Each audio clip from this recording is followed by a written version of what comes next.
At the Hunter Association HQ, they were looking suspiciously out the window. That guy was the only survivor of the dungeon accident. Of the 5 people, he was the only one left. And the strangest part, he's a D-rank support, the weakest of them. The girl, scared, asks if he really killed his partners. The man warns her. They aren't the police, and more importantly, what happens in the dungeon stays in the dungeon. The girl agrees, but asks why he hit her on the head, since they aren't in a dungeon now. The man then says to do nothing. Small guilds often try to take jobs they can't handle to earn some money, and they end up like this. When he leaves the room, the man was looking at the case info and is sure there is something wrong with this kid, Shin Junseo. When he was being questioned, he was too calm. He has almost no experience in dungeons and just saw that tragedy, but even so, he was calm. Because of this, he decides he needs to look into it. Shin was running through the forest. This damn guy was late for his first mission with the guild. Kim Duan questions if it's acceptable for a rookie to be late. The girl, Kim Jimin, defends Shin, saying Duan did the same thing when he was a rookie. On the way, Duan says he wasn't that late, and the girl agrees, saying the leader is waiting inside. Even so, the MC feels he needs to change. This is his first dungeon mission as a support.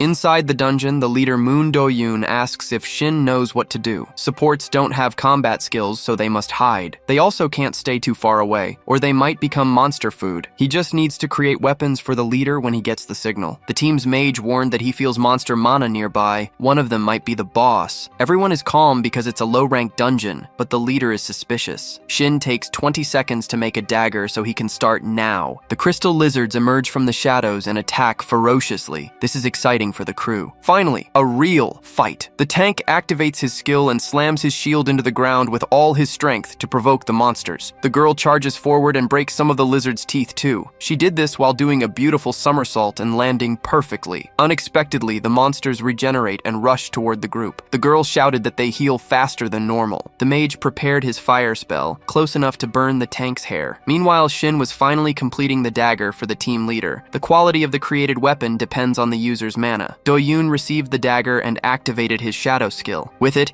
he cut the crystal dragon's head. The head fell heavily to the ground, and the dagger disintegrated in his hand. That was amazing. The group was happy with the battle. Shin was also impressed. The senpais are so strong. The teamwork was incredible. It was so good that he starts comparing himself. Maybe he's the most useless one here, and because of this, he apologizes. But the leader scolds him. Do-yoon needs new weapons every time he fights, and they are very expensive. That's why Shin is essential to this group. The depressive protagonist feels he was actually useful now. When the tank tells everyone to go get the rewards, the ground starts to shake so intensely that it makes their legs numb. The protagonist points in one direction, and the wall crumbles. The mage lights up the place and says it's a secret passage. The leader seems suspicious that this isn't different from a double dungeon, but the tank is blinded by greed. They must go in, as there must be better treasures. The girl hears the word treasure and gets equally interested. The mage doesn't feel any presence inside, but he isn't comfortable with this. The leader then says they will go in very quickly and come back. 10 minutes pass. Shin is running for his life. He can't believe that those strong guys ended up like this. The tank wasn't that resistant. The fighter and the mage were obliterated by that creature. The leader also lost the arm he uses to hold his dagger. Now, he is the next to die. Running for his life, he took a powerful attack and couldn't get up. Desperate, he made a sword as fast as he could and decided to attack. It was useless. He is just a support. His strength is that of a cockroach. The golem's strike hit and broke the floor. Shin fell into the cold water. So this is how a weak person feels when facing a powerful enemy. His wet dreams of working in this guild were over. These guys were the first to ever value him. It was while lamenting this pathetic death that Shin felt something inside him, the memories of another life. A system window appeared,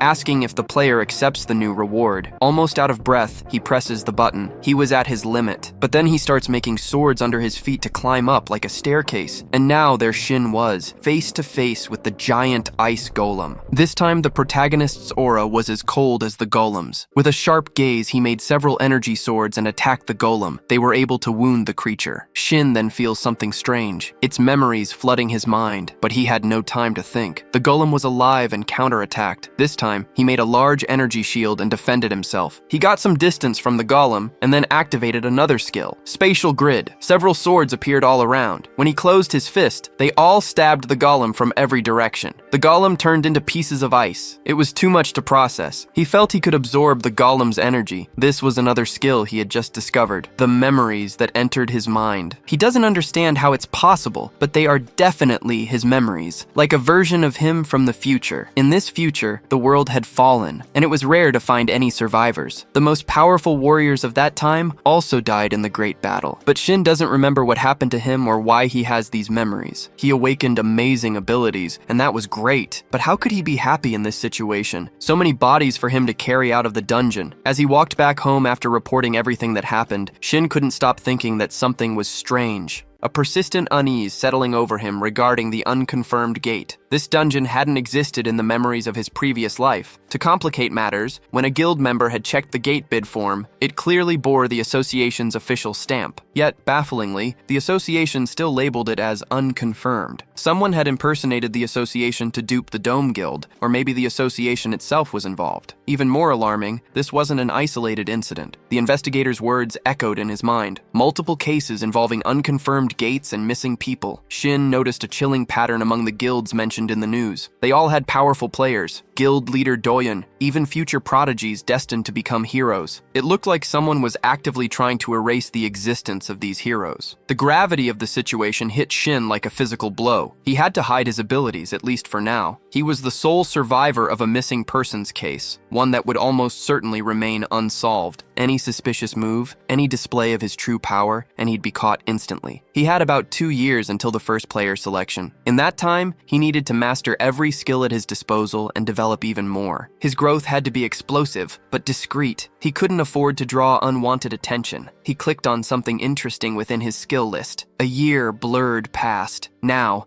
deep in a shadowed forest, a desperate group fought for their lives against ferocious monsters. One boy's sword, already showing wear, shattered against a creature's hide. The beast roared, lashing out, sending him crashing backward. He scrambled to land, but the monster lunged again. He twisted, barely evading the attack as his companions froze, terror-stricken. That's when the horrifying truth hit them. They were facing a Null Lord. The boy gasped out what they all knew. Null Lords belonged in E-rank dungeons where they should freeze solid. Yet here it was, terrifyingly alive. He also remembered whispers, even among seasoned D-rank hunters. Null Lords were notoriously difficult, a nightmare to face. The Null Lord surged past him, eyes now fixed on another group member. The second boy barely got his shield up, muscles straining, sweat beading as he struggled against the sheer force. "We can't just defend," he yelled, voice hoarse. "We'll be overrun." The first boy's mind raced. Among low-level hunters, Null Lords were a death sentence. Their grim reputation wasn't just for their brutal strength, but their baffling resistance to magic, a trait unheard of for creatures of their supposed rank. Low-level parties usually banked heavily on spells. The Null Lord simply laughed at that strategy. Mages, usually brimming with confidence, crumbled into terror. Their overconfidence often spelled total annihilation. He grimly recalled their own situation. Only one member specialized in pure physical damage, but that was him, and he was abysmal in close quarters. His only weapon lay in shards. He had no spares. Jan couldn't fathom why his companion was screaming at him to attack. Unarmed, defenseless, a bitter regret gnawed at him. He'd insisted on a smaller party, focused on a magic user. Now, that choice had delivered them straight into this bloody trap. His gaze swept the chaotic scene, then snagged on something impossible. Another boy, calmly mining in the distance. A helper, like him, yet utterly unconcerned by the slaughter unfolding. Jan's mind screamed. How could anyone be so careless when death loomed? Then, the helper's pickaxe simply vanished. Jan's eyes widened. A maker? Unlikely given the circumstances, but the desperate thought sparked. Quality be damned. It was their only shot. "Shin!" he bellowed, recognizing the helper. "Are you a maker? Can you forge a sword?" Shin gave a curt nod. "I need a sturdy, strong sword," Jan demanded. Shin started to apologize, muttering about being a helper, not support. Jan cut him off with a snarl. This isn't the time for damn excuses. Did Jin not grasp the severity of their situation? They were all about to die, Jin included, if they failed to defeat the boss. Yet, as Jin began crafting the sword, he laid down 2 firm conditions. First, once the dungeon was cleared, Jan had to forget everything he'd witnessed about Shin's abilities. Second, Jan would pay Shin the equivalent of an average support member's fee from his share of the rewards. Jan scoffed, openly questioning the quality of Shin's work. If Shin was stuck as a mere helper, unable to secure a proper maker's job, how could his weapon possibly clear this dungeon? Shin simply laughed. "Ironic, isn't it?" he retorted. "Good weapons are what make clearing dungeons possible." He assured Yan that with the right tools, success was guaranteed. With that, Shin focused, the sounds of crafting already beginning. Meanwhile, the scene shifted to the formidable Overkill Guild, one of Korea's 3 dominant powerhouses. A knock echoed at the president's office door. "Enter," he commanded. A young woman stepped in, reporting that the Awakeners Association had requested their cooperation regarding a dungeon with a rank error. The president anticipated the unspoken truth. Despite the polite request, the association was desperate, ready to meet any demands Overkill put forth. The president noted the other guilds likely had no choice but to comply. The girl added that only a handful of Awakeners possessed the unique skills required to enter a forcibly closed gate. As the president watched a news report on a group of hunters who had entered a rank error dungeon, a face in the team photo caught his eye. Shin. He'd seen him before. Weeks prior, a rank error dungeon had appeared in Sukothim. The president, dispatched to the area, had briefly dropped by the scene and distinctly remembered seeing Shin there. Now, the report listed Shin as a helper. Rank error dungeons were rare, and survivors from such events could be counted on one hand. Shin, however, had participated in not one, but 2 parties where everyone had survived. Twice. The president couldn't dismiss that as mere coincidence. The girl interjected, observing that rank error dungeons seemed to be popping up more frequently. Just days ago, an E-rank dungeon had catastrophically shifted to B rank, wiping out an entire party instantly. The president realized the immense pressure on the Awakeners Association. The girl confirmed, public criticism is mounting. It's their responsibility to estimate, analyze, and announce dungeon ranks. The president acknowledged the association's struggle. He suggested that their guild members with trespass skills should take on more commissions and monitor the escalating situation closely. Then, he turned to a different matter. Any luck finding an A rank or higher weapon maker? She shook her head. None yet, sir, but I did acquire a B rank weapon from a Japanese blacksmith. Want to test it? She offered. He waved her off. Anything below A rank shatters the moment I unleash my skills. Standing, he ordered her to keep searching. He was hitting his limit on wasted weapons. A man burst into the room, urgent. President Tahan, something's happened. Tahan demanded details. The man quickly reported on a dispatch request from the association, a D-rank dungeon where their new recruits had gone in as a free attack team. What about the ranks after entry? Tahan pressed. The man swallowed. The dungeon had been reanalyzed, now C rank, possibly upper C. Tahan's face hardened. He couldn't afford to lose new recruits. This was urgent. He'd go himself. Outside the dungeon gate, media swarmed, broadcasting live. The crowd surged as President Tahan arrived, the girl and the messenger close behind him. Reporters shoved mics forward, shouting questions about the rampant rank error dungeons. The association sent a cooperation request to Overkill, one reporter yelled. Is that why you're here, President? Because your guild members are inside? A woman from the association pushed through, thanking Tahan for coming. The attack team, she announced, consisted of 6 hunters, 2 supporters, and 1 helper. All of them had higher than required qualifications, but their qualifications meant nothing now. The dungeon was C rank. Tahin cut to the chase. How long since entry? Almost 2 hours, she grimly replied. He didn't know how many were still alive, but he'd do what he could. Tahin, with Minhusu, stood before the swirling dungeon gate. She handed him a sword. He invoked his skill, trespass, slashing the air. A blinding flare of energy erupted, tearing open a strange black void before them. The skill forcefully breached barriers, even dungeon gates affecting only him, leaving the gate intact. The sword shattered instantly. He tossed the hilt back to Min. Be careful, he warned. You too, she replied. Then he stepped into the darkness. Inside, humidity clung to him, the air thick with heat and a putrid stench. Reptilian, he instantly deduced. No pollutants marred the floor, hinting at a higher intelligence than average monsters. Coupled with the dungeon's rank, it could only mean one thing: lizard men. He moved deeper, stepping over numerous monster corpses. The lizard men's bodies told a grim story, allowing him to estimate the size of the enemy group and their fighting capabilities. He recalled the preliminary report, the party's distress level, now painfully evident. He braced for the worst-case scenario. They were all dead. A sudden rumble echoed through the air. Pushing forward, he found the party, and a sight he hadn't anticipated. A hulking monster hammered a lone hunter, sword clashing, as others fought for their lives. From the fringes, Tahan grimly noted the obvious. The lizardmen were systematically dismantling the group. Their brutal speed and fluid movements marked them as vastly superior. One beast slammed into a hunter,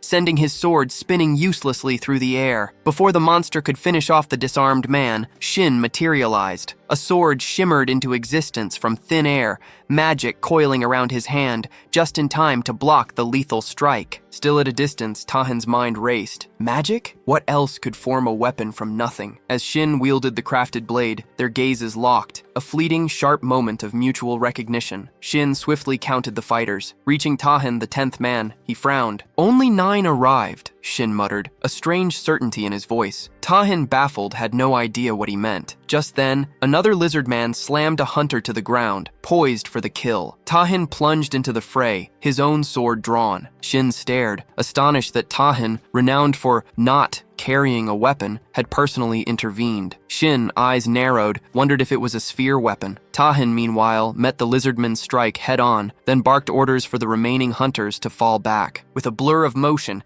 his blade became a whirlwind of slashes, each impact flaring with raw energy that cleaved through the lizardmen, felling them instantly. I haven't even gone all out, Tahin thought. The weapon, though clearly B rank, felt astonishingly flimsy in his grip. As he dispatched the last of the immediate threats, another lizardman burst from the shadows, lunging straight for him. Tahin sidestepped, letting the lizardman sail past him to crash hard against the ground. Shin closed in. Does this kind of wear and tear always happen? He asked, eyes fixed on the blade. Your skills seem to wreck weapons. Tahin narrowed his eyes. Was Shin trying to provoke him? Shin then scoffed. Use your weapon properly, Tahin, and try not to destroy any more of these fragile things. Tahin's jaw tightened. He was completely taken aback when, with a flick of Shin's wrist, another weapon shimmered into being. Shin wasn't just a weapon maker. He possessed an uncanny, almost supernatural skill far beyond anything Tahin had ever witnessed. Why was someone with such prodigious talent relegated to a mere helper role? Tahin had always assumed such tasks were for low-grade supporters shackled by financial desperation. Shin reached out, taking Tahin's weapon. There's a condition, he stated simply. Shin's terms were clear. Once Tahin cleared the dungeon, every detail of Shin's skills and identity had to vanish from his memory. Tahin's brow quirked. You think I can just forget because you say so? Shin countered, refuse, and you can watch me shatter every high-grade weapon you own. Tahin weighed the ultimatum. He knew a skill could snap the weapon the instant Shin used it, but an extra blade was an extra advantage. Reluctantly, he agreed. A silent promise to forget it all. Excellent, Shin grinned. A simple instruction following, go wild. Tahin lunged, a blur of motion, his sword flashing. He didn't just parry the lizardman's attack, he met it head-on, shattering the monster's crude weapon. Shin watched, surprise etched on his face. He'd expected a deflection at most. Instead, the enemy's blade splintered first. Tahin's weapon control was far beyond Shin's anticipation. Could the weapon itself truly be that much stronger? Intrigued, Shin's mind raced. A weapon maker capable of manifesting B-rank gear on the spot? This was getting interesting. He decided it was time to test this blade's full capabilities. He cranked up the power, plunging the weapon into the lizardman and unleashing a fiery blast. In the same breath, he vaulted behind the monster, burying the blade in its head before another explosive burst of fire erupted. The lizardman choked, spewing green blood as it crashed to the ground. Tahin stood frozen, staring at the blood-slicked weapon Shin had just wielded. To his utter shock, not a single scratch marred its surface. Before he could ponder the impossible durability, a clamor of voices broke his focus. His guild's rookies burst into view, shouting his name. Tahin, you saved us!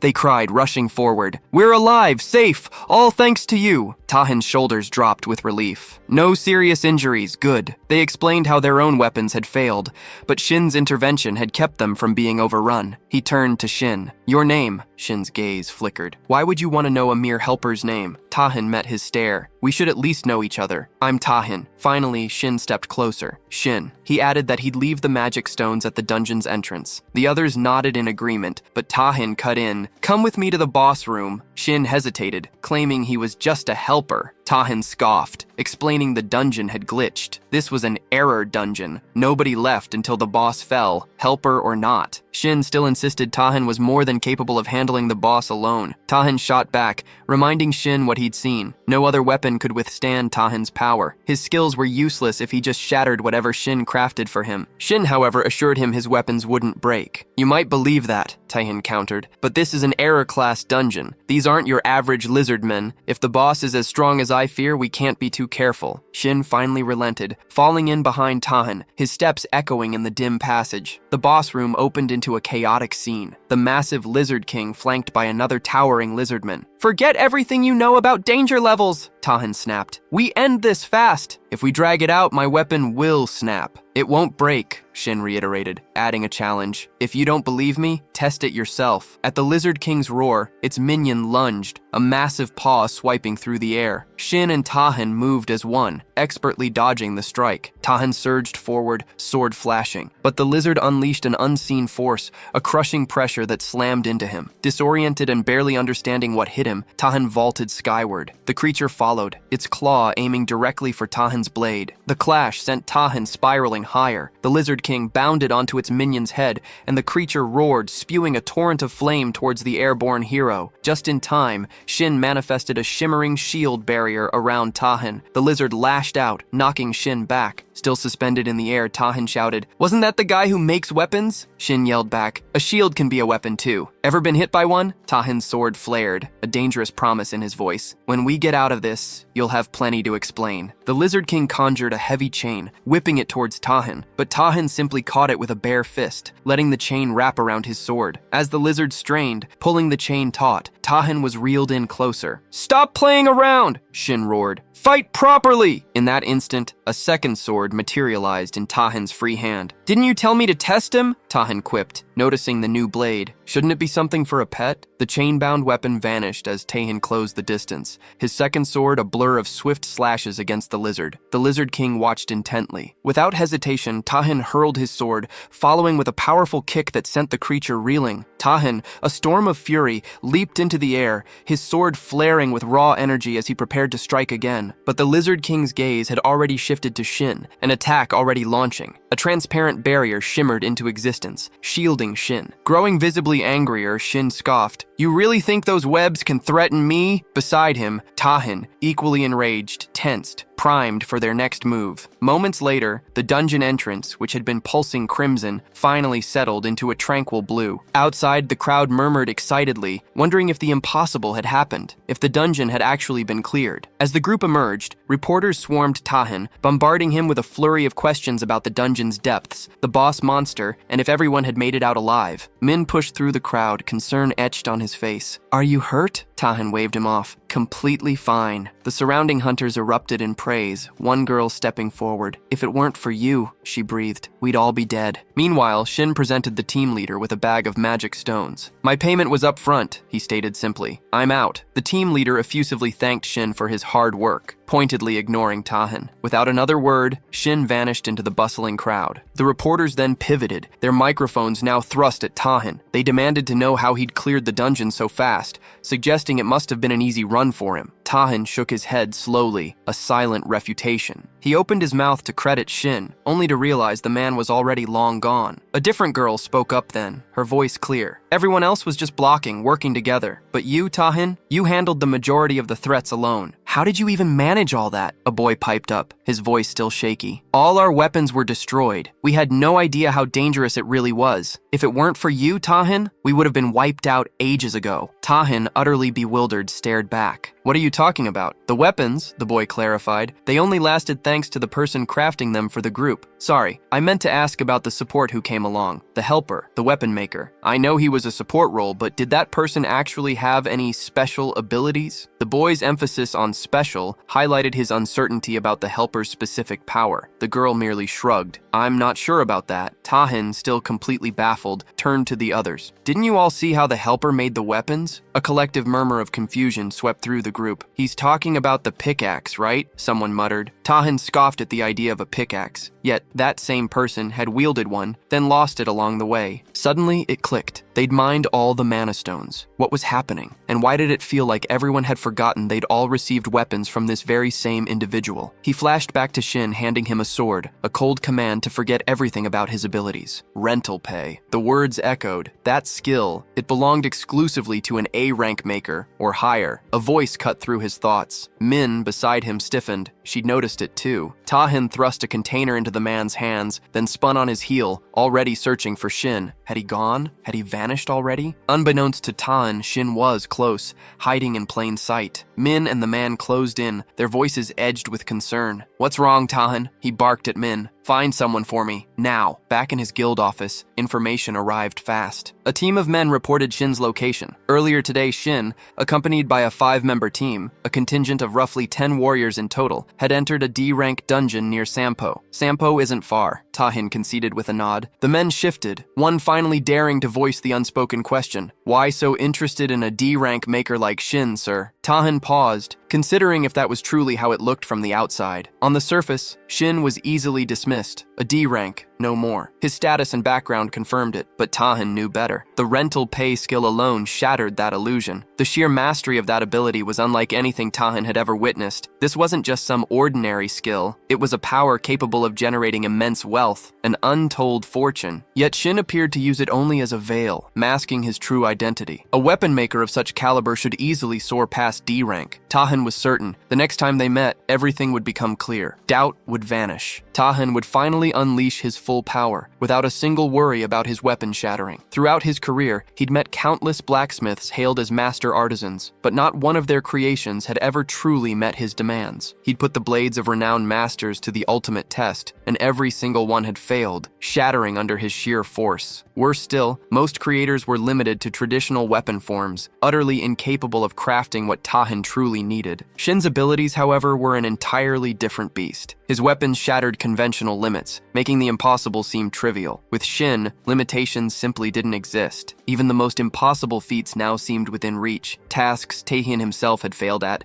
simply for lacking the right gear. He glanced at the dungeon clock. A D-rank clear, usually a 4-hour grind for a 5-person party, now had only an hour left on the timer. He pivoted to Min, asking for his daily schedule. 7 p.m., Guildmaster Kimu, she rattled off. "Cancel it," Tahin ordered, already moving. He had to leave early. Missing Shin was not an option. Meanwhile, deep within a dungeon, a boy in dented armor stared, aghast, at a defeated boss. The ribbon, used by their helper, was undeniably Shin's work. Mana capable of shattering a boss weapon? Shin had to be at least B rank. When their main tank's weapons split in two, the boy had mentally prepared for the wipe. But then, the mere helper had unleashed power he couldn't have imagined. He gaped at the sheer quality of Shin's craftsmanship, admitting he'd never witnessed anything close to it. Profoundly grateful, he thanked Shin, acknowledging their inevitable failure without his intervention. "Recruit him," the boy urged. A girl nearby nodded emphatically. "It's a crime he's still just a helper," she muttered. The boy agreed. He's got an eye for this, for sure. Shin, meanwhile, was miles away, deep in thought. He'd burnt through more mana than planned. He hadn't anticipated a party struggling this much, especially not in a standard dungeon. As he started gathering the magic stones, a familiar regret gnawed at him. If only I'd had a little more mana back then. He remembered the dungeon's oppressive heat after the golem fell, a suffocating aura that vanished once his mana reserves ran dry, never to return. The mana flowing through him now was barely D-rank level, yet a quiet relief settled in. No major screw-ups while crafting the weapons, and his past life memories, they kept popping up, aiding him in ways he never could have foreseen. The maker's core skill, creating, was straightforward. Intuitiveness defined it, and an item's quality scaled directly with mana expenditure. Yet, one critical element remained shrouded. Shin hadn't yet cracked the skill's full potential, but he did understand one undeniable truth. The deeper his knowledge of an object, the superior the final product. Even better, as quality surged, mana efficiency followed suit. So identical mana input for identical items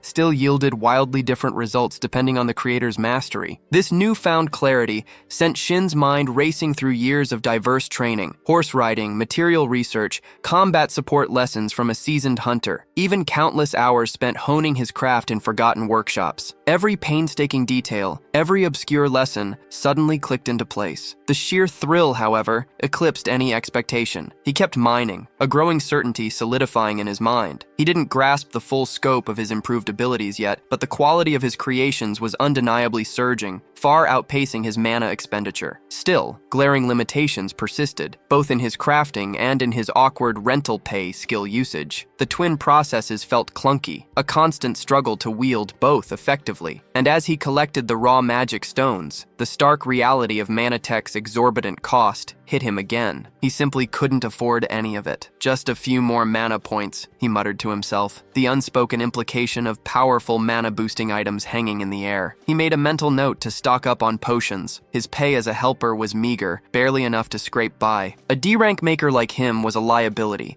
not a full-time support, leaving him with painfully few options. Still, the promising results offered a sliver of relief. He flicked open his status window, only 20% left until his mana absorption goal. A few more dungeon clears simply wouldn't cut it. Each dungeon clear contributed barely over 1% to his total mana, an abysmal efficiency. No, the only way forward was an A-rank error dungeon, a ranker dungeon, to absorb a massive influx of mana in one go. Unlike standard dungeons, these offered the immense mana absorption he craved. The catch? Their unpredictable difficulty. His last run had proven how brutal they could be, barely survivable even with Tahan at his side. A C-rank boss, at minimum, was almost a certainty. He had to prepare. For a D-rank awakener like him, focusing solely on the mana absorption rewards was the only path to growth. His team leader's appreciative acknowledgement of their efforts was a minor comfort, a reminder of the grind that continued. Shin exchanged final pleasantries, content with the bonds he'd forged. Then, Tahan's voice cut through the departure chatter, catching up to him. "Remember me?" Shin's satisfaction evaporated. His impact on Tahan, clearly, was zero. "Would you believe me if I said no?" he shot back. Tahan merely offered a business card. Shin took it, cutting to the chase. "What do you want?" Tahan quickly explained, "Something important. I'm just asking for a moment of your time." Shin's eyes widened at the card. Overkill Guild, one of Korea's undisputed top 3. He wasn't in a position to get entangled with a prestigious guild like that yet. He needed an exit strategy. Fast. "No time," Shin declared, already pivoting. "Dinner appointment." But a firm hand on his shoulder stopped him. "You won't regret the conversation," Tahan promised,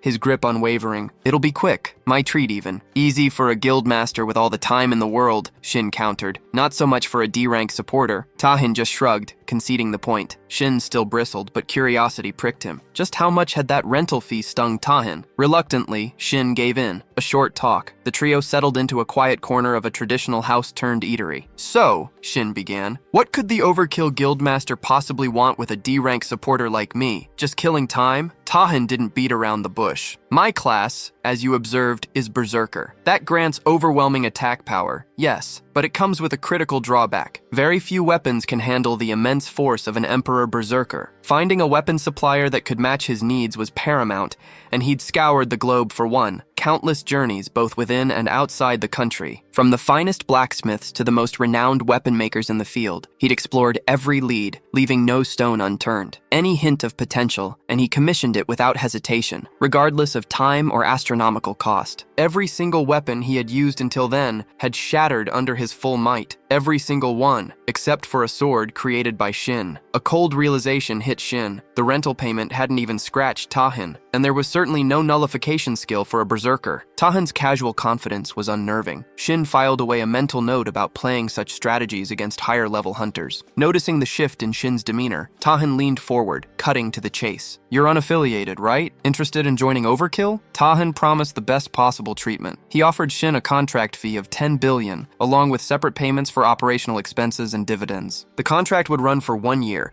and each time it was extended, the fees would increase by 10. Just as Tahan started to explain the contract details, Shin cut him off. He apologized swiftly, stating he had no intention of joining a guild and had to decline the offer. With that, Tahan had nothing more to say. Shin rose, thanked him for the meal, and turned to leave. Tahan called out once more, but Shin kept walking, unwavering. Min, who'd been a silent observer, finally spoke. "Why such an offer, Tahan? The terms were absurdly generous with no obvious cause." Tahan shot back. "If you were Shin, you wouldn't question it. This weapon Shin forged, it hasn't even hit its peak, but it's the first one that felt like it could take everything I threw at it. It's not just the feel. Think about the sheer number of high-level weapons I've shattered in the last year alone." The realization hit Min. The Guildmaster's weapon expenses were astronomical, not just their initial cost, but the constant replacement of gear that simply couldn't handle his power. Below a certain rank, his true abilities couldn't even be unleashed. "If that's the case," Min countered, "then your contract fee is a drop in the ocean. The real problem has always been that no one,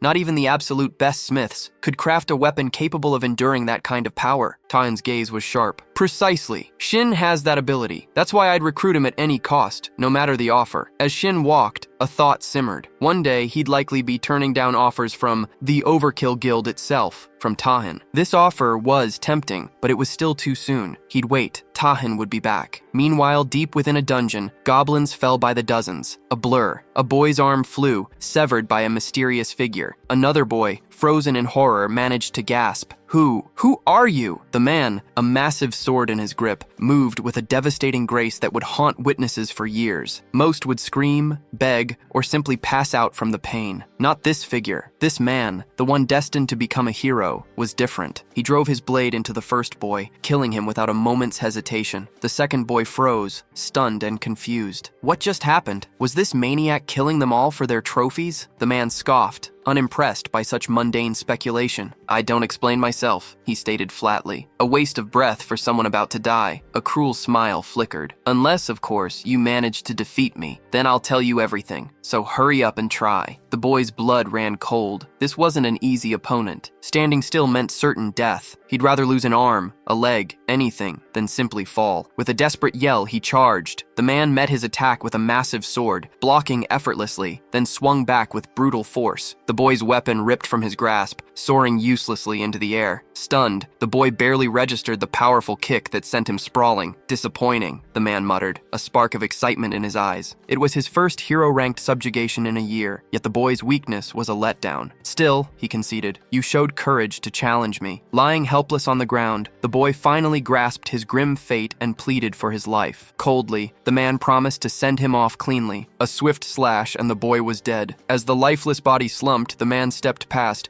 a flicker of disappointment in his eyes. This hadn't even been a decent warm-up. The boy's final expression was one of unfairness, but it didn't matter. The official report would state they'd fought valiantly against the boss, dying heroic deaths. He casually tossed the body aside, a common end in a rank error dungeon. Then, he checked his growing collection of photos, trophies of the deceased. This was what he lived for. Only one thing felt strange: the heels. "The energy they gave off unsettled me," he murmured, speaking to her. "Hide them for now. At least make them less obvious." The priestess arrived, a hurried apology on her lips. She explained she'd rushed here, drawn by the undeniable presence of precious ingredients nearby. He arched an eyebrow, wondering what could possibly be so valuable. He scoffed, dismissing the thought. Idiots. All of them. He'd already warned her not to listen to the priestess, to just wait a little longer. She turned to him, her voice edged with curiosity. Was he implying they should go against the executive's wishes? He scoffed again. "That sensitive bastard," he corrected. "I'm simply suggesting we clean up this situation first," she offered. "I'll handle it. It's my specialty." He shot back, a sharp reminder. "Don't forget our deal. You promised me an S-rank hunter. That's the only reason I'm here." He leaned in. "I haven't even fully unleashed my power yet. I want a chance to go all out, no holding back." She gave a curt nod. "Don't worry, I'll be in touch." Without another word, she savagely ripped open the dead body's belly, her gaze fixed on the cavity, anticipating. What would emerge next? Suddenly, a grotesque monster clawed its way out of the corpse. Her eyes gleamed with wild excitement. "The child," she whispered, a chilling confirmation that the Exacer's prophecy had been true. The scene flickered, shifting to a swirling portal where a squad of hunters had assembled. Shin moved through them, heading straight for a figure whose face was obscured by a mask, a weapon case clutched in his hand. Shin stopped dead, visible surprise flashing across his features. It was Tahin. Tahin, equally taken aback, voiced the unspoken question. "What are you doing here?" Shin shot back. "Why have you come?" Tahin grinned. "Recognized me, huh? Good eye, Shin." Shin didn't mince words. "Only one person I know carries a case like that. So why are you here?" Tahin's answer was simple. "To attack the gate." Shin's eyebrow shot up. "A D-rank gate? You're here for that?" Tahin shrugged. "The guild member assigned to it suddenly fell ill. I'm just filling in." Before Shin could press him further, a voice boomed, "Everyone inside!" Tahin glanced at Shin. "Let's go." As they moved, Shin's mind raced. He'd known Tahin would appear eventually, but not this damn fast. His plans? They'd need a serious rework. Once inside, Tahin turned to Shin, his voice low. "So, why'd you refuse the guild's offer?" Shin shot back. "I already rejected it. End of discussion." Nearby, a boy nudged a girl. "Hear about the C-rank gate auction this morning? In Chuncheon?" She confirmed. "Hun Moon Guild snatched it up just like that," the boy added. "Yeah," she agreed. "My friend was there. Said the bidding went so high, no one else even dared to compete." Shin, overhearing, mused. A C-rank gate for the Hun Moon Guild? Had they found something truly special within? Tahin cut in. "You interested in buying gates yourself, Shin? Join our guild, and B-rank gates, even higher, become easy pickings. The guild name carries serious weight, you know." Shin considered Tahin's offer. For most awakeners, a guild's name was everything. It commanded public admiration, lucrative contracts, and unparalleled rewards. More than that, it opened doors. Their vested rights within a guild meant endless privileges for high-level special gates. Members secured entrance tickets, and influence wasn't just about raw talent. Political connections often sealed the deal. Naturally, this system ensured that the rarest treasures, those hidden behind the most coveted gates, always funneled directly into the hands of the larger guilds. Tahin leaned in. Every awakened has a goal, Shin. Whatever yours is, Overkill's backing makes it effortless to achieve. Why on earth would you reject that? Shin's reply was icy. None of your business. He had his reasons, however vague they seemed, and since no one had ever rejected an Overkill guild offer, he made it crystal clear. He wasn't joining any guild no matter what. Tahin mused aloud. Is it trauma from the Dun Guild's annihilation, Shin? I read the report. He paused. Or is there another reason entirely? Whatever it was, Tahin wasn't giving up so easily. As they pushed deeper, a boy visibly flinched, his eyes wide at the spiderwebs clinging to the ceiling. They pressed on. Moments later, the man spoke, his voice grave. We're about to enter monster territory. Noticing the group's raw inexperience, he quickly launched into an explanation of what lay ahead. He kicked things off, confirming everyone had seen the recon report. Their targets, Legion spiders. Individually, they were weak, barely a threat, but these weren't solo acts. They swarmed, with the report estimating around 50. Not an overwhelming number, he stressed, but their fangs held paralysis poison. Don't get bit. Tahin cut in, a sharp warning. Monsters incoming! Stick close! Shin, utterly unfazed, shot back. Forget the support. Forget the helpers. Just prep for the fight. Tahin, however, cut him off, a steel edge to his voice. Protecting support is essential. It's the rule, no matter your ability, the situation, or if you like it. Shin scoffed. What hunter's fool enough to follow that? Then, a voice cut through the tension. Spiders! A sword-wielding boy trembled visibly, but forced a shaky breath. Just stick to the training, we can take them. The instant a spider lunged, the boy moved. His sword flashed, a single, effortless slice cleaving the monster in two. Another boy braced behind his shield, while a girl with a magic staff unleashed crackling bursts of energy,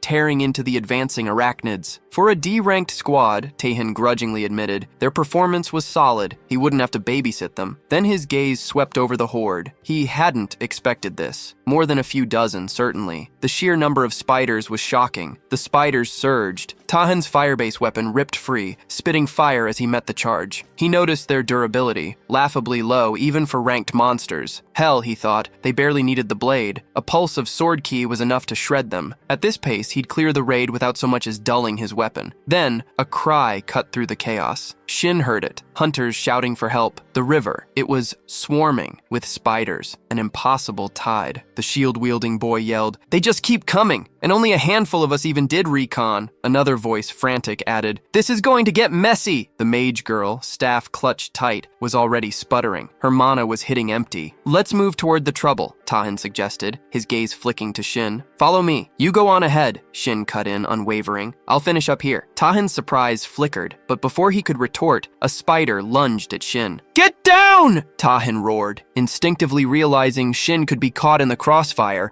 if he swung his sword recklessly. Shin, however, moved faster. His eyes snapped open, power coalescing into a sharp, square form directly above the attacking spider. With a blur of motion, he unleashed it. The creature shrieked, then crumpled, dead before it hit the ground at his feet. Shin considered his options. Of all the weapons he could currently forge, the sword boasted the greatest craftsmanship. It was the most effective for chaining multiple hits and pouring power into each, a capability currently beyond his mana reserves. But if he could harness his power in this precise, focused way, nothing else came close. He focused his energy, shaping it not into a physical blade, but a wave of pure force directed like a sword. With a swift, sweeping motion, he unleashed it. Every spider in his immediate vicinity was sliced apart, collapsing in a single devastating strike. Tahin stared, stunned. Shin stood calmly atop a fallen spider's head, his movements precise. The blade, still visibly embedded in the creature's body, had unleashed an impossibly wide area attack,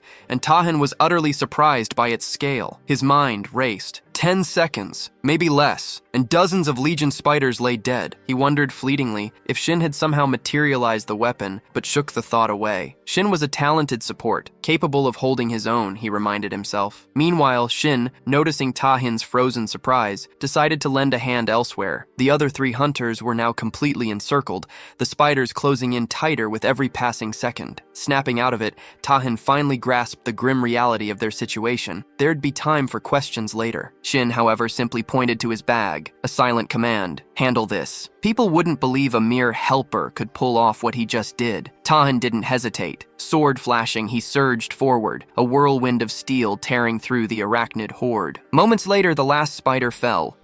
"Thank you, Guildmaster," one of the rescued hunters gasped, still reeling. "We wouldn't have made it without you." The man's voice held a touch of surprise. He hadn't expected the formidable warrior to be the leader of the Overkill Guild. Tahan offered a quick apology for the secrecy, explaining he'd been quietly scouting the dungeon. The girl stared, shocked by his sudden apology. She still couldn't quite grasp that he was the reason they were alive. Watching him dismantle the spiders with such brutal grace had been incredible. Blushing, she even dared to ask for a photo once he was free. A sudden arrival broke the moment. The girl, seizing the distraction, made a beeline for the boy holding a lantern. Just then, Shin finally appeared, breathless with apologies for his tardiness. They began gathering byproducts on the move. A quick sweep of the area confirmed no other guildmasters were present, and they soon uncovered a path leading deeper into the dungeon. The boy in armor cut in, flatly suggesting they call off the raid. Unfortunate, he thought, but necessary. The first boy, clearly confused, demanded why they should quit now when they were so close. The armored boy elaborated. The sheer volume of Legion spiders and the dungeon's layout were wildly off from the recon report. He continued, explaining that dungeons existed beyond dimensional gates, alien worlds distinct from their own. They harbored bizarre creatures and landscapes that defied any earthly comparison. The full scope of dungeons and the awakened remained largely unknown. For the newly awakened, accurate dungeon information was paramount. Few could adapt to environments so radically different from anything they'd ever known. Failing a raid, especially in a worst-case scenario, was often a death sentence. This lethal reality made the role of scouts critical. Individuals who awakened with abilities to detect or conceal traces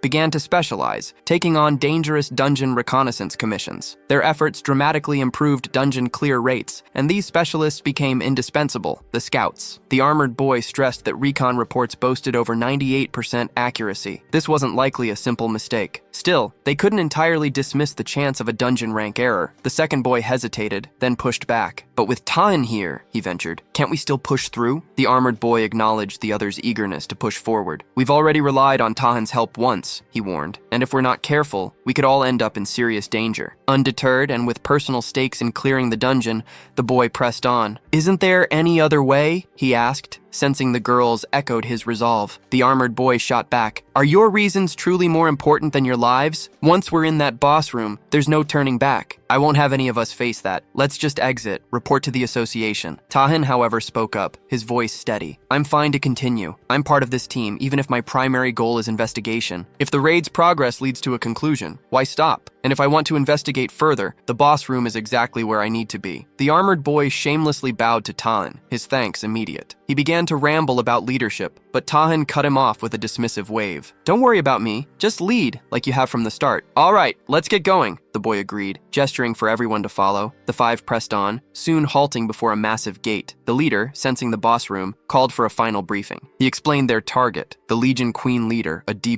threat. Her combat ability was low, making her an easy boss, primarily focused on breeding Legion spiders. "But that's just the original intel," he cautioned, his gaze fixed on the gate. "We have no idea what's waiting for us behind this door. Let's head inside." As the girl conjured a guiding light, Tahan's senses picked up nothing unusual. Still, the leader urged caution. This was the boss room, after all. Moments later, they spotted her, the queen spider, surrounded by a few smaller kin and the spider-clad boy from the briefing. A breath of relief escaped the girl. The boss looked exactly as expected. She wasted no time, unleashing a bolt of lightning magic that slammed the queen spider to the ground. The leader stared, wondering if their target was dead already. A swift, unprecedented victory. Yet a shift in the air, a sense of unease, made him quickly order a retreat. A disturbing, guttural shriek pierced the air, and suddenly, a monstrous form materialized. Irakan. Its deadly spider body supported a grotesque human-like torso. Tahan immediately snapped into position, recognizing the B-rank threat. He knew his usual swordplay wouldn't even dent this creature,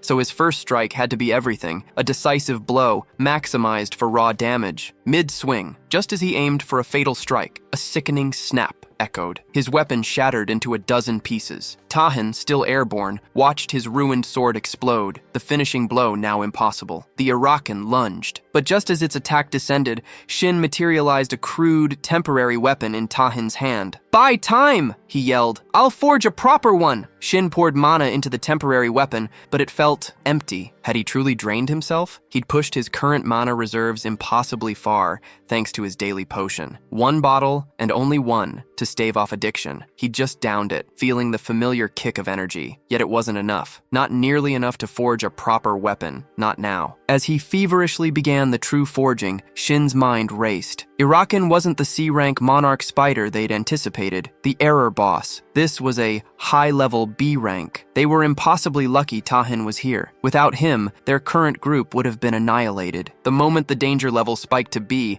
the entire fight shifted, becoming a brutal uphill battle. Irakan clashed with Tahan, a whirlwind of motion surrounded by explosive flares. Shin estimated its fighting power equivalent to 5 rank hunters. This wasn't a fight Tahan could win solo. He whirled toward the others. "Get ready!" Shin barked. "Its killing intent has shifted. You can move now." The party leader stared, questions churning. Who was Shin? The second boy voiced his bewilderment. Why was someone so clearly talented relegated to a helper role? The girl, meanwhile, mused if Shin was Tahan's hidden ace, brought along specifically for this mission. Shin ignored their questions. Something else first. He rapidly forged 3 weapons, tailored to their abilities, then ordered, "Pick them up. Either raid the dungeon, slaughter these spiders, or run. Wait outside until it's clear." He trusted their call. More spiders surged. The boy, wielding his sword, felt an unbelievable power. He'd never held anything like it. Each slash carved through monsters like paper. Was killing always this easy? The girl, her magic flaring, unleashed a high-level attack, sweeping through the horde. The leader stared, stunned. The weapons were the only change,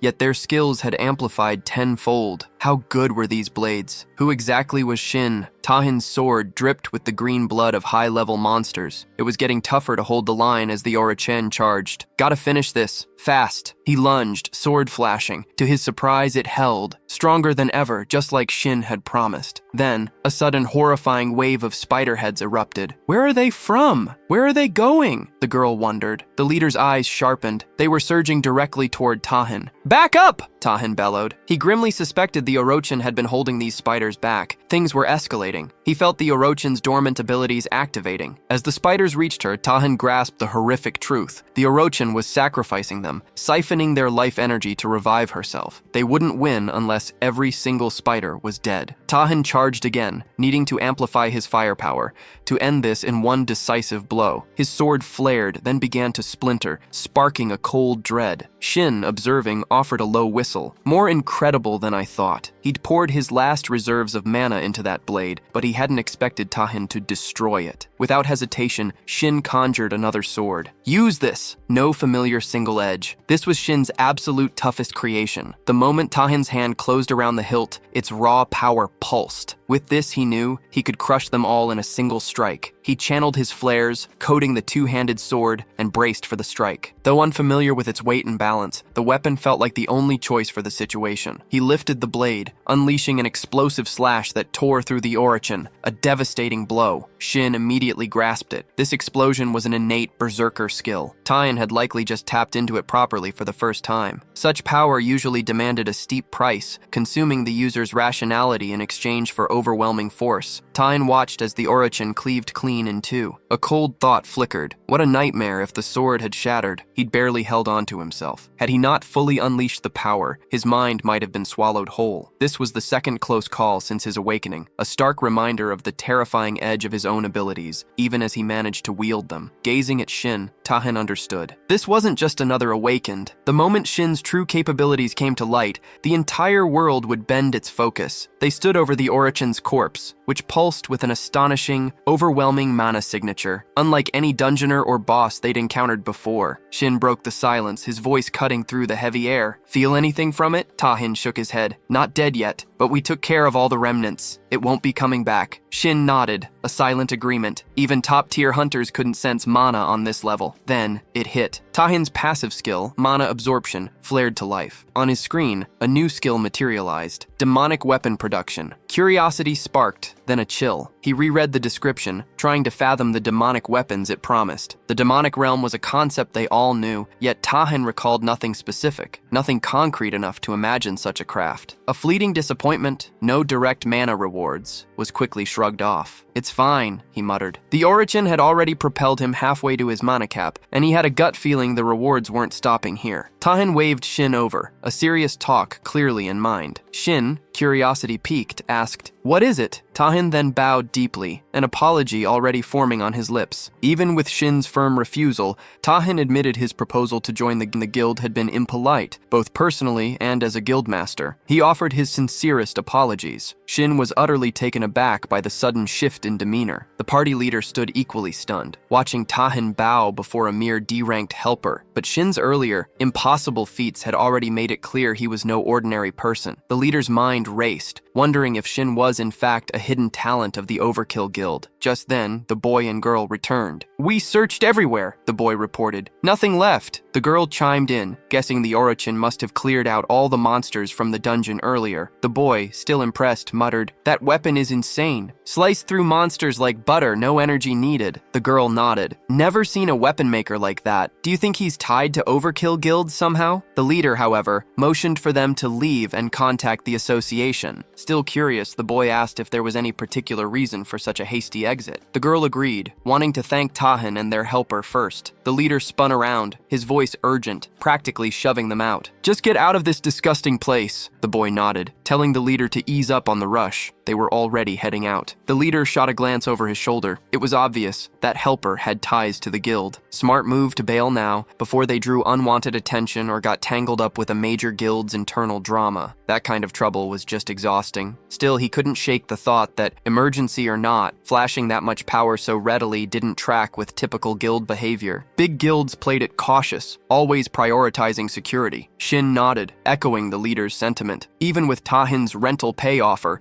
bowing his head to just anyone felt entirely out of character. Then Tahan cut in. The guild wouldn't bother Shin again, he declared. No more tailing, but that didn't mean they were quitting. "This is his first real opportunity," Tahan stated, "and I want to make a contract." He guaranteed Shin would find the terms agreeable. The next morning, Shin arrived at the Overkill Guild and found Min waiting. She greeted him with a warm smile. "Nice to see you again," she said, introducing herself as the guild's attending secretary, tasked with overseeing his contract proceedings. She then handed him a document. Shin thanked her, a touch surprised. Tahan had promised immediate contact, but he hadn't expected immediate to mean first thing the next morning. Min clarified. Tahan had ordered her to expedite everything. She admitted she'd been wondering what the rush was, sensing things were getting far more serious than she'd initially anticipated. This room, Min explained, was a special reception area within the guild, boasting exceptionally strict security. She assured him that any concerns about leaks were completely unfounded. She passed him a paper, the contract, complete with the conditions Tahan had outlined in the dungeon. While amendments would take time, she noted, the contents weren't set in stone. Shin should feel comfortable voicing any thoughts or desired changes. Shin scanned the document. It was precisely as Tahan had described back in the dungeon, yet seeing it formally organized like this made it feel undeniably real. He set the paper down. "No issues," he told Min. "Let's proceed." Shin recalled Tahan's words in the dungeon, unofficial supporter. Suddenly the pieces clicked. Tahan's fierce reluctance to join a guild wasn't just a whim. He needed to conceal his true identity. If Shin's hunch was right, this deal was perfect. The guild could ghost him rare materials, top-tier ingredients, and discreet gate access, all off the books. A formal contract, yes, but every detail would be handled in absolute secrecy. Still, Shin had to ask, why such generosity? Tahan's smile was thin, not for free. His condition was simple. Shin would handle his personal commissions. No pressure, though. If a job didn't sit right, Shin was free to refuse. "What if I only take the support and don't help with anything?" Shin pressed. Tahan's smile widened. "That's perfectly fine," he assured Shin. "The contract's real purpose is simple. Forge a link between you and our guild and keep you from joining anyone else. Taking a commission? That's just a bonus, a show of good faith." Footsteps echoed, growing louder. "Right on time," Tahan murmured. Two men strode in. "Hunter Association, investigation team," one stated, offering a curt introduction. His partner just looked at Tahan, asking, "You all right?" The first man cut in. "We need to go. I'll get your statement outside before we leave." Tahan turned back to Shin, his gaze expectant. "I hope for a positive response," he said, then softened. "But if any of this burdens you, don't accept. Your abilities, Shin, are worth far more than anything in this contract." Shin paused, the original plan playing through his mind. mind, impress Tahin, secure a guild relationship without full commitment. Yet, this offer was too good to pass up. He made his choice. When does the support start? He asked. Min beamed, producing a small box. Right away, she declared. Anything else you need, just say the word. She held out the box. A gift from Tahin to celebrate the signing. I hear he found something pretty useful in Arakan's room. Shin opened the box just enough for a peek, then snapped it shut. Thank you, he said, tucking it carefully into his bag. He handed Min a folded list of requested materials. Where do I pick these up? That much? Min quirked an eyebrow. You'll have those materials in about a week. Though I might be crossing a line here, but I honestly don't think they'll do you much good. Shin merely nodded. Wasn't planning on using them anyway. He stood, already heading for the door. Got someone else to meet. Time to go. He navigated to another building, settling in to wait. A quick glance at his phone confirmed it. She was due any minute now. Then she appeared. Hamja, an A-rank hunter. Her presence pulled Shin back to a stark memory. A forest clearing, where Jia had carved through a monster with chilling, effortless grace. That was after the player selection, when they'd hailed her as the hunter prodigy, the god archer. Jia walked straight to the reception desk. Excuse me, she said, presenting her card. Entrance to the training gate. The lady behind the counter's eyes widened, immediately recognizing the A-rank insignia. The C-rank gate, then? She offered, a hint of awe in her voice. Jia politely but firmly shook her head. The D-rank gate, please. Both the lady and a man nearby exchanged a look of utter confusion. The clerk knew Jia was officially A-rank, but it hadn't been long since her recognition,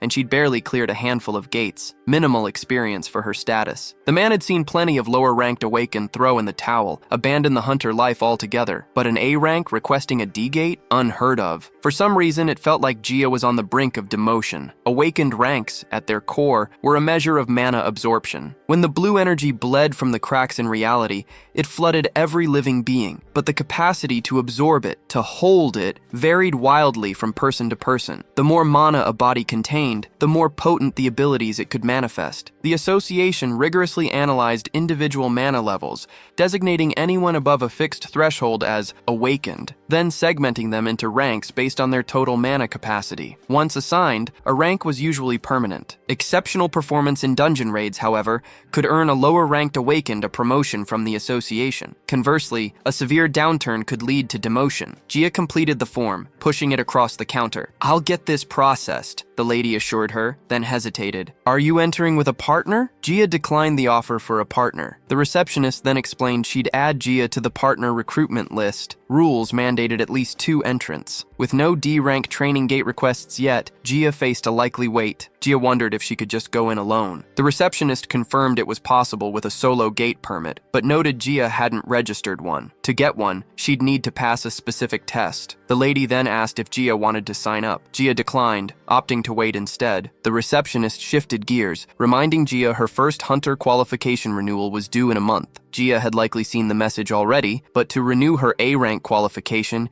she needed either multiple C-rank or higher gate experiences, or to pass the A-rank practical test. Given her recent history, it seemed the test was her only option. A formal notification would follow soon, the lady added, wishing her luck. Jia thanked her, a bitter thought forming. Even requesting a training gate was a bureaucratic nightmare. I must have been insane to come here in person, to deal with all these people. She mentally chastised herself. She'd arrived convinced she couldn't afford demotion, but now, a stern inner voice told her to snap out of it. Get a grip. It's just a D-rank gate. What happened last time won't happen again. Just take it slow, restart, and everything will be fine. Just as the receptionist began to tell Jia she'd still have to wait, a notification flashed. A D-rank request had come through. Perfect. And since she was going in alone, the partner requirement was moot. She slammed the agree button. Moments later, Jia stood before a shimmering dungeon gate, her old gear feeling strangely alien. It's been a while, she mused, adjusting a strap. Feels so awkward. Just as she moved to enter, a man approached. Shin. He introduced himself, her assigned supporter, hoping they'd work well together. Jia offered a quick bow. He offered a hasty apology for his tardiness, then gestured toward the gate. Jia nodded, adding that she'd handle the gate request. Shin knew Jia was an A-rank hunter, or rather she should have been. She'd originally been estimated at that rank,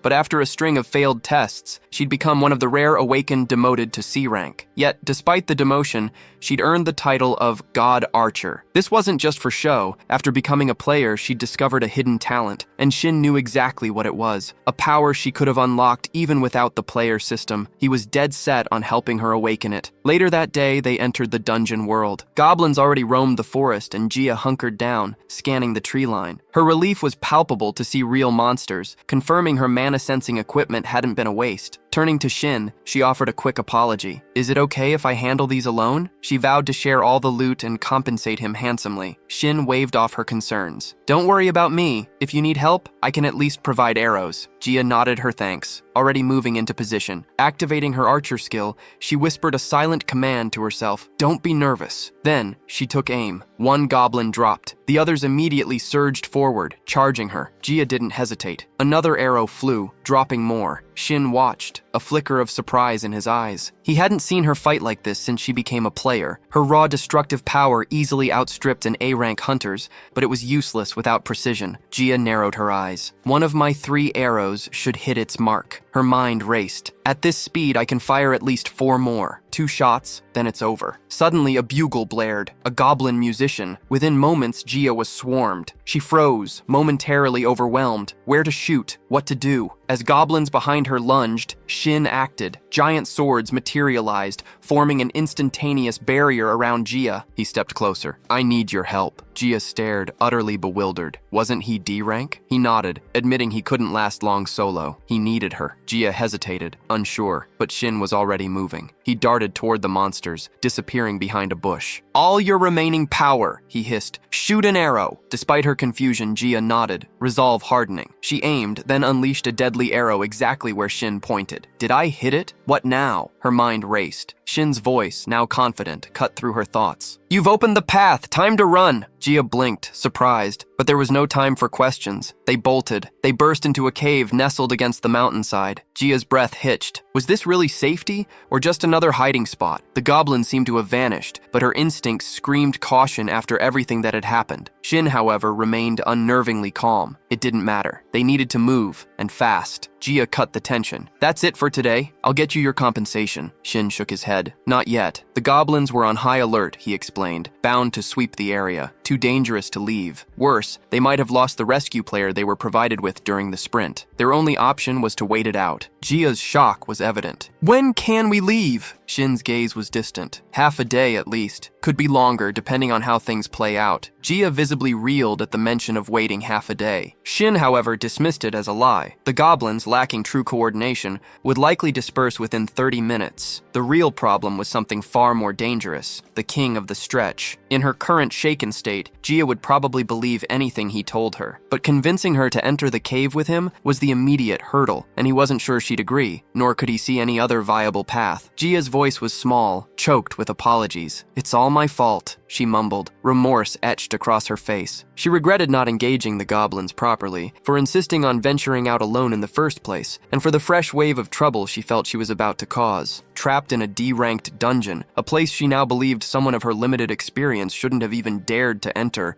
the situation felt utterly surreal. Seeing her spiral, Jin snapped, his voice cutting through her self-pity. "If you're so sorry, then just grant me one request." Gia blinked, confused. "What do you mean?" Shin gestured toward the cave. "We've got plenty of time, let's talk inside." Once inside, the chill air did little to calm Gia's racing thoughts. An A-rank hunter she might be, but her dungeon experience was minimal. She struggled to grasp Shin's half-formed explanations, wondering if he truly needed her. Then, a word cut through. "Elite monster." The pieces clicked. Shin nodded. "You said this was your first training gate. It makes sense you wouldn't know." He explained that the dungeon structure wasn't common knowledge. Beyond the main boss, there was often a secondary threat, an elite monster, a rank below the boss itself. This cave was its lair. He'd tried to form a party, been rejected repeatedly, and couldn't face it alone. Gia, by contrast, had been the only one to accept him as a supporter into her party. Watching her reaction, Shin wondered if he'd overstepped, if his request sounded too outlandish. "If you're sure," Gia replied, her resolve firming. It felt like the only right thing to do. Shin had pulled her from mortal danger, and she understood the sting of being unable to find a party. Repayment was overdue. Just as Gia's thoughts settled on helping Shin, the mana detection machine shrieked, a sudden urgent beep. The elite monster. It was here. "Get back!" Gia yelled, shoving Shin behind her. Even if it was an elite, it was still a D-ranked dungeon monster. One clean hit, she figured, and it would be over. She loosed an arrow, a swift, precise strike aimed at the elite, but with an astonishing blur of motion, the monster blocked it with its own weapon. Gia gasped, utterly shocked. How did it do that? Her assessment had been dead wrong. This wasn't just any elite. She'd need every ounce of her power. The monster lunged, but Gia froze. Shin yanked her back, sending them tumbling just as the creature's attack whizzed past. Shin's near miss snapped Gia out of her trance, a cold dread seizing her. The past slammed into her mind, a memory of scathing criticism. A girl, face contorted in fury, had accused Gia of nearly killing her, her aim so poor she couldn't even shoot arrows properly. "You owe me!" she'd shrieked, cutting off Gia's attempts to apologize. Pointless excuses. Just because you're A rank doesn't mean the world owes you a damn thing. Just wait, she'd snarled. I'll show you exactly who you're talking to. Later, expelled and desperate for a new party, Gia faced endless rejection. Her A rank meant nothing. The whispers followed her everywhere, branding her a failed A rank hunter. One voice scoffed, "She nearly wiped out her own team in a dungeon." Another chimed in, "Heard she can't even take down a weak monster. D rank parties won't touch her." What happened to her talent? Was this her forever? The cruel questions echoed. Gia blocked out the torrent of voices, the sheer weight of their accusations pressing down on her. Birds, she thought, the word a dull ache. Maybe she should just quit. Now, even Shin was getting dragged into her mess. The elite monster, however, wasn't attacking. It merely parried her strikes with its blade, as if to say, "Fighting isn't really my forte." Gia blinked. Shin had stepped between her and the beast. Calmly, impossibly calm, he spoke. "Listen, I know this won't make sense, but focus. If you can calm down and follow my lead, we win. The stage is set," he thought, a grim resolve hardening his features. In this chaos, it has to activate. Just need to buy some time. "Look closely at the monster," he instructed, his voice low and urgent. "You'll see it. When you do, hit that spot with everything you've got." Gia rose, a strange sensation prickling at her skin, every nerve ending alive and buzzing. It was profoundly unsettling, yet she pushed past it, ignoring the discomfort as she drew her bow. Now, the weakness in the monster's form was undeniable, a clear target. This was it, her one shot. She funneled every ounce of her resolve, every shred of strength, into a single, devastating arrow. With a fierce cry, she let it fly. Shin watched, breathless as the arrow found its mark. The monster detonated, hurled backward as if struck by a meteor. It worked. The conditions met. It might have seemed like a random activation to others, but Shin knew the cost was worth it. A gaping chasm now marred the monster's chest. With a shudder, it finally toppled. "Unfamiliar, isn't it?" Shin murmured, watching the strange sensation bloom and intensify across Gia's body. His method was extreme, he knew, but to truly awaken her, he'd had no choice but to trigger this very feeling. Gia's mind reeled. Who was this man? And how had he so perfectly anticipated every turn of events? What did awakening truly mean? He simply told her not to rush, assuring her they had all the time in the world. But Gia wouldn't have it. She demanded he stop deflecting, to give her a straight answer. Before she could push further, a sudden wave of darkness washed over her, and she collapsed. Shin hoisted her onto his back. "Allies are tough to make," he muttered, "but at least that part's handled." They emerged from the cave, and when Gia finally came to, she was mortified. She couldn't understand her behavior, explaining, "It felt like I hadn't even been myself." The thought of being so rude to someone who'd saved her twice made her cringe. She apologized profusely for her doubts and for fainting. He waved it off. "It's fine. No one got hurt. All the monsters are dead. You just need to pull yourself together." But tears welled in her eyes as she nodded in agreement. Then, he asked for the necklace he'd given her before they entered the cave. She stood, retrieved it, and handed it back. The moment he saw its color, he knew she'd used it. He reminded her about the mycuic sensation,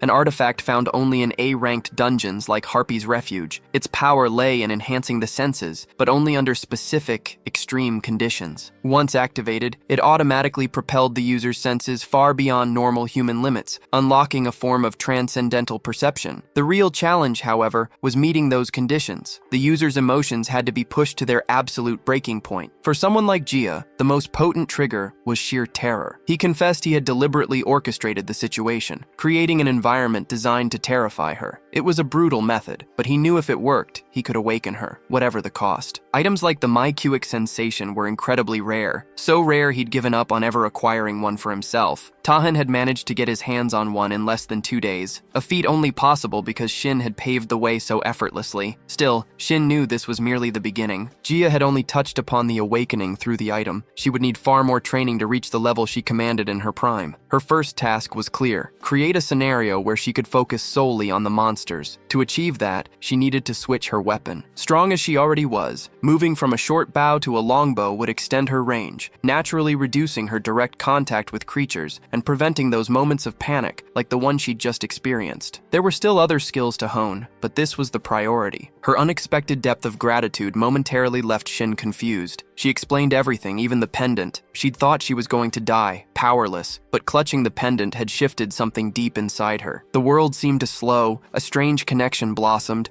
and suddenly, she could see targets clearly etched onto the monsters, guiding her aim with uncanny precision. To be brutally honest, despite her A-rank status, she'd always felt like a D-rank in both skill and temperament. Every attempt to improve had only deepened her self-disappointment. Yet, by simply knowing him, she felt an incredible, rapid growth. She was finally realizing her true potential. For the first time, a genuine excitement for herself surged through her, and in a rare torrent, she spoke at length about it all. Just as she was about to continue, he gently interrupted, telling her it would be too hard to go it alone. He gave her his number, urging her to reach out if she ever needed him. She smiled, happily accepting, promising to share hers in return. But before she could, an urgent message from Tan buzzed his comm, prompting him to decide they'd connect properly once they were both out of the field. The scene snapped to the Hunter Association headquarters, where Tan was already on a call with Shin. A quick thank you, then Tan promised to reconnect after his briefing. He agreed to assist Shin if he could, adding that the item Shin had provided last time had been incredibly useful. Shin, already clear of the training zone and parting ways with Jia, expressed his relief that the item had helped and reiterated his thanks for Tan's pledged support before ending the call. As Tan waited, Min entered the room. The association president had sent word. They could move out immediately. Leaving, Min couldn't shake the strangeness of it all. Usually, the president dispatched official documents. A personal summons for Tan delivered indirectly. Official commissions were always tough, but this kind of direct call could only mean one thing. An S-rank gate had reopened. Tan merely reassured her. It's fine. Shin's agreed to help. He felt confident that if he fought as he had before, there'd be no danger. Building that connection with Shin was proving to be the smartest move he'd made. Min noted Tan's significantly improved mood since the Arakan dungeon raid. It had to be connected to that mysterious maker. He'd been different ever since, and the unlimited support he'd vaguely mentioned still intrigued her. Even more shocking were the guildmaster's incredibly generous conditions. Tan, despite no longer being in the Berserker class, a class notorious for emotional instability, was now more calculated and cool-headed than anyone Min knew. It made her wonder if Shin was far more capable than she'd initially dismissed. But then again, a D-rank creating a weapon that could truly satisfy someone like Tan? It felt impossible. Given how rarely Tan brought Shin up, Min decided she'd have to investigate the matter herself. They arrived before a meeting room. A man greeted Tan, asking if he'd come alone. Tan paused, wondering if he was supposed to have company. The man confirmed. From what I heard, 2 guildmasters were expected. Since you're here alone, you can head inside first. Tan then asked if the man knew the identity of the other guildmaster. He just arrived, the man replied. A voice cut through the air. Tan, is that really you? Been quite active lately, haven't you? Tan and Min spun around, instantly recognizing the man whose mere presence grated on Tan's nerves. A smirk played on the man's lips. Never thought I'd get to see you here of all places. It was Kim Mihyuk, the other guildmaster. He wasted no time sizing Tan up with a dismissive glance. So this is the famous guildmaster Tan, huh? Color me unimpressed. Tan's jaw tightened. Kim Mihyuk was, without a doubt, the most infuriating man he knew. Kim stepped closer, his words laced with false praise. Your guild, Overkill, has its moments, but let's be clear, the problem isn't the guild itself. It's the man leading it. I don't have time for your ridiculous provocations, Kim, Tan shot back, his voice flat. Kim merely shrugged. Too busy, I suppose. What with all your little excursions, handpicking low-ranked dungeons, chasing fame from rookie hunters and forgotten gates. Min's fists clenched, her face flushing with barely contained rage at Kim's insults. Ignoring her fury, Kim continued, We raid. Our goal has always been to clear, not to rescue. Those rank error dungeons, pure coincidence. We walked in on our own terms. Before Min could retort, Tooth laid a restraining hand on her arm. Open the door, he ordered the attendant, his gaze firm. We're here to meet the president. The attendant nodded, pushing the door open and announcing, President, the 2 guildmasters have arrived. From inside, President Han Chalman's voice boomed, I heard them. As troublesome as ever, those 2. Tan and Kim stepped into the meeting room. Min, excluded from the high-stakes conversation, found a spot on the floor outside the door, sinking down with a sigh. A man appeared, offering her a steaming cup of tea, which she gratefully accepted. Inside, President Han wasted no time. Heaven issued an urgent request for both of you 3 days ago, he began, his expression grim. A strange head appeared and vanished in the suburbs. They need you. A rank error dungeon? Tan wondered aloud. Chalman shook his head. Not enough confirmation. We can't even measure the gate's mana. Kim visibly flinched at the news. Tan found it baffling, a gate that defied normal measurement, an anomaly unlike anything they'd encountered. Gate ranks were typically determined by one of two methods. Either a specialized instrument assessed the gate's mana directly, with the final rank usually matching the monsters within, or by compiling reports from association scouts. Rank error dungeons occur when a gate's mana rapidly increases, Chelman clarified, but this is different. No measurements have even been made yet. Have you sent scouts to investigate? Tan pressed. Chelman's jaw tightened. 5 teams. None came back. Kim slammed a fist on the table. You don't know the rank.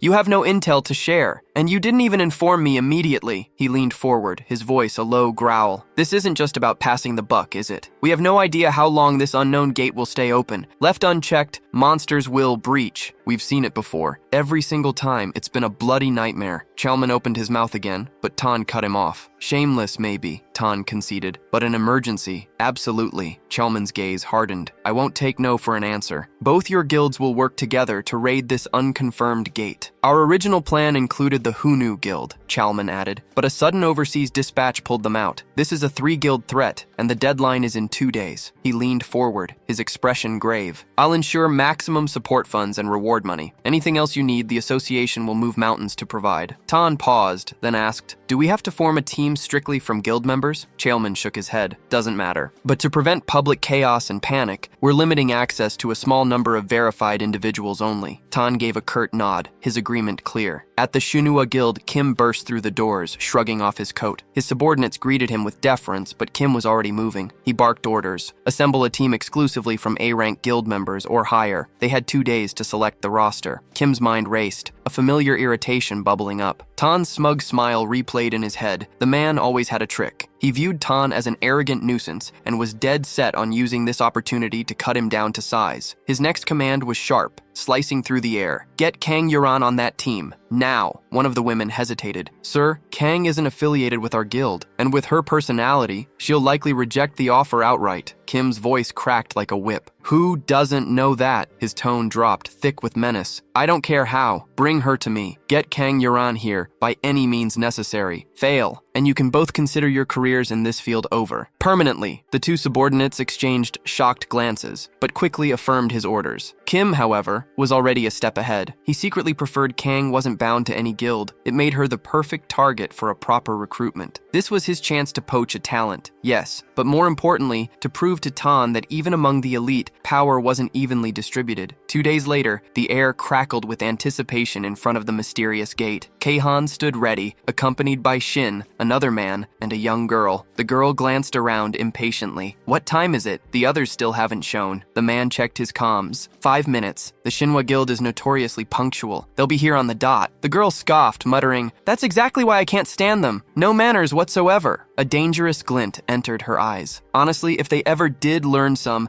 I might just be tempted to put a bullet through their heads. A hand landed a light smack on her head. Watch your words, Sunjae, the Vice Guild Master warned, calling her by name. She rubbed the spot, grumbling. Brutishly strong, aren't you? He glared, then lunged. She bolted, laughing as he chased her away. Shin chuckled, watching the scene unfold. Your guild members really get along. Tahan offered a faint smile. Looks can be deceiving, but in a fight, they're rock solid. He turned back to Shin. Thanks again for coming. Honestly, I thought you'd turn me down. Shin waved a hand. I already told you, Tahan. With the item you gave me, I'm honored to help. He paused, a different glint in his eye. But there's another reason. 5 days ago, a system window popped up, a hidden quest. Only a handful of players got it. The selection process hadn't even begun, yet I was already chosen. Why would I decline? Shin continued. The difficulty is extreme, sure, but the rewards are insane. Some players even awaken new abilities. Tahan nodded slowly. Sounds like it's tied to this dungeon. He then offered an apologetic nod. Sorry about Kim. His rudeness is inevitable. Just then, Kim and his team strode up, looking genuinely surprised. You're early, he drawled. Not quite an apology. I'm swamped, but I guess the Overkill Guild has time to kill. Must be from spending all your days in low-ranking gates. No wonder you've got so much free time. The Overkill Vice Guild Master leaned into Shin. Ignore him. Don't give him any ammo. She started to retort, but he cut her off, his voice firm. Just ignore him. He swept his gaze across both groups. The rivalry between our guilds is as ugly as ever. It's not just personal anymore. It's splashed across the mass media, a constant war of words over which guild is strong. stronger. Kim's eyes narrowed on Shin, a sneer twisting his lips. So, you're Tahan's big secret, his hidden card? He acts like he's got an ace up his sleeve, but it's just you? He scoffed, looking Shin up and down. Going on a trip? What's with the clothes? His tone turned sharper. This isn't a picnic. Dungeon raids are no joke. Looks like you're just here to get carried. A girl quickly stepped between them. Chill out, Kim. We have a new member, Kang. Kang, who'd overheard the squabble, cut in sharply. Didn't you say we had no time to waste? No time to argue? Let's move. Sun stared, a jolt of shock running through her. Kang? Her party's roster was insane. This was the Kang, Korea's strongest element master, capable of wielding all 6 elements, an S-rank sorcerer. Add Kim and Tahan to that mix, and they had an all-star lineup. This raid, a cakewalk. She'd gladly be carried. Shin, however, felt a cold dread settle in. Easy? Not a chance. This dungeon was the exact same one from his previous life. Last time, 8 high-rank awakened had gone in. Only Tahan crawled out, barely, saved by a desperate trump skill. The gate had vanished without a trace, an unprecedented catastrophe. 7 top-tier awakened simply declared missing. The association had buried the incident so thoroughly that virtually no data remained. Shin couldn't guarantee their survival, let alone victory. They stepped inside. Kim immediately lunged, his attack obliterating a doll with casual ease. He chuckled. Too easy. Shin's unease deepened. Why did it seem so simple? On their way back to the entrance, Shin commented on the cool architecture, only for the Vice Guild leader to snap, "Lower your voice." A beat later, silence. The gate was gone, or rather, sealed shut. The Overkill Guild's vice leader slammed his fist against the invisible barrier, then tried a desperate pry, but it held fast. "We'll have to force it open," he declared. Shin's voice was flat. "You want me to break it too?" A few party members launched attacks, their skills slamming against the gate, but it didn't even budge. "Step aside," Kim barked, shoving them back. "I'll handle this." Before Kim could unleash his power, 2 figures burst from the shadows. Tora maids, blades flashing. Kim reacted instantly, striking them down. "What are these things? How dare they get in my way?" "Impressive skill," one of the girls muttered, eyeing Kim. He scoffed. "No big deal. Why waste anything more on trivial trash?" But as she watched, the trivial trash began to stir, their broken forms reforming. Resurrection. Kim barely glanced at them. "They've got a regen ability," he stated, a smirk playing on his lips. "But they'd need a power level I haven't seen in this entire dungeon just to slow me down." He flicked his wrist, and 2 colossal glowing hands materialized, slamming down to crush the respawning monsters flat. While the others engaged the relentless monsters, Shin and Kang remained conspicuously still. "Why aren't you fighting?" Shin finally asked her. She shot back. "Same question for you." He simply stated, "I'm a support-based production class." "No real reason," she replied with a dismissive shrug. "Just don't feel like wasting effort on this party." She'd been briefly excited, expecting to work alongside Korea's strongest, but this was all flash and zero substance. They couldn't even put down 1 monster. Had she known, she'd have turned down the invitation flat. Shin, however, focused on the monster's polluted mana. It felt wrong, unnatural, like invisible threads tethered them all together, their corrupted energy converging on a single, unseen object. Break that, and maybe it all collapses. He also questioned the point of showing his true hand to this group, but figured his borrowed rental powers would be enough to get by. Kang, meanwhile, finally moved, an arcane glyph blossoming beneath her feet, conjuring something small from the earth. Shin watched, then probed. "Got enough mana for these bugs? Why not send that over?" "Like I said before," she shot back, casually annihilating a nearby bug with a flick of her wrist. "I only kill what I want to."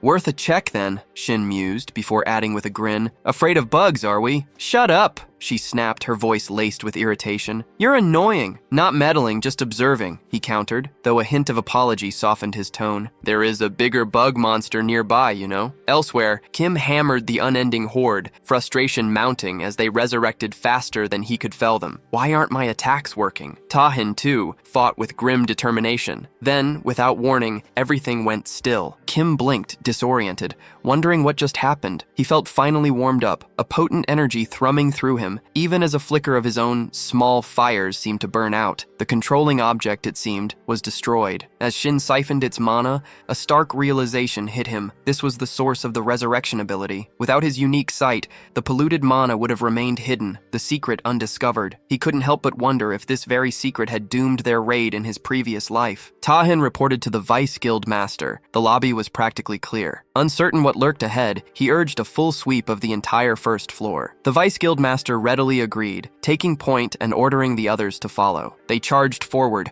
only to slam headfirst into another group of the same monstrous creatures. Kim didn't hesitate, shoving the Vice Guildmaster aside. "I'm going first!" he barked, launching himself into the fray. As he engaged the monsters, Seung's mind raced. Was the mana they were gathering somehow originating from an object within themselves? Shin pointed to a precise spot. "Shoot! There!" he commanded. Confusion clouded her face. "That will break the controller?" she asked. Shin quickly explained the situation to the others, and in a heartbeat, understanding clicked. The solution was simple, brutally efficient. Shin marveled at their speed. The first floor cleared in a blur. They moved through the final room with brutal efficiency, quickly reaching the stairs. "First floor's done," Tahan announced. "Time for the second." "Don't act like a damn leader, you bastard," Kim snapped. "You already knew what was happening." Tahan, ignoring Kim's outburst, motioned for his own people to follow. Kim watched him seething, convinced Tahan was deliberately shunning them. Fine, he thought. I'll just have to crush his pride too. But then a sharp pain lanced through Kim. He'd pushed himself too hard in the last fight. "Let's go," he grunted, the bravado fading. The girls immediately suggested they stick together. A subtle unease pricked at Shin, a nagging feeling about Tahan's words, though nothing concrete stood out. He had to be sure. Breaking away, he slipped into the next room alone. Just ahead, on the second floor landing, stood a solitary figure. A surge of raw power slammed into them. "No time for skills!" Kim yelled, as the others found themselves instantly surrounded, fighting desperately to protect themselves. "Is everyone all right?" Tahan's voice ripped through the chaos, his mind already zeroing in on the invisible monster. This thing was high rank. He could feel it. The Vice Guildmaster confirmed he was fine, and Sung quickly added her own okay, but then her voice hitched. Shin was gone. Tahan's blood ran cold. He scanned the swirling melee, a sickening realization dawning. He hadn't seen Shin since the attack started. What the hell happened to him? "Shin!" he roared, his voice cutting through the din. Meanwhile, alone in that strange room, Shin felt the frantic pulse of battle outside, and it wasn't going well. He'd finished absorbing the last of the mana. He needed to get back to the others, now. But as he spun around, the door was already sealed shut. He tensed, scanning the enclosed space. Were there enemies lurking in here too? Just then, a small girl materialized from behind the closed door, a tiny doll clutched in her hand. Shin's mind reeled. A kid? Here? "Are you the hunter?" she piped up. Then, without waiting for an answer, she turned to go. "Just follow me," she instructed. Shin called out, "How do you know I'm a hunter?" She paused, glancing back. "The lady downstairs told me a hunter would come save me," she explained simply. "She said we should leave together. You're here, so you must be him." "A lady downstairs?" Shin's brows furrowed. As they moved towards the stairs, the girl looked up at him. "You don't know her?" she asked, a puzzled frown on her face. "That's weird, but I know you're the hunter she said would come." At the bottom, the girl hollered, "Lady, wake up! He's here, just like you said." Shin glanced at the lady, whose vacant stare suggested serious psychological trauma. He cut straight to the chase. "I was sent by the Hunter Association," he stated, hoping to break through whatever mental fog she was in. That snapped her out of it. She shot upright, a wave of palpable relief washing over her. "Thank you! Thank you!" she gasped. "I'm the 4th scout they sent in." The first 3 never returned, so I was ordered to investigate and find them. But the moment I stepped into this dungeon, dolls came swarming from every direction, charging right at me. I was completely caught off guard. I tried to make it back to the gate, but the door was sealed shut, the wooden top blocked, trapping me in here. Shin, assuming they shared a similar plight, asked if she knew what had befallen the other scouts. She nodded. From the entrance, she'd called out their names, but something felt wrong. They seemed unconscious. Suddenly, they attacked her. She fled, eventually meeting the girl who'd aided her, only for the scout to mention the girl had played with her too much. Shin pressed for the girl's name. "Elizabeth," she replied, "but I prefer Beth." He suggested they regroup and leave, arguing it was too dangerous to stay. She countered that the second floor outside was even more perilous. They resumed their desperate battle against the invisible entities. Shin sensed the enemy's stealth was finally faltering, leaving him to wonder if these were in fact human-type monsters. Suddenly, a card fluttered down. Shin's eyes fixed on the face. It matched one on the missing scout posters from the association president. Sung's voice cut through the air. "Their faces? They seem familiar." Shin barked a command, "Hold your fire. Those are the missing scouts." He rapidly processed their situation. Stealth abilities had a cooldown, leaving users vulnerable with drastically reduced movement speed. Taking them out easily now was out of the question. Kim's excited shout ripped through the air. "They're finally learning stealth!" he bellowed before the realization hit. Scouts. Their speed visibly waning, Kim declared, "I'll kill them with one punch." He charged, but Sung retaliated, firing a shot aimed straight at Kim's nose. This only fueled Kim's fury. A flicker of madness entered Kim's eyes. He swore these weren't monsters, but people who could be saved. There had to be a way to restore them. But as the palpable killing intent from the fading figures washed over him, his mind narrowed to two choices: kill or be killed. Anyone, regardless of who they were, showing hostility would die. The scouts were no exception. The unconscious scouts jolted awake, scrambling to their feet and lunging at Kim. He snarled a warning at Sung, block him again, and she'd be the first to fall. Sung reeled, fury blazing, poised to strike, but Shin cut her off, stepping between them. He urged Kim to stop, hoping against hope that his words would be heard. Kim's gaze was cutting. "Everyone is blind to their own cause," he stated, "and I'll show you just how blind you truly are, Shin." At that moment, a young girl moved, planting herself defiantly in front of Shin. Kim's voice dropped, icy. "This isn't a request. It's a deal." He'd hand over the raid's spoils and all funding to the Shinhwa Guild. Those terms, he mused, should be enough to make them think. An attack flashed toward Kim. He caught it effortlessly on his hand armor. "Just a warning," he bit out. "Piss me off in the slightest, and Shin, you're dead." Shin thanked him, a sliver of relief cutting through his dread. Time. He'd bought a little time. Sung mumbled an apology to Shin. "Take responsibility later," he snapped. Right now, they needed to focus, understand the situation, figure out how to save their people. Meanwhile, Beth turned to Shin, her voice hushed. "You saw the dolls outside too, right? Some were horrifying." She didn't know how, but every single one was tangled in thick purple threads. The dolls wouldn't die unless those threads were cut. They'd just keep coming, endlessly. The threads themselves were impossibly sturdy, almost impossible to break. She shivered. "Isn't it terrifying?" Shin pressed. "If we remove the threads, do they return to normal? Can we turn our colleagues back?" Beth hesitated. "I heard that once the threads are gone, you still need to disable a device attached to their bodies. But try to rip the threads off and the body just collapses." She didn't know if any of it would truly help. It was a grim answer to a tough question, but Beth's candidness struck Shin. It reminded him of something else. On the second floor, a chilling realization hit them. Once stealth dropped, they had 30 seconds to live. Sunin, her voice laced with worry, turned to Kang. "Can you block them? Ice? Anything to slow them down?" Kang, already bristling with frustration, shot back a sharp warning. "Don't cross the line." The digital countdown blared, relentless. Then Kim, a surge of raw power building, unleashed his ability. He lunged to strike,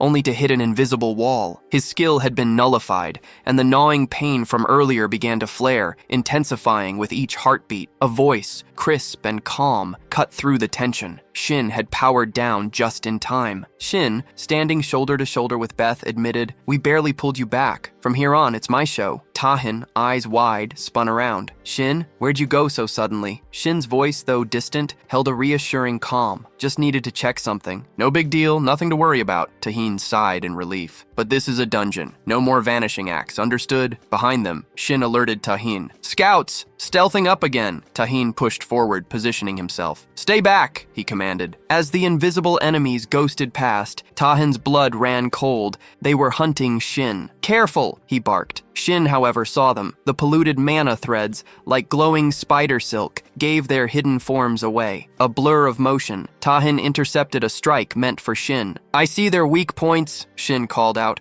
his voice sharp with focus. "I'll mark them. Aim true. Avoid hitting the main body." Tahin nodded, a question forming. "The blue shards?" Shin began pointing, and Tahin attacked, felling a doll with a single precise blow. As he fought, the strategy clicked into place. This was the way. "The circular device in the center," Shin directed. "That's the core weakness. Aim there." With each strike aimed at the designated targets, the dolls began to crumble. Tahin frowned, baffled. Why now? They hadn't broken like this before. Once the last doll lay shattered, Tahin turned to Shin, the earlier question resurfacing. "So, when you checked something on the first floor, did you find anything important?" Shin reported nothing special on the first floor. He'd been deep into his own investigation when he stumbled upon a surviving scout. Her condition was critical, so she couldn't join them, but she'd relayed the full situation, and, crucially, her weak point. Tahin cut in, "What about the child?" "Beth had helped him find the scout," Shin replied. "Her parents apparently apparently were trapped deeper in the dungeon. Kim eyed Beth, his expression hardening. "Something's off," he stated. Shin pressed. "What exactly?" Kim, sensing their doubt, scoffed. "Seriously? A normal girl here? The gate's a top-tier secret, under constant association surveillance. Don't let its appearance fool you. It's monitored every second. There's no way anyone could have just gotten in." Tahan acknowledged Kim's point, but warned, "Don't jump to conclusions." Kim snapped, "You're just looking for cracks in my logic. You'd still be blindly wandering if I hadn't been taking it easy on you all. Maybe I should just cut my losses and kill every guild member here while I have the chance." Tahan's voice dropped. "I don't seek pointless fights, Kim, but it seems you need a lesson in raid harmony." Their eyes flashed violet. "Kim acts like he's above us," Sung declared. "This is the perfect chance to put him in his place." But the girl beside Kim sneered. "And you don't? Stop Tahin instead of spouting nonsense. What if he gets himself killed?" Shin shot back. "And who exactly do you think is going to die? You honestly believe Tahin will lose?" "Tahin will!" she insisted, her voice tight with panic. "Sung, hurry, stop him!" Kim's rage flared. "You think you can even carry your guildmaster out of here once he's unconscious?" Tahin, equally furious, met his gaze. Power surged between them, crackling in the air as they prepared to clash. Shin felt a jolt, a sudden surge in the room's chaotic energy. He couldn't pinpoint why everyone's emotions were spiraling out of control. A shimmering aura pulsed around Beth. She smirked, admitting she'd only nudged their emotions, yet they were tearing into each other like crazy. Pathetic, she called it. Then she turned to Shin, thanking him for inadvertently helping her deploy her brainwashing skill. She'd needed a way to get close without raising suspicion, and he'd been the perfect unwitting accomplice. Shin's blood ran cold. He'd initially seen her as a monstrous child, but when had that shifted? When had she become just a normal kid in his eyes? Had he been under her influence, brainwashed, since their very first encounter? Too late. The realization hit him like a physical blow. He had to stop this now before the entire group fell under her spell. He strained to move, but unseen threads tightened, holding him fast. A cold dread seeped in. He wasn't the only one. Everyone else seemed caught in the same invisible web. Was this her method? Using corrupted mana to twist not just physical bodies, but minds themselves? He watched, horrified, as the truth clicked, and still he'd missed every sign, swallowed every lie. Suddenly, a familiar hum resonated through him. His passive skill, mana absorption, flared to life. As he siphoned off the pervasive corrupted mana, a grim certainty settled. She had picked the wrong opponent. Kim reeled, bewildered. Beth, however, just chuckled. Shin knew how to absorb corrupted mana. How utterly amusing. Shin roared, his voice cutting through the growing chaos. "Beth! She's from the academy!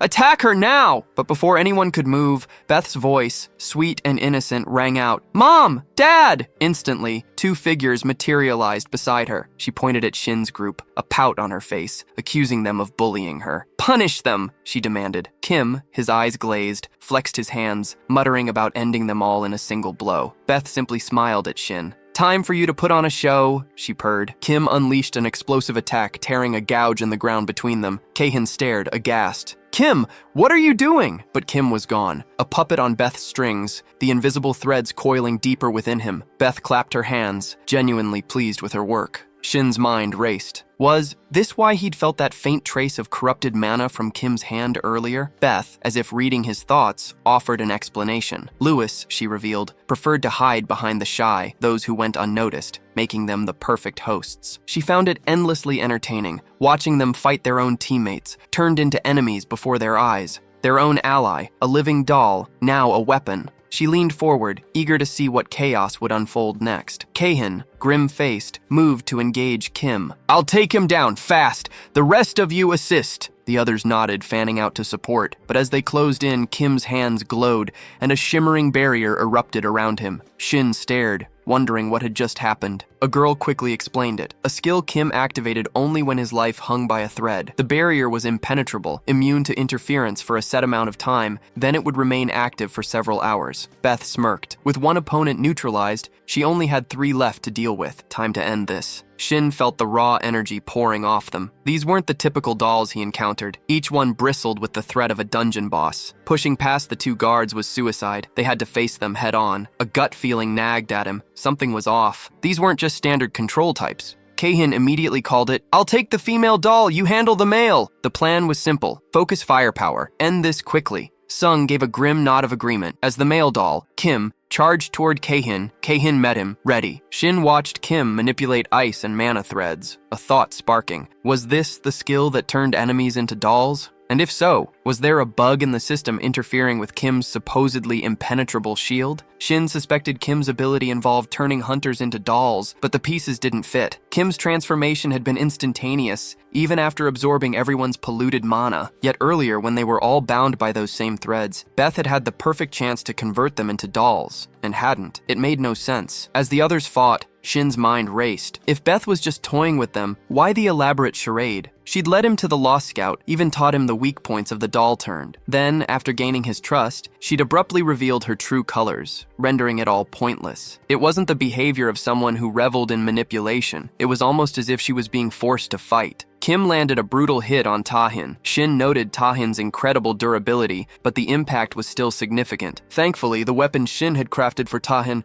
allowed him to channel power, maintaining control and keeping it primed to explode. It was unfortunate, but at least they had that ace up their sleeve for situations like this. Then Sung yelled to the Vice Guildmaster, "Enough! He should be soft enough now!" She unleashed an enhanced bullet, tearing a massive hole in the doll's chest. Still, it moved. Tahin, locked in combat with Kim, realized the fight was far trickier than expected. What surprised him most was the sheer lack of variety, only simple physical attacks. That left only one true concern: mental attacks. As a berserker, he could resist them, but not completely. He barked orders. "Stay paired up! Watch for mental attacks! Hold your positions unless ordered otherwise! They're all destroyed, Mom! Dad!" Beth shrieked, a triumphant grin twisting her face as Tahin lunged. Perfect timing! Tahin's strike landed, jarring a small doll from her grip. Sung cheered, relieved. "See, I told you there was nothing to worry about." Ken chimed in. She acted like it was a huge deal, but that was boring. Shin, too, thought it was over, realizing his earlier assumptions had been way off base. But Tahin stared at Beth's tiny, lifeless form. Monster or not, the sight of a dead child still churned his stomach. He was about to order a retreat when a sudden, unseen force slammed into all four of them, freezing them in place. Not magic, not a mental assault, but an overwhelming presence, something utterly alien and terrifying. Shin instantly recognized it. As expected, he muttered, the hidden boss. A system screen flashed, displaying new main and additional goals, along with their grim rewards. Then,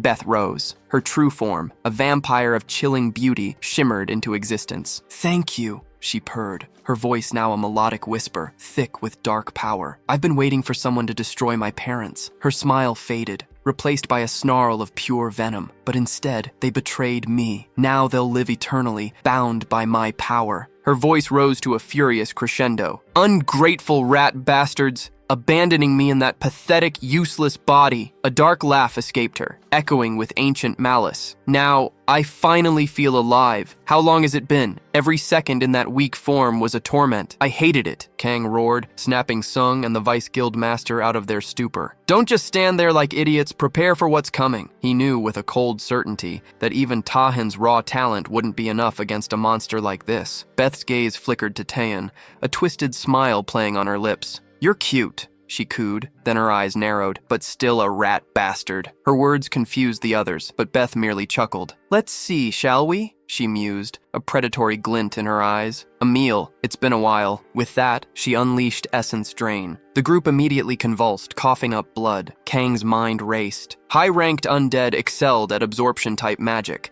but to suppress them all at this range, without any visible conditions or preparation, just how much of a monster was Beth? Tahin ignited his flares, channeling raw power. Beth observed, unfazed. "Strong," she acknowledged. "Strong enough that even in your current state, you might have been a problem." She tilted her head. "If you had been able to use all your power, the results might have been different, but that won't happen." She crushed something unseen in her hand and attacked. Shin stared at him, the question hanging in the air. What percentage of a threat did Tahin honestly believe they were up against? Tahin, sensing the unspoken challenge, demanded, "What are you talking about?" Shin laid it out. "Your berserker explosions have a hard limit, Tahin. You can't sustain 100% output without your body and mind shattering.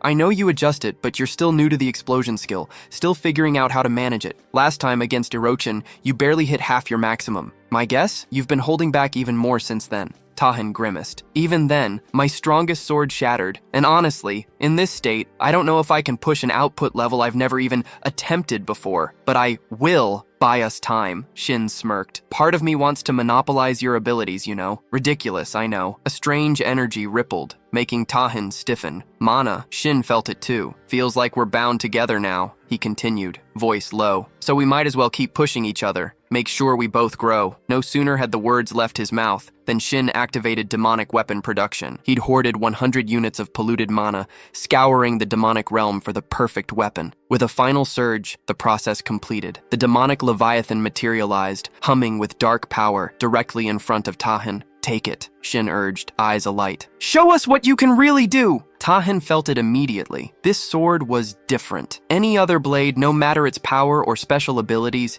he'd have taken without a second thought. But this, it radiated something alien. Even knowing Shin had forged it, Tahan hesitated a beat before his hand closed around the hilt, a jolt of raw power surging through him. The polluted mana was palpable, crackling with a distinct flame attribute. It was terrifyingly powerful. Polluted mana and a flame attribute, Beth mused, her voice a low purr. Quite strong. Unfortunate for you, then. Her hand flashed, a crimson surge of blood magic activating her bloodbath territory. Crimson tendrils seeped instantly into Shin's shoes. A wide area skill, he realized, his mind racing. Was it absorption? A shutdown effect? Beth's cruel smile widened. The absorption isn't as intense as it could be, darling, but it's still versatile. Her gaze sharpened. Your mana management, your basic metabolism. Slowly, they'll seize up. Everything, down to your very bones, muscles, nerves, and veins, will simply melt away. The pain won't be overwhelming, but it will take its toll. Tahan kept pressing forward.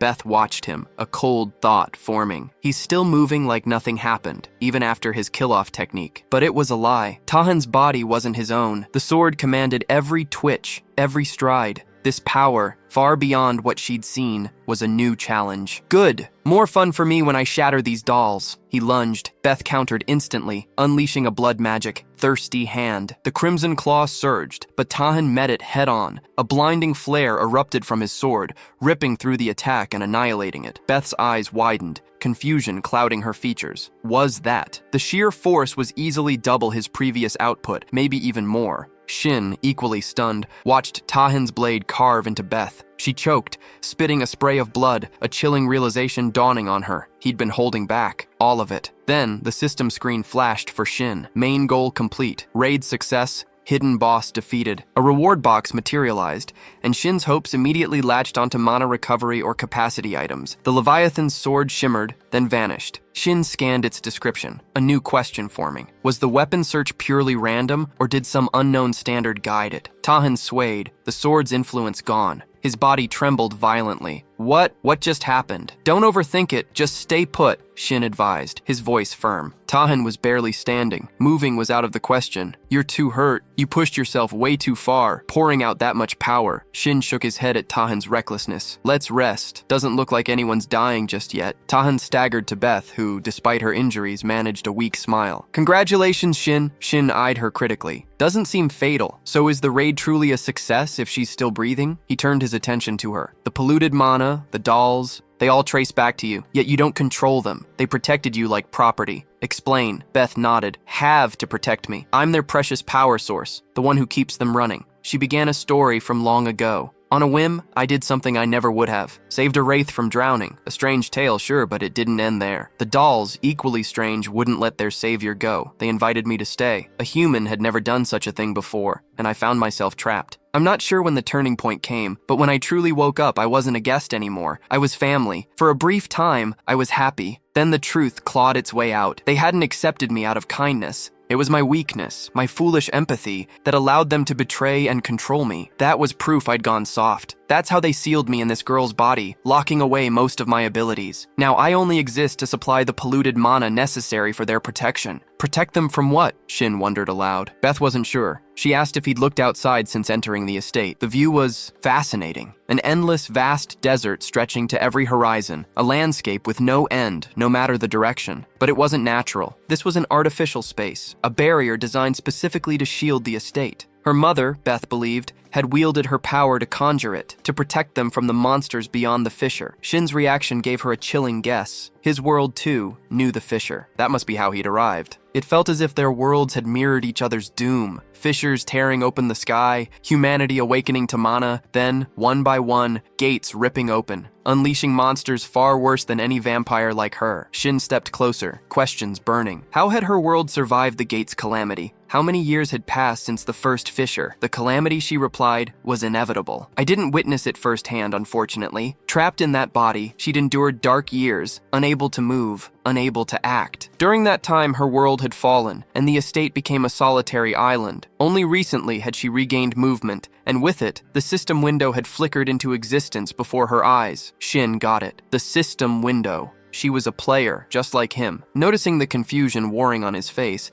Beth acknowledged his unspoken questions. She apologized, already knowing she couldn't answer them all. As if on cue, her body began to break down, cracks spreading across her skin. Death, she murmured, a faint smile touching her lips. Isn't so bad after all. Shin watched her collapse, but then a system notification blared. Demonic cycle of control available. A small smile played on his lips as he opened the window, then moved. His hand went to her neck. Her voice was a ragged whisper. What are you doing? It's no coincidence, he replied, his gaze intense. I could say it wasn't necessary to use until now, but personally, I was curious. Then, the system's voice boomed. Upon successful equipping, the relevant monster will be held from their critical condition and become a subordinate familiar to the player who equipped the item. Shin had seen plenty of players with familiars, but this was a first. A player as a familiar. The contract finalized. The screen confirmed her registration. He hadn't expected a transformation, yet her shift into a cat, not a bat, was still jarring. Even her necklace morphed, adapting to the change. Snapping back to human, she leveled a glare. Don't make me fall in love with you.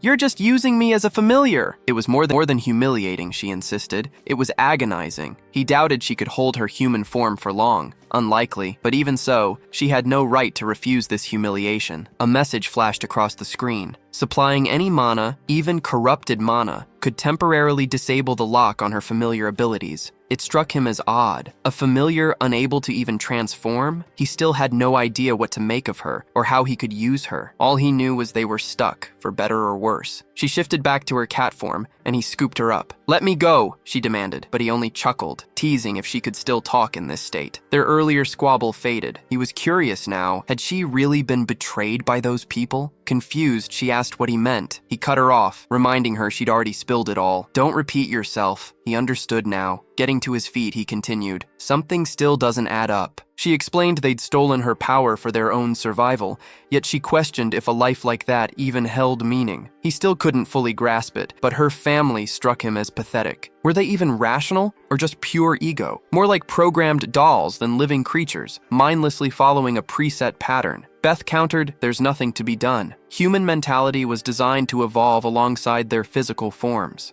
They'd become this way by force-feeding on corrupted mana, letting their egos swell and their rationality shrivel. Do you honestly expect me to feel sympathy for them? She challenged. He shook his head. No, most humans, myself included, wouldn't choose that existence. Shin's thoughts drifted to the father doll. Had it moved bodies? Beth cut in, demanding, what are you getting at? If it wasn't him, he wouldn't have chosen to live like that. So what's your point? Shin manifested a shimmering purple orb, beckoning Beth closer. She floated towards it, a familiar, unsettling compulsion clinging to even that simple command. As they neared the orb, Shin explained, you might not realize it, but this is an essential crystal. It's usually central to black magic rituals, capable of storing both mana and fragments of a soul. He paused. Those people must have siphoned your power, stuffing it into the doll, essentially infusing their own essence. They might have lacked raw power, but their technical skill was undeniable. Beth frowned, a question forming on her lips, but Shin cut her off. There wasn't another way, was there? Suddenly they materialized within a house. A family gathered around a dining table, their voices low. The woman at the table spoke, her voice strained. Thousands of visions these past few days, but the outcome never changes. The conclusion is always the same. Something is happening between two worlds. Over the last few years, the frequency has been increasing uncontrollably. Even if we postpone it as long as possible, it'll be too late to prepare for what's coming. Beth realized this wasn't the present. A vision then, woven from memories. Were they the father's? The father leaned forward, pressing for details on her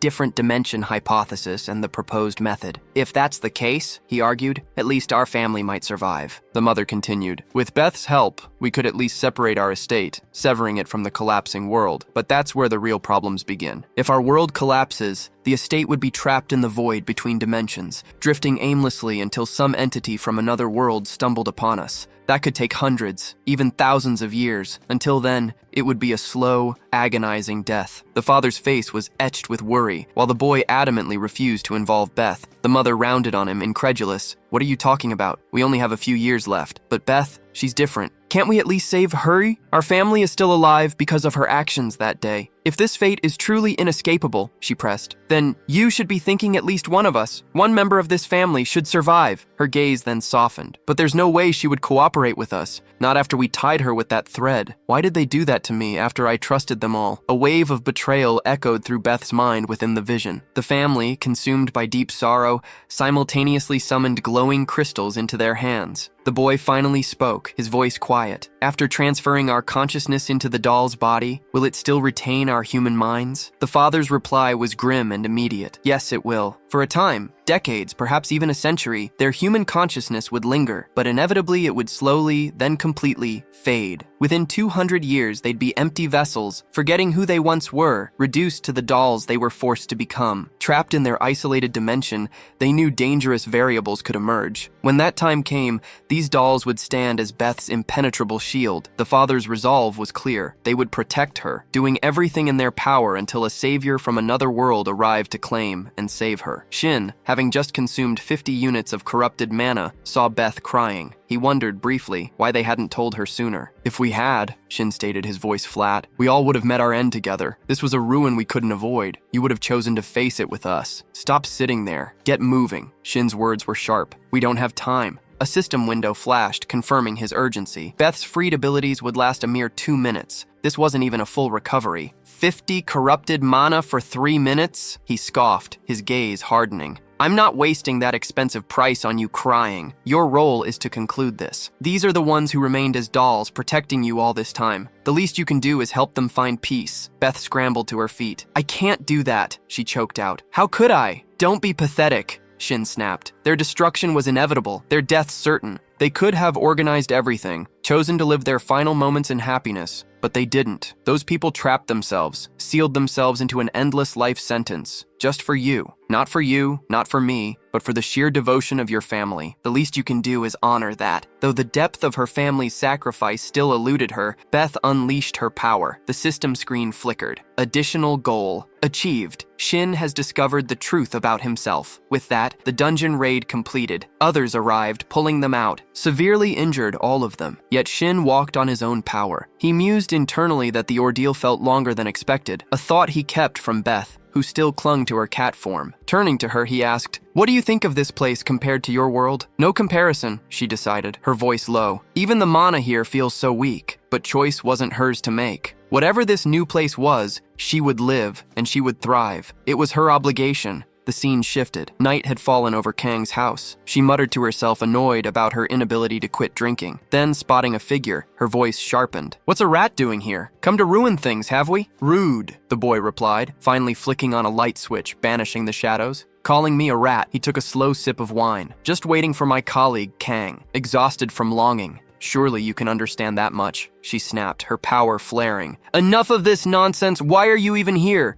Do you want to pay for the bottle he opened? Even his life wouldn't be enough." He slammed the table, frustration etched across his face. "So cruel. I wasn't here for personal reasons. I heard she'd gone into an unconfirmed dungeon, and you know how interested I am in those. I just came to hear all about it, how fun it was." Once she'd finished recounting her story, he smirked, realizing she hadn't seen a thing. It genuinely surprised him, a proud queen blacking out so pathetically in the middle of a raid. "Shut up!" She cut him off, the absurdity of it all getting to her. Unconscious or not, she'd seen the results with her own eyes. Tahian, with just 2 swings of the sword Shin had given him, had finished the boss. Even for a berserker's explosion, the sheer power was unprecedented. The boy nodded. S ranks are different, all right, definitely worth hunting. But Kang wasn't so easily swayed. The spectacle was memorable, sure, but her focus remained on the supporter. She knew the boy was just a D-ranked small fry, good only for making weapons. Yet that weapon had withstood Shin's full power. if they could wield such a sword. He cut her off with a dismissive wave. If you could churn out sturdy swords, that'd be genuinely useful, maybe even worth carrying around. But a tool is just a tool. Without someone to grab the hilt and swing it, it's useless. The true measure lies in the wielder's ability and the purity of the fight. Everything else is simply impure. He made to leave, his point made. And that impurity, she countered, might be the very reason you fail when you hunt Tahan. He actually agreed. A D-rank supporter, the queen's latest obsession, is interesting. Not on Tahan's level, no, but I'm curious.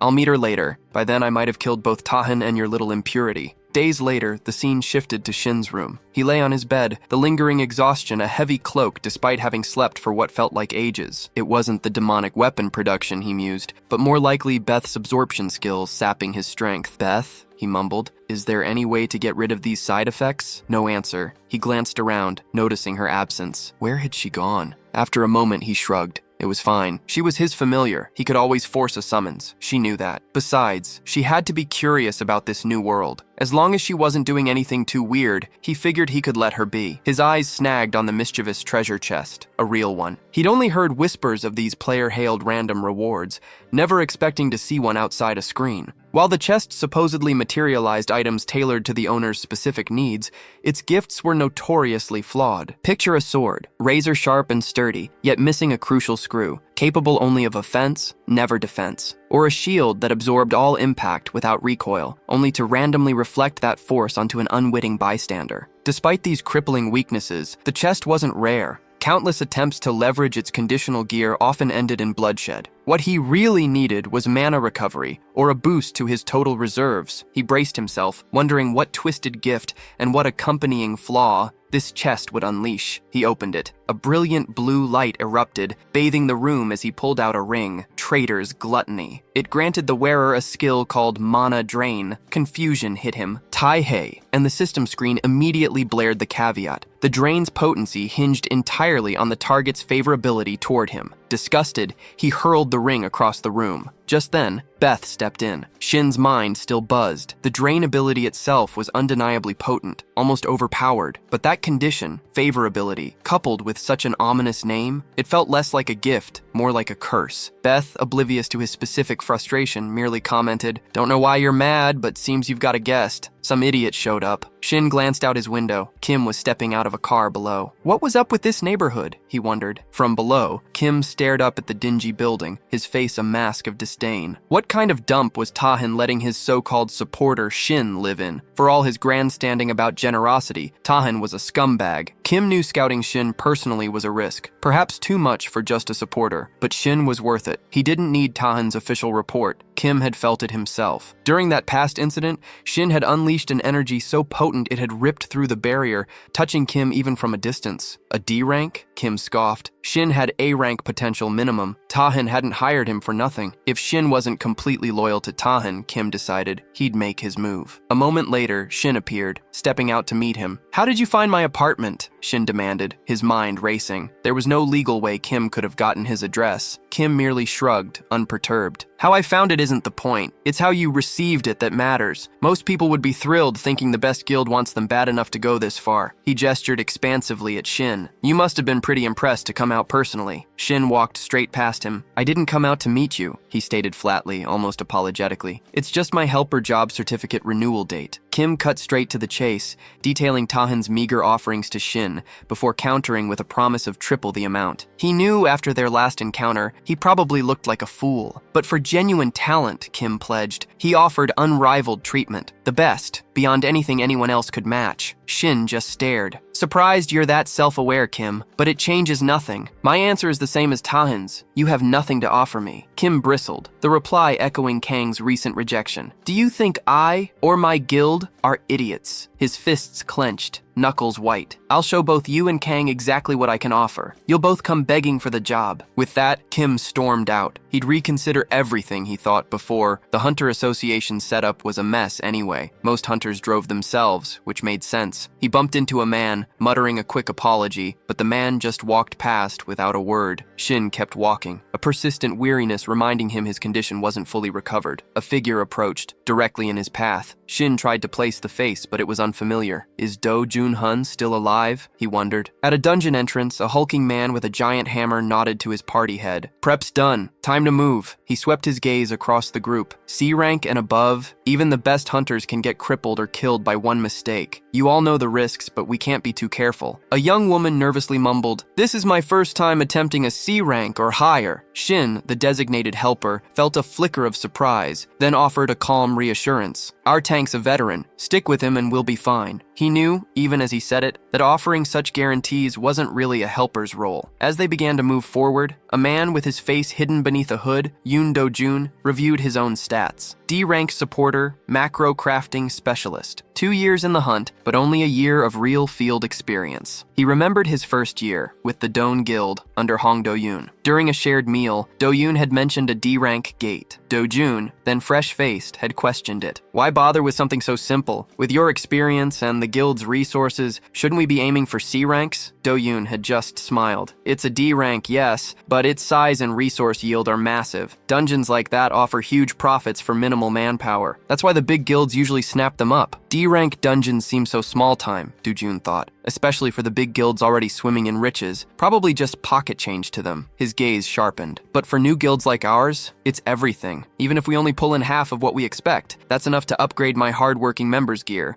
train them in exclusive facilities instead of shared spaces. Not much left after that, but it's enough to build this guild from the ground up. Be patient, Do-jun, Do-yoon had told him, a knowing glint in his eye. Soon enough, the whole world will know the name of Doan Guild. Do-jun remembered a different day entirely. The day an unbelievable call from the association shattered his world. He'd met with an official, a man who laid out the grim truth. Doan, a B-rank hunter and a recognized veteran, shouldn't have died in a dungeon like that. The man had explained, grim-faced, that the dungeon Do-yoon entered was anything but ordinary. "I don't know what you've been told," he'd said, voice low, but it was an unconfirmed dungeon. Post-investigation results confirmed it, a place of extremely high danger. Stunned, Do-jun felt a cold certainty grip him. Doan's death was no accident. "I'll look into the gate," he'd declared, through an official auction. He wasn't sure what others knew, but he knew Doan. Doan wouldn't lie to him. The official had then pressed, asking if Doan had said anything out of the ordinary beforehand. Do-jun's mind reeled. Had the gate bidding been manipulated? Something felt profoundly wrong, yet he pushed the thought down. He'd replied, forcing a neutral tone, would be beyond simple common sense. The official continued, informing Do-jun that Do-yoon's body would be transferred in 2 days,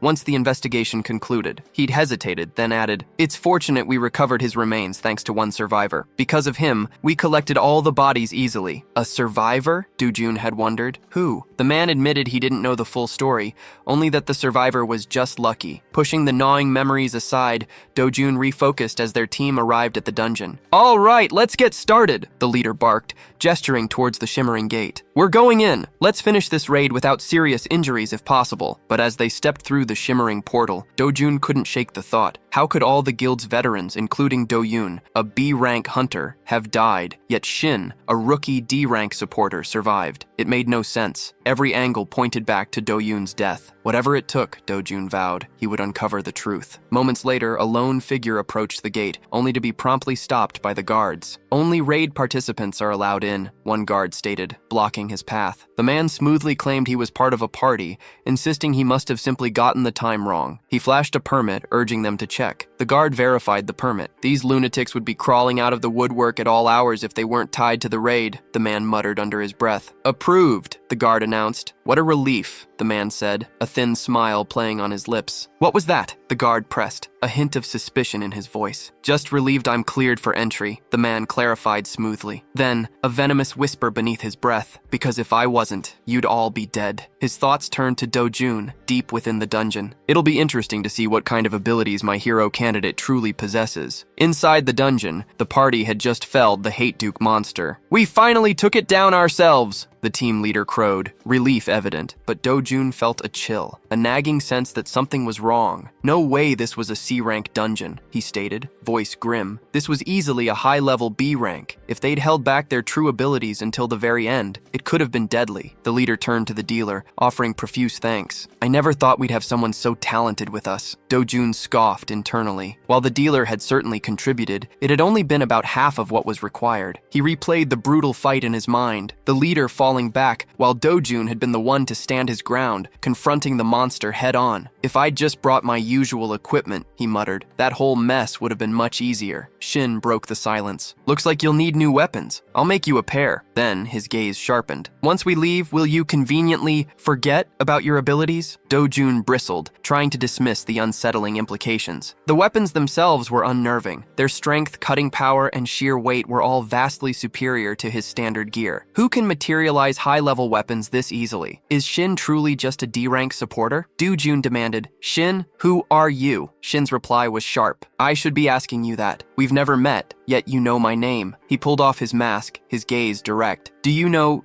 Do-yoon, my older brother, the guild master of Dun Guild, the one you belonged to a year ago? Shin looked genuinely confused, but Dojun pushed on, his voice a low growl. I don't care who you are. I want to know everything that happened to my brother a year ago, and your part in it. Before he could press further, an attack tore through the air, aimed squarely at him. Dojun instinctively drew his twin swords, expecting a lingering monster. Instead, a man stepped out of the shadows, a sudden jarring presence. The man's voice cut through the silence. Your best days might be ahead, but I didn't think anyone could deflect my attack. To think someone like you is still alive, I've already killed the others. Dojun tensed, a cold dread washing over him. He hadn't even registered the man's presence. This strength, is he a berserker? He's definitely a few steps above me. He whispered to himself, no need to be scared, just relax. The man smirked, his eyes finding Shin. I heard there was a D-rank supporter mixed in, but it turns out to be Impurity Boy Shin. Shin frowned, his voice sharp. What do you mean by that? The man dismissed Shin with a wave. A shame. I'd hoped you'd put up more of a fight, but that doesn't mean I'll let you live. A chilling realization hit Dojun. This man knows Shin too. Then the man shifted, raising his giant sword. A predatory grin spread across his face. Let's see if you have something to offer. The hunt's more fun if you do. Dojun braced,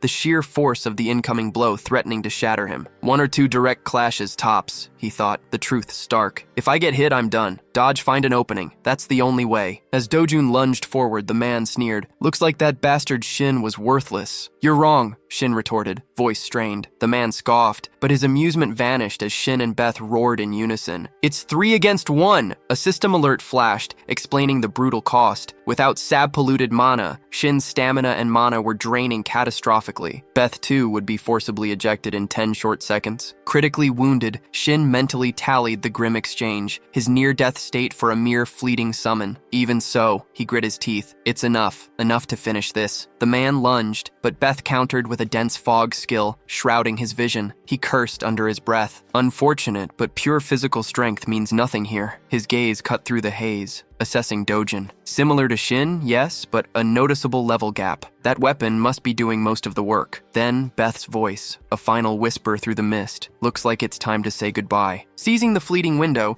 Dojun erupted into a ferocious attack. The man twisted, a desperate dodge, but it wasn't enough. His arm severed, falling away. As Beth's form flickered, beginning to dissipate, she murmured, not bad at all. A little sloppy at the end, maybe. Dojun knew killing this monster was a long shot, but severe injury? That was within reach. The basic skill gap between them remained massive, yet in this moment, in this state, Dojun felt a surge of certainty. He had a real chance. Drop your weapon, surrender, and you might live, Dojun warned the man. Considering your sins, though, the outcome's probably the same either way. The man dropped his weapon. Dojun, at first glance, thought it was surrender, until an instant gut feeling screamed otherwise. The man was already powering up, and Shin's voice cut through Dojun's comms. Corrupted mana! Dojun surged forward, but it was too late. The man smirked. Let's see each other later, he whispered, vanishing. The nascent magic circle, already flickering into existence, confirmed it. A teleportation spell. Good riddance, Shin grunted, a genuine relief in his tone. Just a simple escape item. If that had been an attack or debuff, you wouldn't have walked away in one piece, Dojun. Dojun turned to Shin, his expression grim. What about Dun Guild? Doyun. I'll explain everything, Shin affirmed, his gaze steady. You have a right to know. That evening, Dojun and Shin stood by, watching the association's cleanup crew bag the last of the party members' bodies. This doesn't sit right, Dojun muttered, his voice tight. They were murdered by that bastard. Now we have to lie, claim monsters in the dungeon, did it? We had no choice, Shin replied. Security logs list 7 party members. Minutes after the initial entry, someone else, using an access card, showed up late and walked right in. Dojun frowned. struggling to grasp it. How is that even possible? Unbelievable as it sounds, it happened, Shin confirmed. Whatever certificate they used was good enough to fool the system, good enough to fool security. It might have even been a real access pass. Think back to what I told you, Shin continued, his voice dropping. A year ago, an unconfirmed dungeon went up for open bid as a certified one. We still don't know their ultimate goal,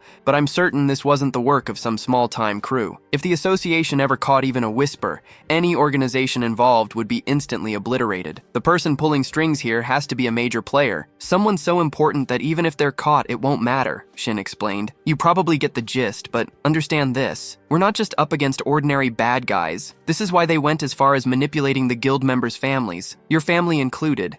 And some people, Shin added quietly, might not be ready to accept that reality. Dojin's eyes widened. He understood. If they reported this officially to the association, those people could get caught in the crossfire. Shin simply nodded, confirming Dojin had hit the mark. Dojin, still reeling, had one final question. Shin's ability. A D-rank maker? It made no sense. Why had Shin hidden his true power? Shin waved off the details, claiming they'd take too long. Honestly, a year ago, my abilities were useless. I could summon a sword, yeah, but it was so pathetic. Calling me a D-rank was embarrassing. He explained that during an unconfirmed dungeon incident a year prior, on the verge of death, he'd awakened a new power. It was the only reason he survived. He admitted it sounded unbelievable, that he wouldn't trust the story either if their roles were reversed. But once the main culprit and the full truth are revealed, I'll tell the world, tell their families. He knew it didn't excuse hiding it for so long, and for that he apologized to Dojin, vowing to find those responsible for the deaths and fast. What would Shin do when he found them? Dojin wondered, then turned, cutting him off. Don't act like this is just your problem. Shin might not be the culprit, but beyond that, Dojin had no answers he could accept. He was just like Shin. He'd seen the truth with his own eyes, yet he had to keep silent, for the sake of those who deserved to know. But I swear, I will never stop until the people who killed my brother pay. He would hunt them down no matter what. Until then, he was all Shin had. From this moment on, they had only each other. The scene shifted to an abandoned factory, cold and cavernous. A man materialized with a pop of displaced air. I'll kill them, he snarled, the words a raw whisper, unsure if he spoke to the empty space or himself. A woman stood waiting. You only realized your defeat after you fled? She sneered, her voice dripping with disdain. Is that truly how pathetic you are? She advanced, her heels clicking on concrete. You should have returned dead, or at least hopelessly broken. Then I could have used you as a sacrifice. Her gaze was scathing. No need to act like a dog in the rain. He still had high hopes for you. With a flick of her wrist, a grotesque tiny object materialized before him, complete with a minuscule mouth and unsettling eyes. The man stared, bewildered. Don't refuse, she commanded. Eat it. It will become your new arm. Skepticism warred with his fear. Are you messing with me? He rasped. You expect me to just eat some strange unknown thing? She acknowledged his hesitation. We hardly have a trusting relationship, I know, but you can only afford to be picky if you have options. And right now, without your primary weapon, I doubt sheer effort will save you from your current predicament. He picked up the squirming thing, a low growl escaping his throat. If something happens to me, then you're free to do whatever you want, she calmly finished. He swallowed it whole. A gut-wrenching scream tore from him, echoing through the empty factory. After a long moment, the woman watched him writhe, a faint smile playing on her lips. They match better than I expected, actually, she teased. It might take all night for it to fully take shape, but this is only its first form. For now, he had a new arm. She added, just use it. Over time, it'll naturally transform into something more suitable. If you don't like it, you can tell me anytime. The thing is like my child, so I can do whatever I want with it. He seethed, a primal rage coiling within him. Dojon and Shin, both marked for death, but even deeper, a burning hatred for the one who'd so casually severed his hand. Meanwhile, at the airport, a media frenzy erupted. Cameramen and reporters swarmed the arrival gate. Beside Dojon,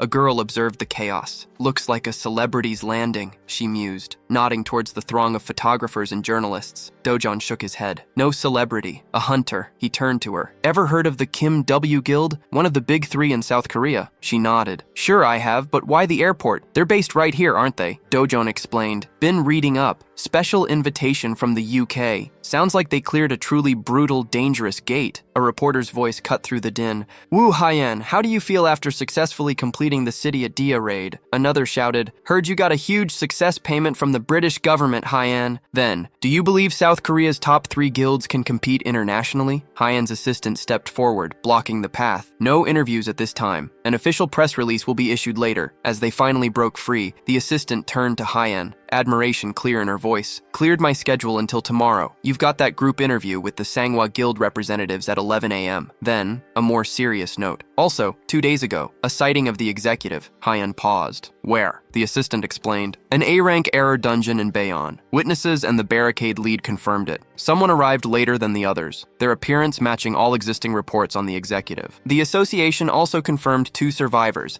a B-rank assassin and a D-rank supporter." "A D-rank supporter survived?" Hyen frowned, surprised. "Was the B-rank assassin that good?" Her assistant shrugged. "Don't know, but both survivors later claimed their party members' deaths were just accidents during the hunt." Hyen's mind raced through possibilities. Were the survivors allied with the executive, or had they been coerced, threatened into silence? Either way, she had to meet them. They held answers she desperately needed. Hyen sat in his room, the glowing screen of his datapad reflecting the dim light. As expected, his search for the mysterious man yielded nothing among the Hunter Association's records of great swordsmen. The man wasn't a well-known hunter. Hyen knew that much. He also constantly changed his appearance, a ghost slipping through the cracks. But one thing was certain, the man was tied to the strange incidents plaguing the error dungeons. Hyen grimly suspected these glitching dungeons, these anomalies, were the work of the man's organization itself. His thoughts drifted to the estate where Beth had been held. Could they have wiped out all the hunters present, including Tahin? The potential of those people, future heroes, every one of them, their eradication would be an incalculable loss for the world. It wasn't just forged dungeon ranks anymore. Sending separate assassins suggested the organization operated far beyond dungeon walls. The true danger, Hyen realized, wasn't just inside the dungeons, but also lurked very much outside. A sudden buzz cut through his silence, his comm unit. The caller wasted no time asking, "Have they contacted Shin?" Later that evening, Shin found himself at a high-end restaurant meeting Kang. She took in his attire with a wry smile. "I expected a tie, given the place. Perhaps I expected too much." Shin shrugged. He'd never been to a place like this, never even considered it. "The more time passes," he said, his voice flat, "the more distrustful I become of society." He was certain his address and phone number weren't in any publicly accessible association database. Kang raised an eyebrow. "Your address, then? Did Kim come to visit you?" She leaned forward, a knowing glint in her eyes. It's obvious what happened. Kim, probably wearing that greasy smile, all his usual unfounded confidence. But she quickly waved a hand. "Don't worry, Shin. I'm not here to deliver bad news. I just invited you out because I have a personal interest in you." She paused, then pressed. "Or did you come because you were interested or had business with me?" She gestured to the empty chair. "Sit. Drinks are on me." "This isn't the kind of conversation I can enjoy over a drink," Shin countered, unmoving. "If you don't have anything specific to say, I'll stick to my business." Kang sighed. "I can't remember the end of the last dungeon." She frowned, a flicker of frustration crossing her face. "I fainted. Even Tyne, as candid as he was, didn't stand a chance." "So tell me, how did you defeat the monster?" Shin scoffed. "You should be asking Tyne, not me. I'm a D-ranked supporter, no combat ability to speak of. Everyone else was unconscious. There's no way I could have understood what was happening. All I did was use my remaining energy to create a sword, nothing more." "That's fine," Kang said, her gaze unwavering. Shin, however, was left wondering what she really wanted from him. Kang's words were unsettling, yet delivered with a strange amusement. A maniac with a great sword was systematically hunting hunters, and she was the next logical target. Shin cut in. If his predictions held, her entry into an A-rank error dungeon meant she was already a target. Among all of them, she stood out as the sole hunter unaffiliated with any guild. Kang, unperturbed, continued her thought. They'd likely target her first, she elaborated, precisely because she lacked organizational protection. Plausible, she conceded, but her tone sharpened. "Are you forgetting something crucial?" She didn't miss a beat. "It's not just me. There's also a D-ranked supporter like you, with no guild affiliation and far weaker combat abilities." She leveled a look at him. "If your theories are true, then aren't you in a far more dangerous spot? What do you think about that? I could protect you if you'd like." Shin, however, declared he'd said all he needed to and turned to leave. His parting shot was sharp. "Take what I said seriously. Your life depends on it." The moment Shin was gone, Kang pulled out her comms. "He's left," she reported, her voice low. "This is our chance. Go all out, even if it means debt." She ended the call, a quiet "what now?" escaping her lips. Shin walked alone, when suddenly, his power flared. The very man he'd faced in the dungeon materialized before him. "Should I say it's been a long time?" the newcomer drawled, his gaze mocking. He cared for little, but even he had to acknowledge Shin's raw guts. Barely days had passed since their last last brutal encounter, yet here Shin was, strolling alone at night. Was he truly so thoughtless, so foolish? The man sneered, certain that any attempt to run or scream would be futile. Shin hadn't even noticed, but he was already caught. The barrier was already humming, a masterpiece of a trap. Whoever set it up was terrifyingly talented. No one outside would ever know what transpired within, and until one of them died, not even an ant could escape. Shin, however, merely shrugged. Not bad. This barrier only blocked entry, he knew. It was based on a principle that created a virtual space, perfectly mimicking reality. He briefly forgot the corrupted mana, a sudden unease settling in as he realized he couldn't sense any presence. Had the man slaughtered everyone living here? Still, Shin murmured, a hint of dark humor in his tone. It's a relief your organization has some level of discernment. The man's brow furrowed. What do you mean? Shin simply met his gaze. He'd expected this, expected them to come. Thought it might even happen tonight. The man scoffed, a sneer twisting his lips. You're the perfect target, Shin. Just a supporter, useless on your own. Before Shin could even formulate a retort, the blade flashed. Keep babbling, act carefree, the man snarled, lunging with his sword. The strike landed, erupting in a cloud of smoke, but when it cleared, the man stared, disbelief etched on his face. Shin stood, his own materialized sword now locked against the incoming blow. This wasn't a half-hearted strike like last time, the man thought, a cold dread seeping in. Any other fighter would be dead already. Shin's voice cut through the tension, calm despite the immediate danger. First time in a year I've fought one-on-one without an audience. He held the man's gaze. As for being a useless supporter, you're not entirely wrong. A blur of motion. Shin lunged, activating Grid World. Try to keep up. Miles away, Hyen's car jolted to a sudden stop. No visible gate sign, yet a palpable wave of corrupted mana washed over her. As a saint, a formidable mid to upper tier support class, she wielded not just general mana, but distinct divine power. Divine power was antithetical to corrupted mana. Even if some classes couldn't see it visually, she could always feel it. Her assistant, sensing the unusual aura, quickly asked, "Should we report this to the association? Corrupted mana, right in a residential area?" Hyen's gaze hardened. "Give it 30 minutes. If I'm not back, then contact them." With that, she gathered her energy, gripped her weapon, and stepped out. The assistant perceived only a solid wall where Hyen stared. Then, to his shock, she simply walked through. Not only had she passed the unseen barrier, but her presence vanished entirely. He could only hope she'd be safe. Back in the fight, Shin didn't just fight, he played. He dismissed his materialized sword, a feint, drawing the man's focus. The opponent barely dodged Shin's next move, fury boiling over. "Tricks like that won't work on me," he roared. But as the words left his mouth, a glint caught his eye. A KM-38 mana grenade, one of the army's high-powered monster killers, landed at his feet. The blast was instantaneous, engulfing the man in a concussive wave. From a distance, the lady watched, a flicker of grudging respect in her eyes. Shin had even made the Empress bow, a feat in itself. He was, without a doubt, a troublesome adversary. His materialized weapons weren't fancy, just brutally strong, impossibly sharp blades. Their true power, their special abilities, unlocked only by his hand, seemed designed for sheer physical resilience. Yet it wasn't the weapons that truly stunned her. It was Shin's skill. He didn't just throw them. He wielded them with a terrifying, almost surgical precision. Speed, angle, power, timing, every variable was perfect, so refined that even an executive of her caliber struggled to track. Then came the firearms, materializing and deploying at just the right moment. His combat application was simply peerless. Such devastating effectiveness spoke of true battle experience, a seasoned veteran. Had a monster like him really been hiding all this time? After the shots, Shin's thoughts drifted. Mana bullets were barely a tickle to C-rank monsters and above, but against humans, a different story entirely. Human toughness, human resilience, it was a whole different game, especially if you caught them from behind, defenseless. He hated even imagining such a scenario, but knew he'd never be on the receiving end. Is he finally ready to concede? He mused. The man, still red-faced with fury, spat out a single word. Bastard! Shin merely shrugged, a casual dismissal. Just being polite, he drawled, before a storm of spectral swords erupted towards his foe. When the ethereal fog finally cleared, it revealed a grotesque sight. The man, already growing a new arm, had used it as a shield. From the sidelines, the watching lady let out a sharp sigh. "No choice then," she muttered, activating her own power. She hated getting involved, but with her colleague in danger, there was no other option. A flash of regret crossed her face. She should have ended this long ago. "Perhaps I was a little too greedy," the man conceded, a grim smile twisting his lips. "Do your best," the lady urged, and with a sickening crunch, his hand morphed into something monstrous, once. Shin's grip tightened on his sword. The man's right arm,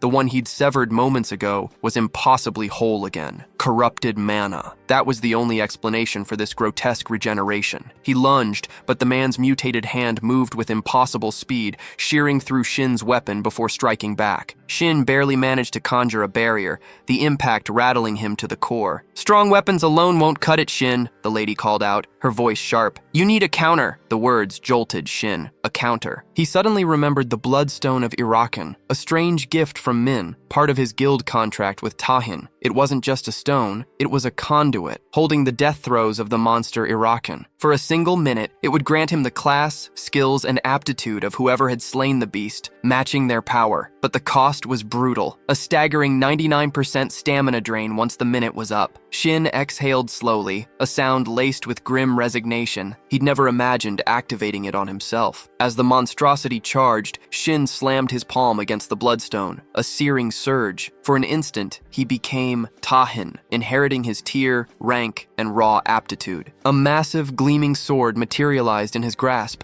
effortlessly blocking the creature's strike. The sheer, overwhelming power of a true fighter class surged through him. This was the real fight. Shin's counterattack was an explosive burst of power, a shockwave that sent the ground trembling. The lady gasped, her eyes widening. That item. She'd only ever theorized about such temporary class changes, artifacts tied to the mysterious Bloodstone line. The sheer strength and energy radiating from Shin were clearly temporary, borrowed power. But then her gaze flickered to the colossal weapon in his hand. Corrupted mana from that weapon. It made no sense. How could Shin, an ordinary hunter, wield power from that person, power tainted by corruption? Her mind flashed back to the Beth Estate raid, to Shin's drained mana reserves. Yet somehow the Bloodstone, even with its minute trace amounts of corrupted mana, hadn't escaped Shin's mana absorption skill. A system prompt, invisible to all but him, would have confirmed it. Mana absorption activated. Corrupted mana, pause 100. Instantly, the demonic weapon creation process flared,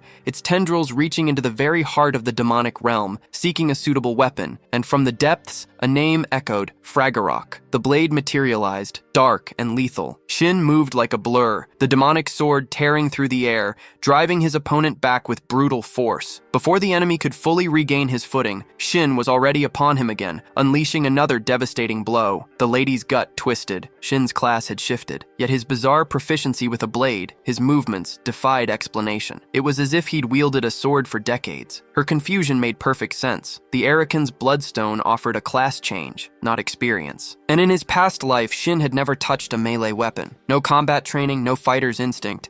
This was why the demonic sword Fraggarok truly shone. While it lacked the raw, destructive might of Tahin's Leviathan, a weapon built for sheer firepower, Fraggarok possessed a singular, terrifying ability. Shin felt himself a puppet on a string. His senses were sharp, his mind clear, but his body moved without his direct command. Even the primal urge to cut seemed to originate from the sword itself, pulling him along. The irony was brutal. Fraggarok, a demonic blade with a will of its own, seizing its wielder, became terrifyingly effective in that moment. Sword and master were one, a lethal, unwilling synergy. As Shin lunged, his opponent screamed, spinning to flee. Too late. Shin was already behind him, blade arcing down, a decisive slash, then a sudden jolt, a profound weariness. Had the time limit expired? The man, a quivering wreck, tried to push himself up. Shin knew one more strike would be fatal, but before he could land it, a bolt of divine lightning slammed into the man. Shin spun, already guessing. Wu Hein emerged from behind, her voice cutting through the tension. Lots of questions, Shin, but this isn't the time for pleasantries. Her eyes raked over his injuries. Don't move. Stay put! Hein secured the man, her voice firm. We won't lose him! The captive thrashed, bewilderment warring with rage. What's happening to me? What kind of situation is this? He spat curses at Hein's silence. Are you even listening? Do something! You have no other choice, Hein stated, her tone glacial. Without ceremony, the man was forced into a gleaming machine designed for decapitation. Shin and Hein watched, stunned, as the execution was swift and absolute. Then she appeared. No great surprise, she commented, her voice calm. I hadn't expected it this way, but I knew Shin would suffer in the end. He was worthless anyway, just removing a useless part. That's enough, Hein roared, her fury palpable. Another move and I attack. The woman barely registered Hein's threat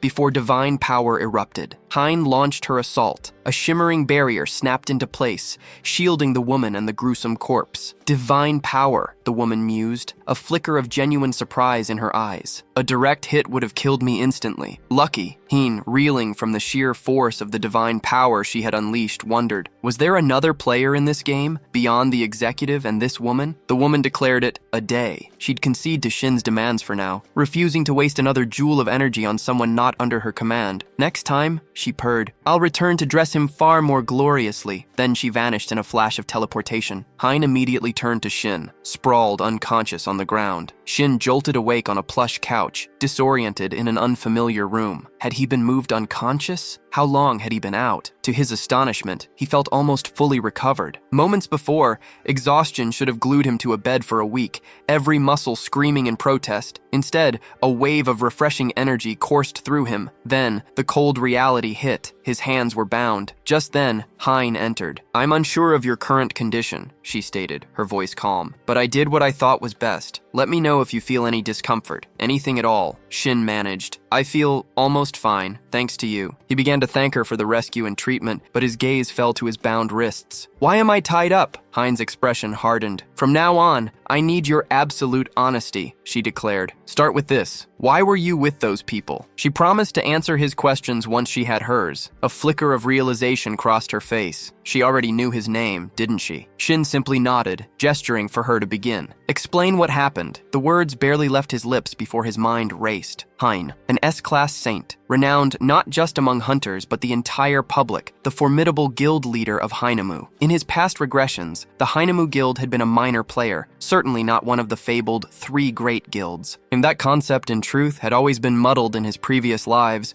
practically a two-way struggle between Overkill and Shinhwa. Soul Link existed, yes, but lagged far behind, never an equal contender. This reality, though, was startlingly different. The Heinemu Guild now stood shoulder to shoulder with Overkill and Shinhwa, a true titan among the big three. The sheer divergence from his memories was staggering. How had Heinemu ascended so dramatically? And Hein herself was clearly the architect of that success. Hein's answer was concise. To put it simply, I was just returning home after carrying out my plans. Shin internally registered her as the preeminent healing type supporter, a miraculous leap from C rank to S rank. I agree, he stated, cutting to the chase. I wasn't with them. They attacked me on my way back. He remembered a different Hein. In his previous life, she was a B rank supporter, never reaching guild leader status. They hadn't been close, but their paths had crossed during joint guild operations. She was capable, yes, and possessed a gentle aura, but entirely lacked the formidable, sharp-edged presence she commanded now. The drastic shift in her personality and abilities baffled him, yet undeniably, these changes had elevated her. By all logical reasoning,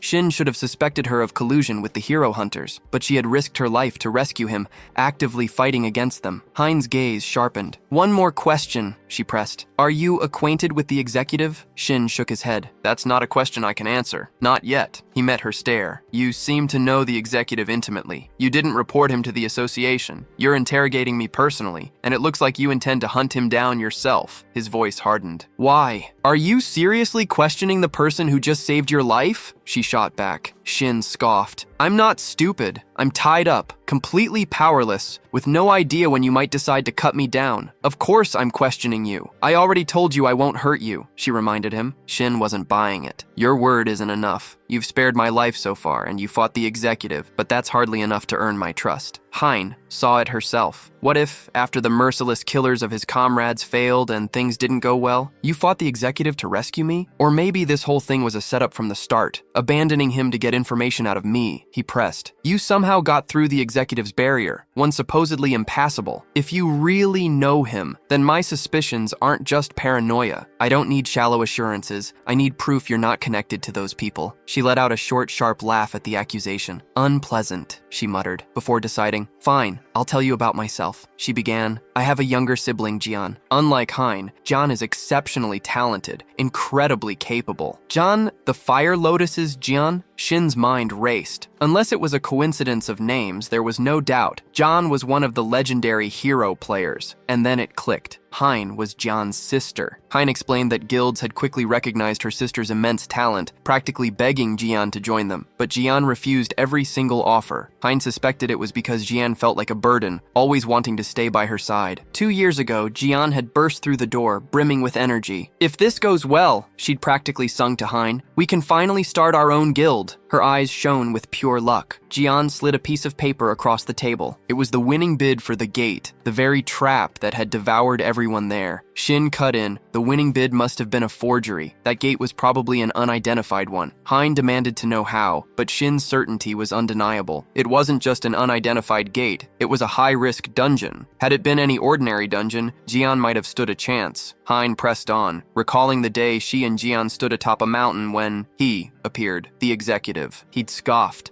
asking why they bothered exhausting themselves, lecturing them on loyalty to their deserting party members, as if they had no choice in their fate. Jian, enraged, had balled fire in her fists, challenging him. "Try it. See if you really think I'll let someone like you do whatever you want." He'd merely sneered. "You've got guts." Then he struck, felling Hein with a brutal blow. "Let's get rid of the small fry and get started," he snarled. Jian lunged to save her sister, but it was too late. That was the last Hein saw her alive. Despite the impossible fall, Hein survived. She dragged herself up, fueled by a desperate resolve to find Jian, but when she finally reached her, her sister lay lifeless, irrevocably gone. Hein's voice hardened. Since that day, she'd dedicated every fiber of her being to getting stronger. She'd mercilessly honed her saint abilities, joined the Heinemu Guild, and clawed her way up the ranks. Her powers had been pathetic then, but at the brink of death, something extraordinary had awakened within her. The only reason she survived that fall from the cliff was that newfound skill. No injury, no matter how dire, not even the threat of death itself could keep her down. As long as it wasn't too late, her healing skill could pull her back from the abyss. It had granted her status and wealth beyond her wildest dreams, but none of it brought her closer to her true objective, finding the executive who murdered her sister and exposing the shadowy organization pulling his strings. Shin realized with a heavy heart that she was just like him, powerless, forced to witness comrades die. He hesitated, a moment of profound silence after her confession, unsure of how to respond. Hein met Shin's gaze. "Your turn," she prompted. He recounted his story, explaining how he knew what he did. Again, he thanked her for sparing his life, apologizing for his initial, perhaps ungrateful caution. As Shin extended a hand for a handshake, Hein grasped it firmly. "After hearing your story," she said, "I'd be on guard too." Her expression softened. "This might feel rushed, but join our guild." She explained that Heinemu would soon stand on equal footing with the other major guilds, and she envisioned a day they could work together as trusted comrades. Just then, Tahine burst through the door, nearly tearing it off its hinges. He froze, seeing them shaking hands, a bewildered frown creasing his face. Shin, surprised by his sudden appearance, wondered what urgent matter could have brought him here. Hein, still holding Shin's hand, shrugged. "Not sure what's happening, but I didn't expect Tahine to come crashing in like this. He looks dead serious." She explained their history. They'd trained together at the Alum Center, assigned to the same group. Tahine had helped her immensely in those early days. Every awakened had to undergo mandatory basic education before becoming a hunter. 4 times a year, new awakened entered the city center for these quarter-long classes, learning the fundamentals of their abilities, mana management, and all the essential laws governing their kind. After their training, they drifted apart, but their paths crossed again frequently once Hein joined the Humu Guild. They'd maintained a solid working relationship for quite some time, until that pivotal, loose incident brought them face to face with the executive. Ever since, the executive had been relentlessly hunting Shin, the sole survivor they knew of, while also attempting to locate other survivors, including Du Jin. Hein discovered the Overkilled Guild was also tracking Shin. She immediately texted Tahine, asking about him, but Tahine, uncharacteristically, flatly denied any knowledge. It was the first time he'd ever lied to her like that. Hein realized he must have a serious stake in Shin, which was exactly why she'd contacted him first. She couldn't shake the suspicion that Tahine's own people were shadowing Shin, documenting his every move. A deep misunderstanding seemed to fester between them. Tahine quickly denied any spying on Shin, insisting that explaining the situation took precedence. He then demanded to know why Shin was even there. Hein cut straight to it, asking if Tahine remembered the incident she'd brought up before, the one she'd discussed with him and Kim long ago. go. Back then, Tahina had offered up a wealth of information, pushing for their cooperation. She'd warned them about a specific group hunting hunters for various motives, a threat demanding a joint investigation involving all three guilds. But neither Tahin nor Kim had bought into it. While she understood Kim's skepticism, Tahin had dismissed her, demanding more concrete evidence. Shin, listening, realized Kim and Tahini must be well aware of the situation by now. Hein pressed on, acknowledging their need for more information. That's precisely why she'd called Tahini here. The very group she'd spoken of had attacked Shin that night, and she'd intervened, stopping them cold. Shin stood right there, living proof of her words. Tahini's gaze snapped to Shin. Is that true? Shin confirmed it, explaining how the same people who'd attacked him previously had returned that night, bringing reinforcements. Tahini took it all in, then challenged Shin. Why didn't you tell me any of this sooner? Shin retorted, don't you know why? Hein watched, recognizing the situation, yet the weight of it all still felt incredible. Regardless of whether Tahin believed Shin, the gravity of Shin's situation was immense, marked by the association, labeled a lunatic. The risk to him was beyond high, especially given their lack of a close relationship. Hein knew they'd maintained frequent contact, but it was painfully clear Tahin hadn't managed to truly connect with Shin. Despite everything, she still needed Shin's answer regarding her guild offer. Shin himself sensed this wasn't just about simple cooperation. Over the past 2 years, Hein had delved into countless missing persons cases, convinced many were linked directly to the executive's shadowy group. Her investigation had unearthed a stark, undeniable pattern. Cases involving 2 other specific guilds, alongside a few other peculiar instances, showed 0 rank discrepancies, no unusual gate accidents, and no missing persons. Tahin dismissed size. Guilds with real pull didn't care about numbers. He believed it had to be something deeper, something about their inherent destiny. Hein countered, larger guilds actually saw more disappearances. When members vanished, big guilds often swept it under the rug to save face, making them perfect targets. Shin, however, pointed out the lack of other obvious targets beyond those. Hein elaborated, guilds, without missing members, were usually tightly organized, anchored by an A-rank guild master. Even smaller, they had fierce unity. Members watched each other's backs and wouldn't let a disappearance slide. She sensed these groups were actively avoiding her, even with her public investigation and Humu's backing. She cited Kim of Shinhwa Guild as an example, a man whose notorious personality still prioritized his people. She suspected they were deliberately avoiding cohesion, though she doubted they could maintain it indefinitely. For now, a false sense of security was enough to keep them off the radar. Tahin conceded her point, but insisted there was no need for further escalation. The Overkill Guild simply outranked Humu in raw power. For Shin's safety, aligning with Overkill was the clear, logical choice. Shin, however, couldn't shake the question. What were they truly fighting for? Tahin was uncharacteristically intense, a flicker of pride visible to Hein. The truth was, Tahin was only this invested because Shin had kept the executive's existence from him. Tahin reeled back in shock, but Hein, pressing on with the assumption Shin would join Overkill, detailed their unparalleled combat strength and support network. To recruit him, Hein proposed a tactic, a deki, specifically designed to lure the dangerous secret organization into open conflict. It's not that we lack the ability, she clarified, but this isn't a decision to be made on impulse. Shin cut her off, thanking her for the offer but stating plainly he had no intention of joining any guild. Perhaps she thought it would restrict him, but Shin clarified his official affiliation would remain with Humu. He saw it as his best shot at safety. Hein immediately countered. Safety wasn't the issue. Shin was only useful as bait. She reminded him that their turn hadn't been postponed. Humu's protection wouldn't stop these people. They might be after Shin now, but someone else would simply take his place. Rather than focusing on that, Shin's thoughts shifted. What if he became the primary target? At the very least, he'd draw all the attention, making others safer. Tahini's voice was low. Was Shin suggesting he'd take the risk himself, shielding others? Not exactly, Shin replied. Even with Humu's resources, they hadn't caught a single glimpse of those criminals in 2 years, despite now having a few clues. But if Shin became the bait, they could at least predict the enemy's next move. If another attack like last night's happened, they'd be ready to catch them. Shin took a sip of coffee. At the very least, he continued, we'll gather evidence, forcing the association's hand and exposing this group to the world. Hein stiffened. You're taking this on alone? He accused, skepticism plain in his voice. What do you mean? I've already told you everything. There's no need for cooperation unless you just want to use me. He leaned forward. I don't know when they'll come, but I guarantee they'll be here the moment I contact them. Shin met his gaze, seeing the defiance. Knowing Hein suspected he'd still take the lead, but Shin also knew the true leverage, Tahin. There was no way Hein could refuse. You're in our hands now, Shin stated simply. Inside Inside a darkened building, a woman with a man's physique entered, her expression unreadable. She reported to her boss on the executive's last assignment. "So, the Maker handled him?" the boss asked, his voice a low rumble. She shook her head. The Maker's abilities were more substantial than anticipated, but Hyen trespassed. Her voice hardened. "After the battle, the executive was compromised. Risk of information leakage. I disposed of him myself." A beat of silence. Though, considering how cooperative and impulsive he was, I wonder if grooming and using him wouldn't have been more efficient. The boss nodded slowly. "If that was your judgment, prove it." He granted her permission. "Use Hyen. Fill the executive's empty spot." She hesitated, a slight frown touching her brow. "Alone?" He shook his head. "Not distrust. Hunting is too important a task. I need it done properly without distractions. I trust you to handle it." She gave a crisp nod. "My best, then." The boss pressed. "Beyond Hyen's trespassing, did this Maker possess any special traits?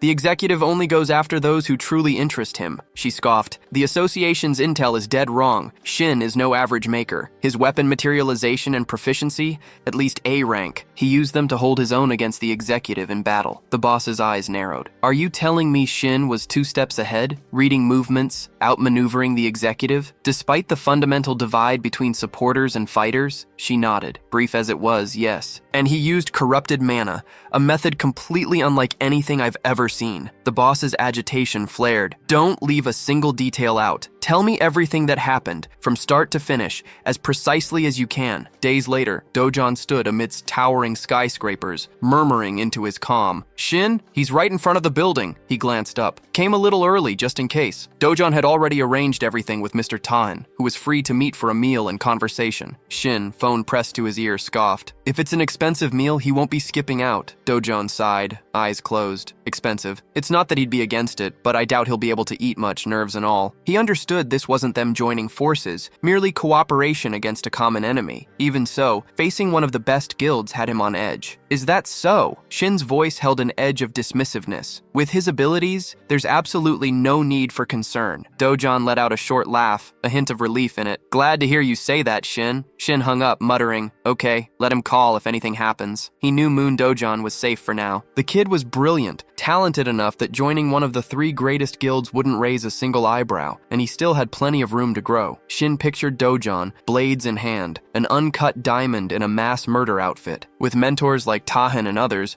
Dojon's abilities would skyrocket far beyond what he could achieve alone. Shin grinned grimly. "I don't know what they want, but for now, he'll be the bait until they make their move." Meanwhile, Hein stood by the window, sipping tea, a small piece of paper clutched in her hand. She'd asked him a few days prior about his plan. Shin had simply bowed his head, stating he'd continue playing the part of a normal support, keeping his true strength hidden. Tahina eyed him, but they disappeared together. "The guild already believes he's connected." "Exactly," Hein added, eyes distant. "They'll need another angle." Shin countered, "What if they assume no connection?" Hein stared, a flicker of surprise in her gaze. "Is he asking for leniency?" Shin stepped closer. "His revealed ability is the biggest wildcard for them. If by some slim chance he's not tied to the guild, they'll move heaven and earth to eliminate him. If they don't hear from the guild for weeks, even months, they'll have to confirm for themselves. They'll shadow him relentlessly until they're certain he's truly alone. They'll finally show their faces." Tahin studied him carefully. "And they'll wait for that moment?" Shin closed his eyes. "He'll figure it out. They're masters of concealment. They'll suspect until the very end. First, they'll try to force him into the open. If that fails, they'll wait until everything calms down, then strike with everything they have. And that's when it will be their turn." Hein crossed her arms, a long silence hanging between them. Finally, she nodded. "Understood. We'll proceed as you've outlined." She produced a small chest. "Take this. We need to prepare ourselves as well." Hein stood by the window, a small photograph clutched in her hand. "He's definitely hiding something," she muttered, her gaze fixed on the image. "But it won't matter if she can venture Jian." The photo showed her and her sister. Across town, unique class, had other concerns. A message pinged. "Hanjia. Almost there," it read. "Where are you sitting?" Shin tapped out a quick reply. "By the window." His mind, however, was on Tahin, being targeted after suspecting Tahin had put him firmly on their radar. Hanjia was a reliable ally, but that was all she needed to know for now. The door swung open and Hanjia walked in, a casual wave of her hand. "Shin." He nodded back. "Hanjia." He noticed the glasses, a rare sight for her outside the dungeons. She'd changed so much since their last encounter. This was Hanjia, the future goddess archer, the one one who'd cleared that dungeon with him, and thanks to his help, awakened her power. They'd stayed close, her usually taking the initiative to check in, but he never hesitated to ask about her either. After her awakening, Hanjia had shot to prominence. He could almost visualize her drawing an arrow, a blur of fierce, unwavering focus. It was as if to compensate for her previous modesty, she pushed herself to the brink of recklessness. She tore through countless dungeons, never tiring, her abilities and fame skyrocketing in a flash. Soon, newspaper headlines screamed her name, photos plastered across pages, a true rising star. "I saw an article about you, actually," Shin said, a hint of admiration in his voice. "Top 10 ranged fighters. It's incredible." Hanjia flushed, looking away shyly. "You saw it? They asked for an interview, and I gave it, but I never thought it would blow up like this." Her gaze still averted, she added, "It's all thanks to you." Shin met her eyes, a faint smile on his lips. "It would have happened anyway, even without me." Then, his expression shifting, he looked past her, a sharp question in his tone. "Is he with her?" Hanjia nodded. "Yes, she forgot to introduce them. This is Quan Jian, a C-rank assassin." "Ah, her partner?" Shin's mind raced, already dissecting the situation. Long-range classes, ideally, could operate solo, but only if they possessed the agility to find and secure safe positions. Hanjia, still learning, wasn't there yet. She needed a close combat partner, not a slow tank, but someone quick, agile enough to draw aggro and protect her firing line. This way, she could attack without worrying about her comrade's safety. Dujin, frankly, was ideal for that role. Shin had been considering introducing them, but there was a significant nuance regarding Dujin's safety. Shin met Quan Xian's gaze. "Nice to meet you, I'm Shin." Xian eagerly extended a hand. "Nice to meet you, I'm Quan Xian." Their hands met, and Shin registered the clammy grip. Sweaty hands. Socially awkward? He wondered. A beat later, Hanjia spoke, settling onto the couch next to Quan. She'd taken Shin's advice, diving into longbow training. It meant starting from scratch, drawing the string, aiming, but luckily, muscle memory kicked in fast. Her biggest worry had been finding a partner for two-man hunts, but it turned out Quan was specifically looking for a long-range fighter. "Our teamwork isn't perfect yet," she admitted, "but it's getting better every day. Right, Quan?" Quan kept his gaze fixed on his mug, head bowed. "Yes," he mumbled. Shin studied him, a thought clicking into place. Zero eye contact, even worse than Hanjia. He cut to the chase. "All right, what's this favor they wanted to ask?" Hanjia elaborated. She called it a favor, but to be honest, it's more like an official entrustment, not really a favor at all. She's thinking of joining a guild. Shin's eyes widened. Hanjia continued. "She hasn't decided which one she wants to join yet, but first she needs a certificate from the Endless Sky Islands. The Endless Sky Islands. Countless landmasses, great and small, suspended in an eternal void. Hunters had indeed made it out of its dungeons, but this place was unique. Its gates didn't close. Instead, after every monster was cleared, the dungeon evolved, spawning new one-way portals to other parts of the sprawling aerial labyrinth. This peculiarity, a massive headache for the Korean government and Hunters Association, eventually became its primary asset. Abandoning the impossible task of closure, they repurposed it. A facility was erected, protected by multiple layers of security protocols, transforming the dungeon into the association's ultimate proving ground. Honestly, for an ability test, solo runs yield the most accurate results, Hanjia explained. But there's a strict team composition limit. One ranged hunter, one melee, and a support. Those are the minimum requirements for the Boundless Sky Islands. She then glanced at Shin, a clear implication that he could fill that last slot. Shin considered her words. It makes sense, he thought. Guilds offered learning opportunities, just like with Dojin. He hadn't asked her to join, memories of her past life holding him back. In that life, Hanjia was a lone wolf, a cool, confident hunter, always with her bow. Teamwork wasn't her strong suit. This, Hanjia wanted in. Had she truly changed? Some part of her felt familiar, yet different. Noticing his pensive expression, she asked, "Shin, if this is too much, just say no." He quickly replied, just lost in thought, a faint smile. "Actually, this could be useful for me too." Hanjia's face lit up. With the decision made, Shin suggested they head straight for the Endless Sky Islands. Soon, they stood before the portal, where Yu-jun, guardian of the Endless Sky Islands, addressed them. "I'll reiterate the rules," she announced. Their bracelets weren't just entry tickets, they were their lifeline. Each bracelet contained mana,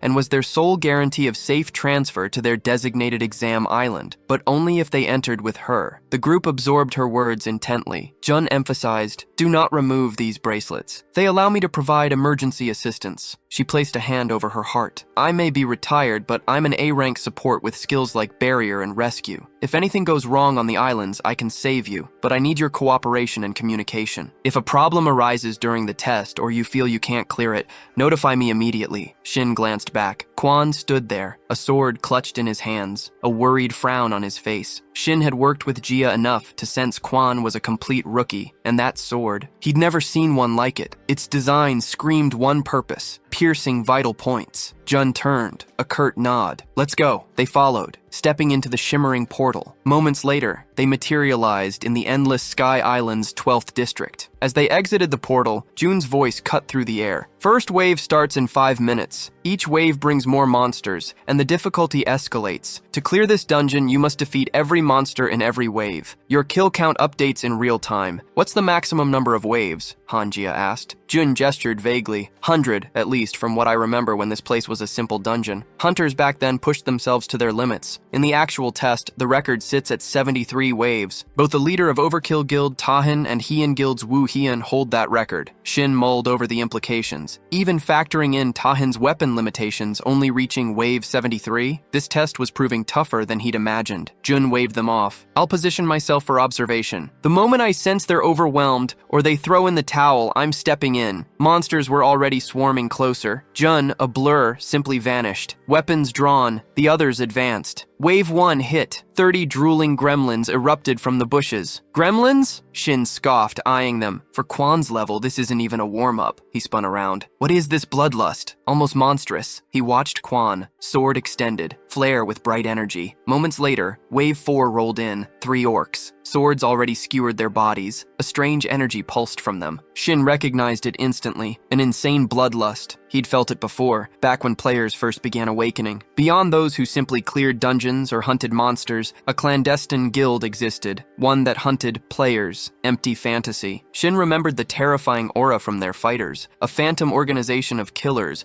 utterly untraceable. Once, Shin had stood over a kneeling man, the question burning on his tongue, one he'd wanted to ask for ages. Why? Why do this? The man just stared up at him. Horror. Didn't he get the task? Shin's brow furrowed. What? The man grinned. A hidden quest. To hunt other players. Shin grabbed a fistful of his shirt, shouting, "What kind of rewards do they even get for killing players?" The man simply laughed. Then, in his eyes, an inscription flashed. Hidden task. Failed. This is the end, he rasped. A system notification confirmed it an instant before the man's body detonated, showering Shin in blood. He remembered thinking, I needed to know everything, right then. He's something else, isn't he? Unconventional fighting style. Hanjia's voice cut through the chaos. Yes, Shin confirmed. The 5th wave had begun. Hanjia crossed her arms. It's his class ability. She closed her eyes. He doesn't like me interfering. Shin frowned. Isn't he an assassin? Sion tore through monsters with blinding speed, felling them in mere seconds. Shin watched him, a thought crystallizing. Fast movements, a piercing style, worlds apart from most berserkers. Suddenly, a monster lunged from behind Seon, striking him hard. Shin's eyes narrowed. He just tanks blind spot attacks, all focus on offense. Hanjia stood, bow in hand. He's better in a duel, Shin stated, than in a full-blown group fight or taking down aerial targets. Hanjia chuckled. Is that right? Shin kept his gaze locked on Seon, splattered in monster gore. Like fighting other humans, he realized. Hanjia leaned in, her tone apologetic. He's still a low rank, so his emotions run hot. He gets sensitive when people interfere. She gestured towards Seon. His style, from what I've observed, has a glaring weakness. Blind spots. Her eyes met Shin's. So, I either hold back as long as possible, or I take out whatever lands in his blind spot myself. What should I do? Shin asked. His weapon creation skill. Shin gave a terse nod. Hanjia just smiled. Relax. Let him observe Seon, then deploy when things get hairy. Shin simply nodded again. Hanjia practically bounced, a wide grin splitting her face as she pointed ahead. All right, team, get to work. The 6th wave slammed into them. 20 direwolves materialized, and Seon was already a blur of motion, his sword flashing as he carved through the pack. Barely a breath later, the 7th wave hit. 7 lizardmen. Hanjia immediately opened fire, her shots cracking. Then came the 8th, a clattering horde of 24 skeletons. Shin moved to intercept, his stance grim. The 9th wave surged forward next. 13 orcs. The team converged, a whirlwind of steel and magic. Seon's blade became a lethal arc, striking down foes in a blink. Shin paused, his eyes fixed on him. Hanjia wiped her chin, a satisfied grin spreading across her face. 10th wave already, she mused. Not bad at all. Shin's gaze flickered to his hand. My stamina is bleeding out faster than I anticipated. Mana's almost gone too. He spared a quick glance at the others. Hanja seemed okay,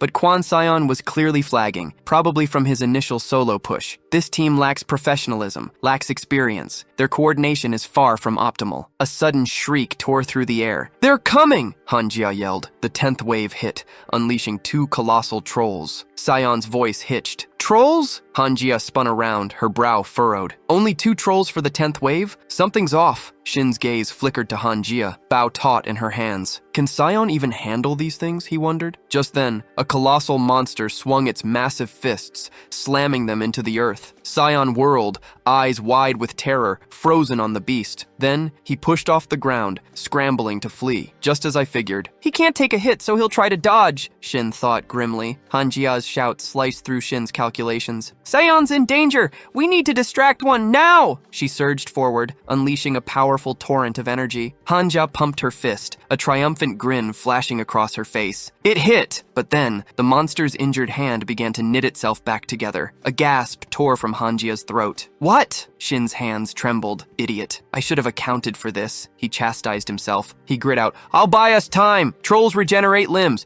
Next shot, go for the head! Activating his creation skill, Shin's mind raced. Gotta conserve mana. Need to craft a better weapon soon. A system window flashed. Skill, the world of the network. Shin unleashed a flurry of energy threads forward, wrapping them around the monster's legs, binding them tight. Seon stared, bewildered. Shin spun to Hanjia, voice raw. Aim for the head! Seon yelled. Okay! She fired, the sound lost in her sudden scream. A troll lunged, prompting Hanjia to shriek. It's coming right at us! Shin's eyes narrowed, processing the creature's charge. A troll running on pure instinct, he thought, helping its comrade. Shin activated his energy, the surge palpable. Suddenly, Jun burst from a shimmering portal, slamming a hand to the ground. A shimmering barrier erupted, cutting them off from the monsters. I'm blocking them, she yelled, spinning around. We're moving to the lobby. Evacuate! Jun's gaze swept over the encroaching monsters. Guardians? She muttered, a frustrated edge to her voice. These idiots shouldn't be in this wave. Something's wrong with the portals. The barrier shimmered, already cracking as orcs hammered against it. Jun screamed,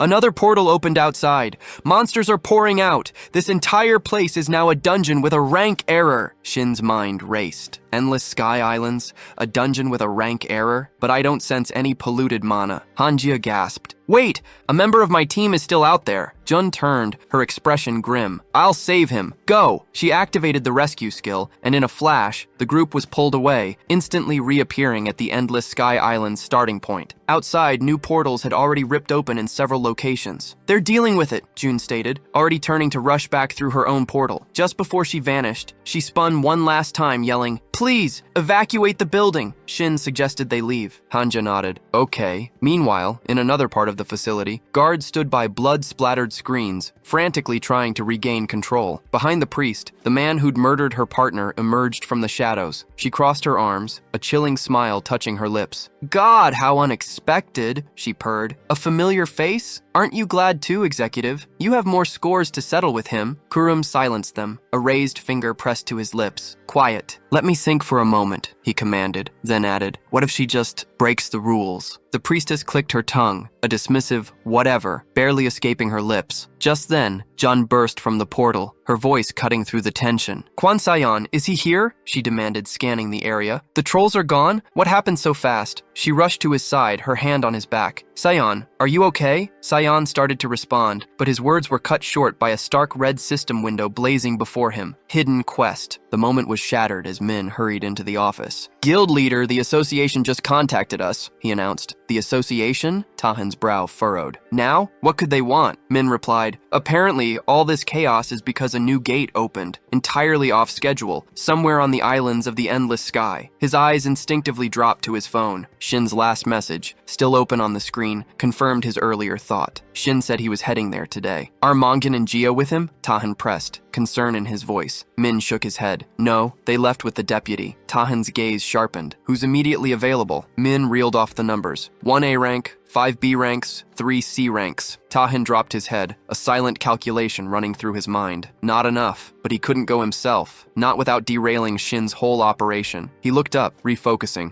Guild leader Kim of Shinhwa. She's been contacted, right? They need every bit of support, immediately. Tahan stood, his voice firm. Then let her rally the support squad. Shinhwa moves first. Min blinked, surprised. Wait, why? Shouldn't we call in Hyun instead? Tahan's response was clipped. Hyun won't work. Sometime later, a car sped through the night. Danya scoffed from the back seat. What's all this commotion for? They're just tracking the dungeon maintenance crew, writing a report. They're supposed to be awakened? Him? Danya chuckled without humor. Awakened? Those are just ordinary people, unregistered as hunters. They've never even seen a monster, let alone fought one. Seo looked at him. Let him wait, she said. Seo, does she have her staff with her? Danya shrugged. She's never fought in a squad. She'd just be a liability. Unfazed, Seo produced a stun gun. Perhaps I should just get rid of this too? She deadpanned. Danya's gaze sharpened on the weapon. And where did she get that from? He eyed it for a moment, then relented. For now, let her keep it. Moments later, a military contingent intercepted them. Leah Shin, a stern-faced officer announced. Head of the service squad. Danya extended a hand. Pleasure to meet you. Beside him, Seo offered a polite bow. Hello, she is the manager of the Shinhwa service squad. Leah Shin chuckled warmly. I have a daughter her age. Danya surveyed their surroundings. We contacted the 3 largest guilds. Looks like no one showed. Leah Shin frowned, a puzzled expression on his face. Excuse me? They called in other guilds? For a simple check? Danya explained. The Endless Sky Island office went dark this time. Inspectors reported a significant rank error out there. From Leah Shin's retinue, hushed voices murmured. Strange the association hasn't responded yet. Someone used their certification. Leah Shin rubbed a hand across his temples, a grim silence falling over him. He studied Danya, then spoke decisively. All right, here's the plan. We'll start with a recon sweep. If there are missing personnel, finding them is our top priority. What? Danya pressed. His eyes narrowed. Leah Shin merely smiled. If things go south, that's when they'll make their move. Danya's brow furrowed with confusion. The leader! Leah Shin jabbed a thumb at his own chest. If these 3 guilds can't operate as a team, he stressed, then A ranks or not, they'll only get in the way. He spun to face the waiting fighters, his voice cutting through the tense air. Understood? Yes, sir. The fighters roared back in unison. Danya ran a frustrated hand through his hair. Something's seriously wrong here. Soul's gaze fixed on him. Why are they doing this? The reward, Danya muttered, looking away. They don't want to lose it. Ah, so these aren't regular employees? Soul mused, a flicker of understanding in her eyes. Veterans, no doubt, Danya confirmed, meeting her gaze. Did you notice their grip on those firearms? He pushed her stun gun back into her hand. Typically, firearms without mana don't even scratch monsters outside the gate. The Skeleton Guild? They're adamant about using them. Their exclusive enchanter, Leah, stretched out his hands, an energy field blooming to deflect the incoming bullets. He tapped her head lightly. She should remember all this too. A sharp cry escaped her lips. Danya interjected. It's not necessary to remember all the hunters. Soul confirmed. Yes, sir. Danya turned to her, ordering, make sure nothing is taken. He then elaborated. The guild leader was forcibly suspended for illegal hunter activities. Even after his army service and becoming an official hunter,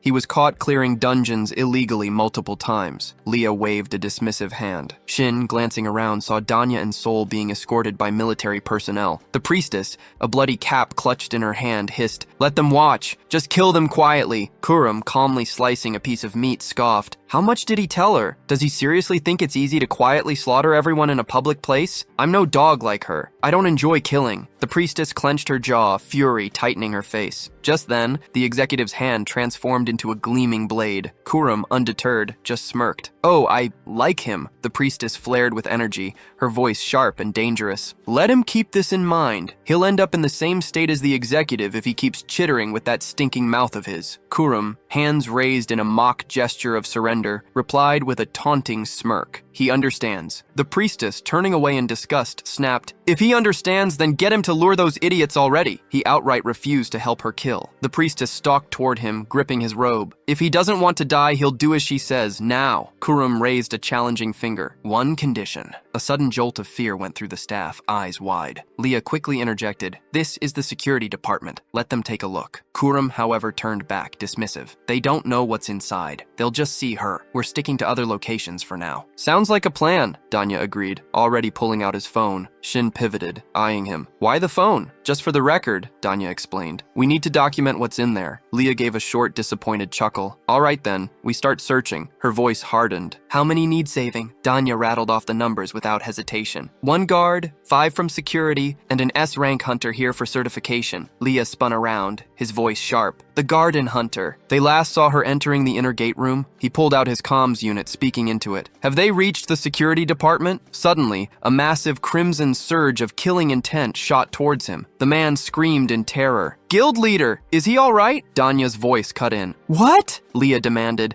just as a colossal demonic creature materialized before them. Moments later, Heron emerged from the vehicle. "Finally, here!" she announced. Junian shut the car door, a puzzled frown on his face. "She wasn't even driving." Heron jabbed a thumb at her chest. "No license." "I'm a driver without a license, protected by the people," Junian grumbled. "Something to be proud of, apparently." Heron shrugged. "She hasn't seen the island of the endless sky in ages. Last certification, she cleared the 47th wave." 47? That's barely anything, Junian scoffed. Heron's brow furrowed in a clear display of displeasure. "She'd just gotten her rank back then," he retorted. "Truth is, she never had the time to finish her certification after that." Junian grinned, a taunting glint in his eyes. "Oh, really, Heron? And you? How far did you get?" He spread his arms wide, a boastful smirk on his face. "Further than her, that's for sure." "Is he serious?" Heron muttered, clearly annoyed. Shin, who had been observing them, finally stepped forward. "Who is this guy?" he wondered, a silent apology for interrupting their bickering forming on his lips. Heron shot a glance past Shin, a pointed question in his voice. "Is he going to introduce himself, or what?" Shin waved a dismissive hand. "Didn't you two meet in the dungeon?" Heron narrowed his eyes at Shin. "He was just backup for the Overkill Guild." Junian turned his gaze to Shin, a challenging glint in his eye. "What's his deal?" Just then, Hungia stepped forward, looking pointedly at Shin. "Shin,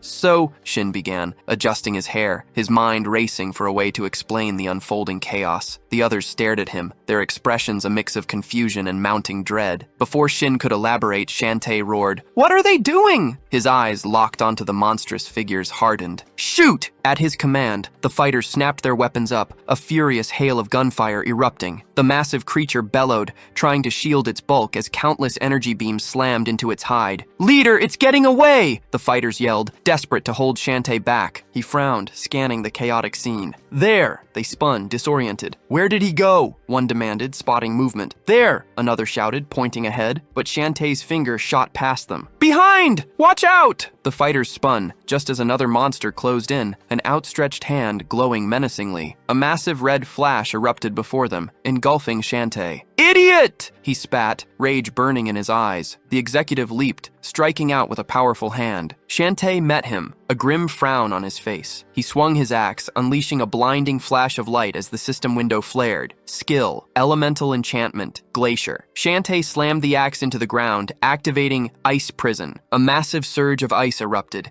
instantly encasing the executive. "He has no head," Danja uttered, a note of surprise in his voice. Just then, the priestess spoke, her voice laced with cold displeasure. "So much for entrusting anything to the executive. Can't even finish off these little ones." She seized a nearby fighter by the neck, but she still managed to gather enough mana that way. A beat later, Shantae snapped, "Chief, he'll sacrifice one of his own men. Let them get up. You won't apologize?" He then turned, his voice raw. "He doesn't know what's happening, but 2 of his men are already dead. This isn't just a monster attack, it's a deliberate assault. Let them go. Call for help before they all die." Sol and Donji stared back, terror in their eyes. An unseen voice resonated. "My, they are so brave." "Very well," Shantae gasped, a strangled cry of fear escaping him. "No way!" The priestess vanished from sight, only her voice echoing chillingly among the stunned fighters. "They closed the gate. That's why they were here just a second ago." Karam shot a question. "Did he leave because of a sudden issue, and now he's stewing, desperate to go back?" Shin simply replied, "Yeah." Junian scoffed. "Is that all?" Shin's eyes flickered shut. He'd be more surprised if Junian actually bought it, he mused, his fist clenched. Even Shin wasn't entirely convinced of his own logic. Anomalies were popping up on the islands of the endless sky, yet he'd received no quest, no hint of contaminated mana. He flicked open his system window, scanning it quickly. Hand pressed to his chest, he closed his eyes again. Still, an unsettling dread gnawed at him, a premonition of something truly dire unfolding. Hanjia spoke up, a stark reminder. Their comrade, the one who went in with them, hasn't come out. Right, of course he hasn't, Shin acknowledged internally. He declared, they don't need anything else. Just let them search where their squad was last. Junian crossed his arms, defiant. But the Shinhwa Guild should be handling this. A hand clapped his shoulder, making him spin around, startled. Haran's smile was infectious. Let's go together. They knew each other, suffered together. That kind of bond, Junian grumbled, clearly annoyed. Haran, he'll just chew you out again. She grinned, lacing her hands behind her head. Doesn't matter. What's it to him anyway? He's not going to kill me. Junian met her gaze. Knowing him, maybe. Shin wondered, what kind of guy is this, really? Kim Junian scratched his head. All right, if you're that set on it, they'll go. The guys cheered, grateful. Junian grinned. Last time, with all the guild leader drama, you barely got a proper introduction. I'm Junian, from the Shinhwa Guild. Haran raised a hand. Mio Haran. Pleasure to meet you. Shin nodded. Shin Junchio. No guild for me. Hanjia smiled. And I'm Hanjia, a free hunter. Suddenly, a man sprinted towards them, gasping for breath. Shinhwa Guild, he choked out. We've got trouble.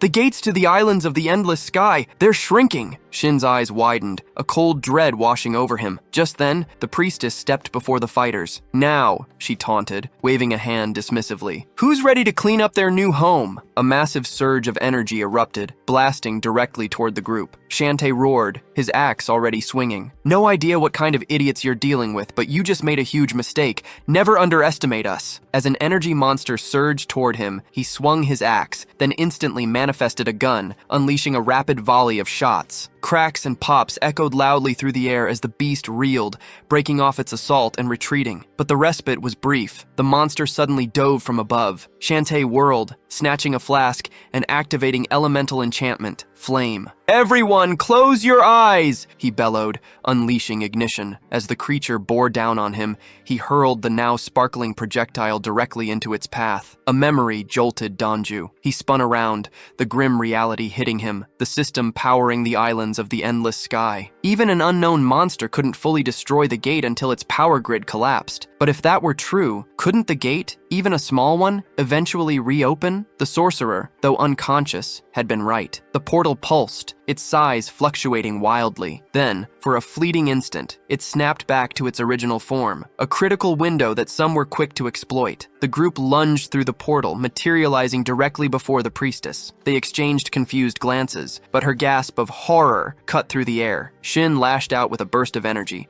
slamming her backward. He instinctively extended a hand, a thought searing through his mind. My body moved on its own. Any hesitation, and they'd have been hit. If this is how it is, I need to understand my limits. He whirled, ready to demand answers from the priestess. The priestess merely grinned, a taunting challenge in her voice. Oh, how scary! And if I don't say what you want, will you kill me? Shin's form crackled with energy. If necessary, he flatly replied, his words sharp. First, people, then their actions. Finally, their memories. Meanwhile, Karum stood on a balcony, laying down his rules. First rule, spearmen. Within his sight, he continued, voice firm. Second rule, they listen to him now. His mind raced. Damn it. She never said I'd have to expose myself. I'm a citizen. I have an ID. Get caught here, and I'm a criminal. This is the last time I help her. The priestess looked down, her gaze sweeping over them. Third rule, they will forget everything that happened here. Understood? A system window materialized, detailing hidden skill, rules of the hermit. The hermit applies an unreasonable rule to one or more targets within sight. The hermit announces the target's conditions and rules, which the target will be forced to follow for some time. The target cannot be changed once selected. Karum directed his energy toward Junhyun, who immediately screamed, Yes, I understood! Karum stared, a puzzled frown on his face. Him? He's finished. The rest of the group froze, utterly bewildered. 2 hours earlier,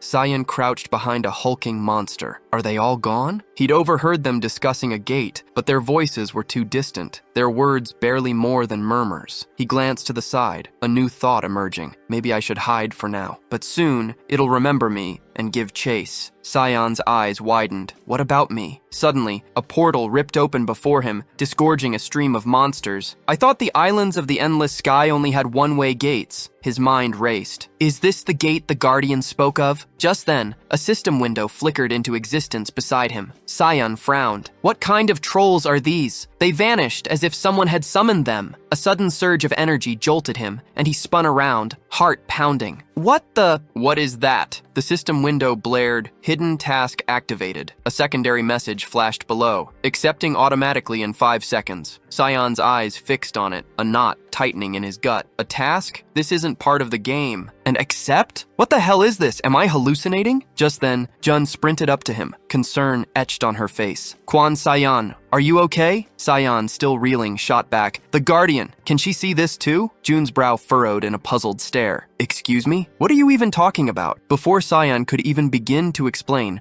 a cold shock seized him. What the? The system window shifted, updating instantly. Hidden task, empty fantasy. Main goal, kill Yu Jun. Reward, unknown. Penalty for failure multiplied by 1. Kill the Guardian? Penalty for failure? What in the absolute hell is this? His mind reeled. Jun stared at him, bewildered by his sudden silence. Quan Sion, what's happening? Where did the trolls go? Suddenly, a chilling voice sliced through the air. What the? Is anyone else still here? They spun around. A priestess stood there, a cold smile twisting her lips. They warned you so many times. Why didn't you just leave? Jun took a defiant step forward. Let them wait. Who?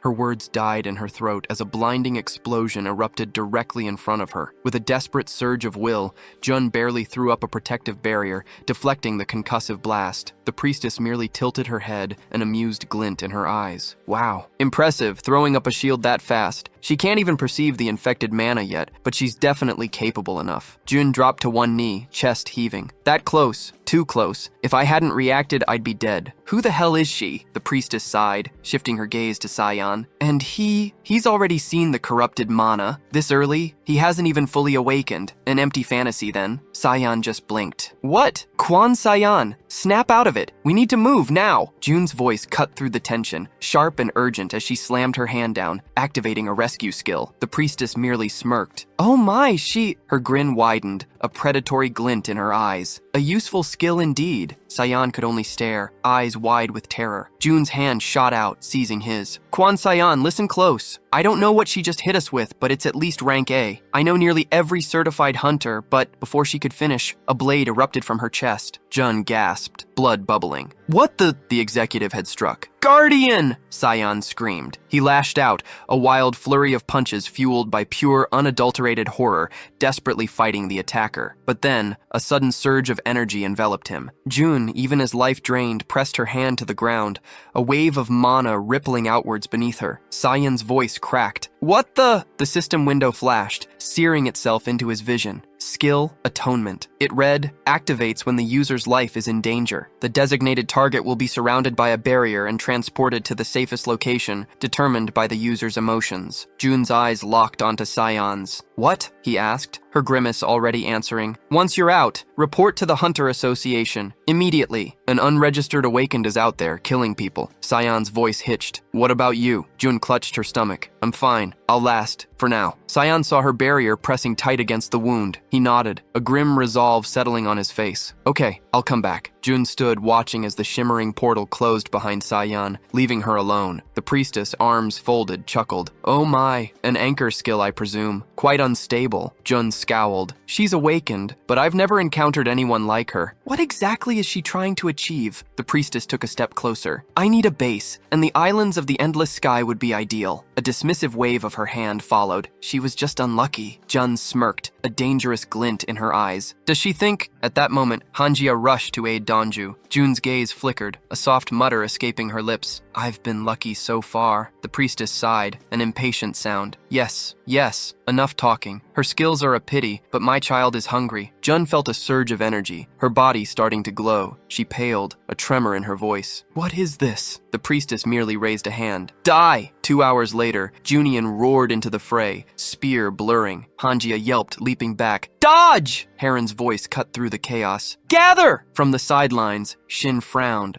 a grim assessment forming. "He's not using skills," she muttered, "just swinging that spear like a madman." But their focus was split. In the momentary chaos, the priestess vanished. As they finally pushed through the gate, it abruptly shrank, shimmering smaller. Shin's gaze snapped to the shrinking portal. "This is bad," she declared, jaw tight. "First, we need to stop Junian." A scream tore through the air from the road. Shin whipped around just as Shantae exploded forward, activating Elemental Enchantment Glacier. Junian, caught off guard and disoriented, staggered as Shantae's axe slammed home. His spear vibrated violently, unable to withstand the sheer force. A system notification flared. Ice prison. Shantae gave the girls a quick glance, her expression sharp. "So you're from the best guilds?" Heron nodded. "Yes, and more." Hanjia chimed in. "She's not in a guild, but she needs to find someone." Shantae's gaze swept the ground, then fixed on a nearby boulder. "Let's help him deal with these idiots first," she stated, her voice grim. "They're controlling the monster that's suppressing the gate." Heron blinked, processing the revelation. The monster? Meanwhile, Kuruma stalked toward the priestess, his voice dripping with contempt. "What now? The executive and her idiot are utterly useless. Even the spearman got caught. He's headed straight to jail." The priestess merely glared, her voice a low snarl. "Keep talking and I'll drain your mana dry." "Shut up!" She clenched her fists, a tremor running through her. "Terrible support. Why did he even come back? I need to get rid of him even if it means sacrificing every gate I collected for the tests." Shin's head shot up. "Gates! What the hell is going on?" Above them, countless portals ripped open, flickering into existence. Shantae's voice trembled. "Where did they come from?" Donju gaped. "So many gates?" Shin's eyes narrowed, a cold realization dawning. "It's not just the number of gates," he stared, comprehending. "Contaminated mana is surging from them. I only theorized this before, but every single dungeon with a rank error. These idiots caused it all." Kuruma gripped his head, a wry grin spreading across his face. He still has no idea. Wouldn't it be worse if he did know everything? The priestess clutched her stomach. She'd be able to gather all the ingredients for the test she could ever need. If they secured the islands of the endless sky, it would merely be a matter of time. Kuruma's gaze flickered to her. He understands they don't have them. The priestess's voice was sharp with displeasure. Without the islands of the endless sky, they wouldn't stand a chance. There's no need to tell her what she already knows. She's irritating enough as is. The priestess closed her eyes. A year left until awakening. Her eyes snapped open, wide with alarm. "It can't be this soon." Kuruma shoved his hands into his pockets. "What's happening?" the priestess demanded. "Why now? Multi-dimensional error detected. System urgently activating. Welcome player." The system window blared, startling not just the priestess, but everyone present. Shin's eyes blew wide. "What? The players are awakening?" He distinctly remembered it wasn't supposed to happen for another 10 months,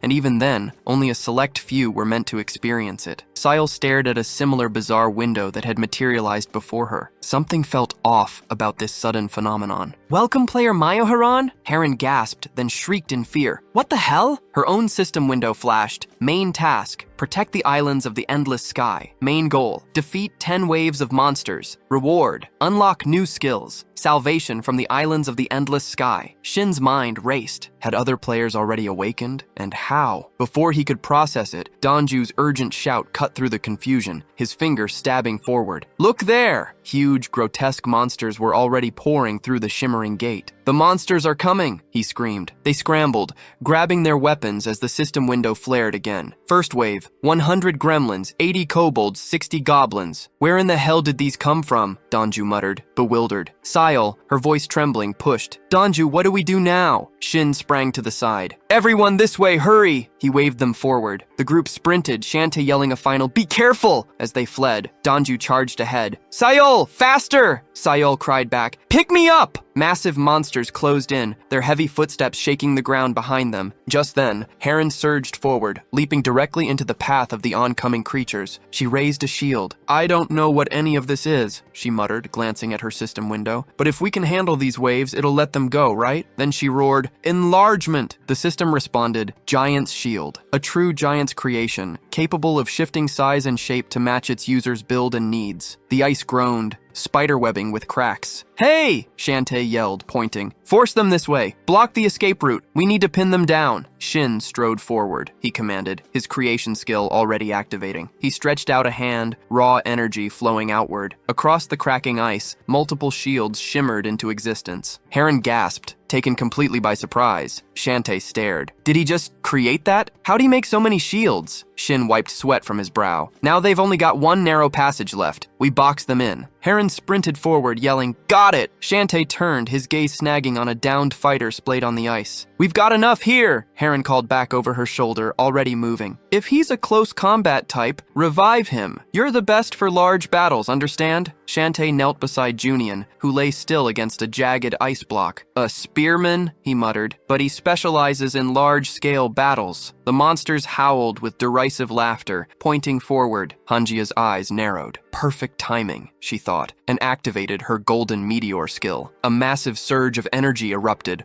hurtling towards the monsters, who, oblivious, continued their evil cackling. Seol watched, awestruck. Wow, professional hunters. This is another league. Their teamwork is insane, even if they just met. Dongju exhaled slowly. Ordinary people like us, we'd just get in the way. Shantae met Seol's gaze. "No need to do anything. It's their turn now," she stated, a sharp look in her eye. "Right?" Without waiting, she nodded once before turning to Dongju. "Hey!" Dongju snapped to attention. "Yes?" Shantae thrust a machine gun into his hands. "Military service?" she probed. Meanwhile, Karam watched from the balcony, a frown deepening. "What in hell?" he muttered. "That shield on the left is top tier, but no single person can conjure a whole wall of shields like that on the right." The priestess answered, "Likely the ability of the support. That fool who wanted to take on the executive." Karam spun sharply. "That idiot is a support?" The priestess lowered her head. "Yes, with the ability to create weapons." Karum's eyes narrowed. "And the ability to control contaminated mana," he added, staring at her, then out at the growing chaos. "What will she do?" The priestess took a nervous step closer. "With what?" Before she could elaborate, a harsh, blaring system alert cut through the air. "Second wave,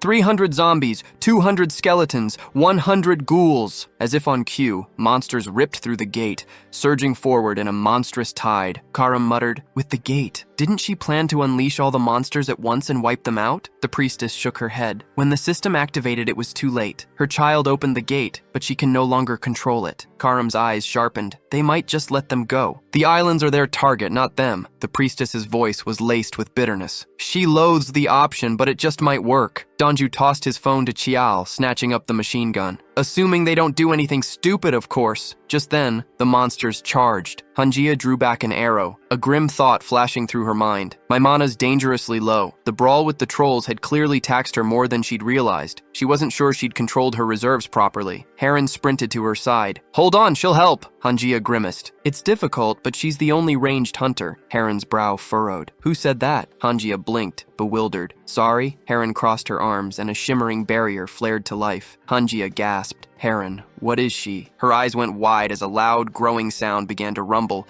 vibrating through the air. She stopped the involuntary clapping of her hands, but the noise persisted, building to an unbearable pitch. Heron stood her ground, her gaze fixed. "She's collecting the sound," she grunted, then balled her fist and unleashed a powerful swing. Wave strike. A system window blazed into existence, detailing the technique. Skill, wave strike. Imposing the vibrations of the desired environment, an explosive mana attack occurs at a distance. The stronger the vibrations in mana, the more powerful the strike, can be executed with any body part. A violent energy surge ripped through the air, flinging the monstrous horde back. Hanjia froze, utterly stunned. "This is incredible." That was far stronger than her usual attacks. "So, this is an A-rank hunter?" Donju roared. "He'll help too." Hanjia spun around. "Excuse me?" Shin interjected. "Rest if you're tired. They have this." Hanjia snapped back. "She didn't mean that. Seyan, maybe he's still in there and they're just defending him." Shin's voice was cold. "Or he's already gone. The guard was there to extract him. The odds favor that." Donju's eyes blew wide. "The guard was there?" Hanjia's face drained of color. "What?" Shin pivoted sharply. "Was she?" Donju's finger trembled, pointing aside. "They found her body at the gate." Hanjia's voice was a choked whisper laced with horror. "No way. No other bodies?" Shin pressed. Donju reported, "Only 3 security department members. He's convinced our target is still alive." Hanjia gasped in relief. "Thank God, we need to find him now." Her eyes suddenly widened, freezing in place before she pointed at the floor. "Wasn't there another person here?" Meanwhile, Elizabeth strolled casually along a railing, looking down. Below, a tense confrontation unfolded. "Does he even grasp what he's doing?" A man bellowed, his hand outstretched. The other man, the debtor, held his hands up in a placating gesture. "You seriously don't get it?" The creditor's voice sharpened. "Where's my money? The money I lent you. I told you countless times that was for my mother's medical bills." The debtor, Fear etched on his face, pursed his lips. It just happened, so what? Threaten all you want, I still don't have it. You gonna kill me and go to jail? And then who'll pay for your mother's treatment? The creditor gripped the hilt of a bloody sword, knuckles white. Oh, so this is how it's gonna be, right to the bitter end? A cruel smile twisted his lips. Don't worry about my mother. She died yesterday, and I was going to kill you anyway. Just wanted to see if you'd even try to hide. The debtor clutched his stomach, terror-stricken. Wait! Elizabeth stretched languidly, a wry thought crossing her mind. I'd hoped this world would be quieter. Apparently it's just as chaotic as the last. Her head snapped around, eyes locking onto a figure moving quickly down the street. A quick glance confirmed the coast was clear. All right, she muttered, launching herself from the railing. Good to get some exercise from time to time. Back with the others, Donji looked around wildly, fear etched on his face. It's over. They took her. Shantai slapped himself across the face, screaming in horror. I was distracted. I forgot, Shin demanded. What happened? Shantai met his gaze, spitting. That monster. It's using gates, portals. Gates and portals? Shin echoed, eyes locking onto the small, shimmering rift. So that's how the priestess vanished, he realized. Hanjia, hand outstretched, insisted they split up to find her. Kwan Sayan quickly agreed. Shin remained silent for a beat, then asked, Do we really need to look for Kwan Sayan? Hanjia's eyes widened. What? Shin met her stare. There's a high probability Kwan Sayan already got out. Searching for him now would just waste time. What if he hasn't? Hanjia retorted, her voice rising. No one else has made it out since. How can you be so sure? Shin recalled Jun's face, a plan solidifying. The guard mentioned their rescue-focused skills, he began. The islands of the Endless Sky are an isolated space, reliant on a single gate, and known for instability. It's logical to assume the priestess possesses a skill specifically designed to emergency extract people from here. Hanjia threw her hands up in frustration. But that's just an assumption. Zero evidence. Truth be told, Shin mused. I'm saying this because I saw it in my past life, but she'd never believe that. Hanjia fixed Shin with a sharp look. You're here for Sion, right? Or for that? Originally, yeah, Shin admitted, but plans changed. Now we're stuck on the islands of the Endless Sky. Every minute this gate stays shut, our situation gets worse. Shin pulled up the system window. I don't know if this quest is even real, but we've got no choice but to clear these waves. The third wave flashed. 100 orcs, 100 gnolls, 100 goblins. Massive forms burst from multiple gates, charging headlong. The system confirmed 10 waves in total, and the monsters weren't waiting for an invitation. This is a race against the clock, Shin stressed. No time to waste speculating what the final wave might bring. Efficient, Hanjia commented, her voice flat. Shin met her gaze, a question in his eyes. She pressed on. Do you value human life? Just deciding to sacrifice everything without even checking? Is it because we don't know each other? Because you might die? Shin understood. Hanjia's gaze seemed to pierce right through him. Honestly, it's upsetting. Shin froze. A memory, sharp and sudden, cut through him. Hanjia's voice. I didn't know you'd do this. What a pity. He clutched his head. My memories? But I've never seen this before. Shantae cut them off. You're wasting time arguing. We need to save Sol, and he's not leaving until that debt is paid. Just then, a new gate flickered into existence. A portal? Danju gasped. Hey, support! A voice boomed. Shin spun around to see a figure yelling, If he wants to save her, let him go there! The priestess frowned. Anything? Karam glanced at his phone, then back at her. He stopped the recording, erased everything. What difference would it make anyway? The priestess sighed. Right. Otherwise, her thoughts drifted to the chaos if it had been filmed. Sol slumped in the chair facing the monstrous figure and pleaded desperately. Please don't kill her. The priestess frowned, pulling up a system window. If this footage remains, if they analyze it, we're in deep trouble. We already are, with the system active. She shifted her gaze to Karum. Did he ask about the task? Karum confirmed. Yes, the reward is the exit, just as we predicted. He added cold. Then we don't need her. Sol's eyes blew wide with terror. The monster's massive hand settled on her head. Wait, she stammered. I couldn't see their faces. Please don't let them kill her. The priestess leaned her elbows on the table, a cold assessment in her voice. She certainly makes a lot of noise. Karam suggested, let's find a use for her. The priestess gave him a questioning look. Karam pulled off her mask. She thought she wanted to kill that support, he offered. The priestess considered this. So she just didn't want to kill her? Fine. Let her do as she wants. Thank you for understanding, Karam replied. Truth be told, he had his own scores to settle with him. In the present, a shimmering portal flared to life near Shin. Donju's voice was cautious. Looks like a trap. You sure about this? Shantae's jaw tightened. There's no other way to save Seoul. Donju met his gaze, a silent acknowledgement. Shantae spun around, his voice sharp. We can't waste another second.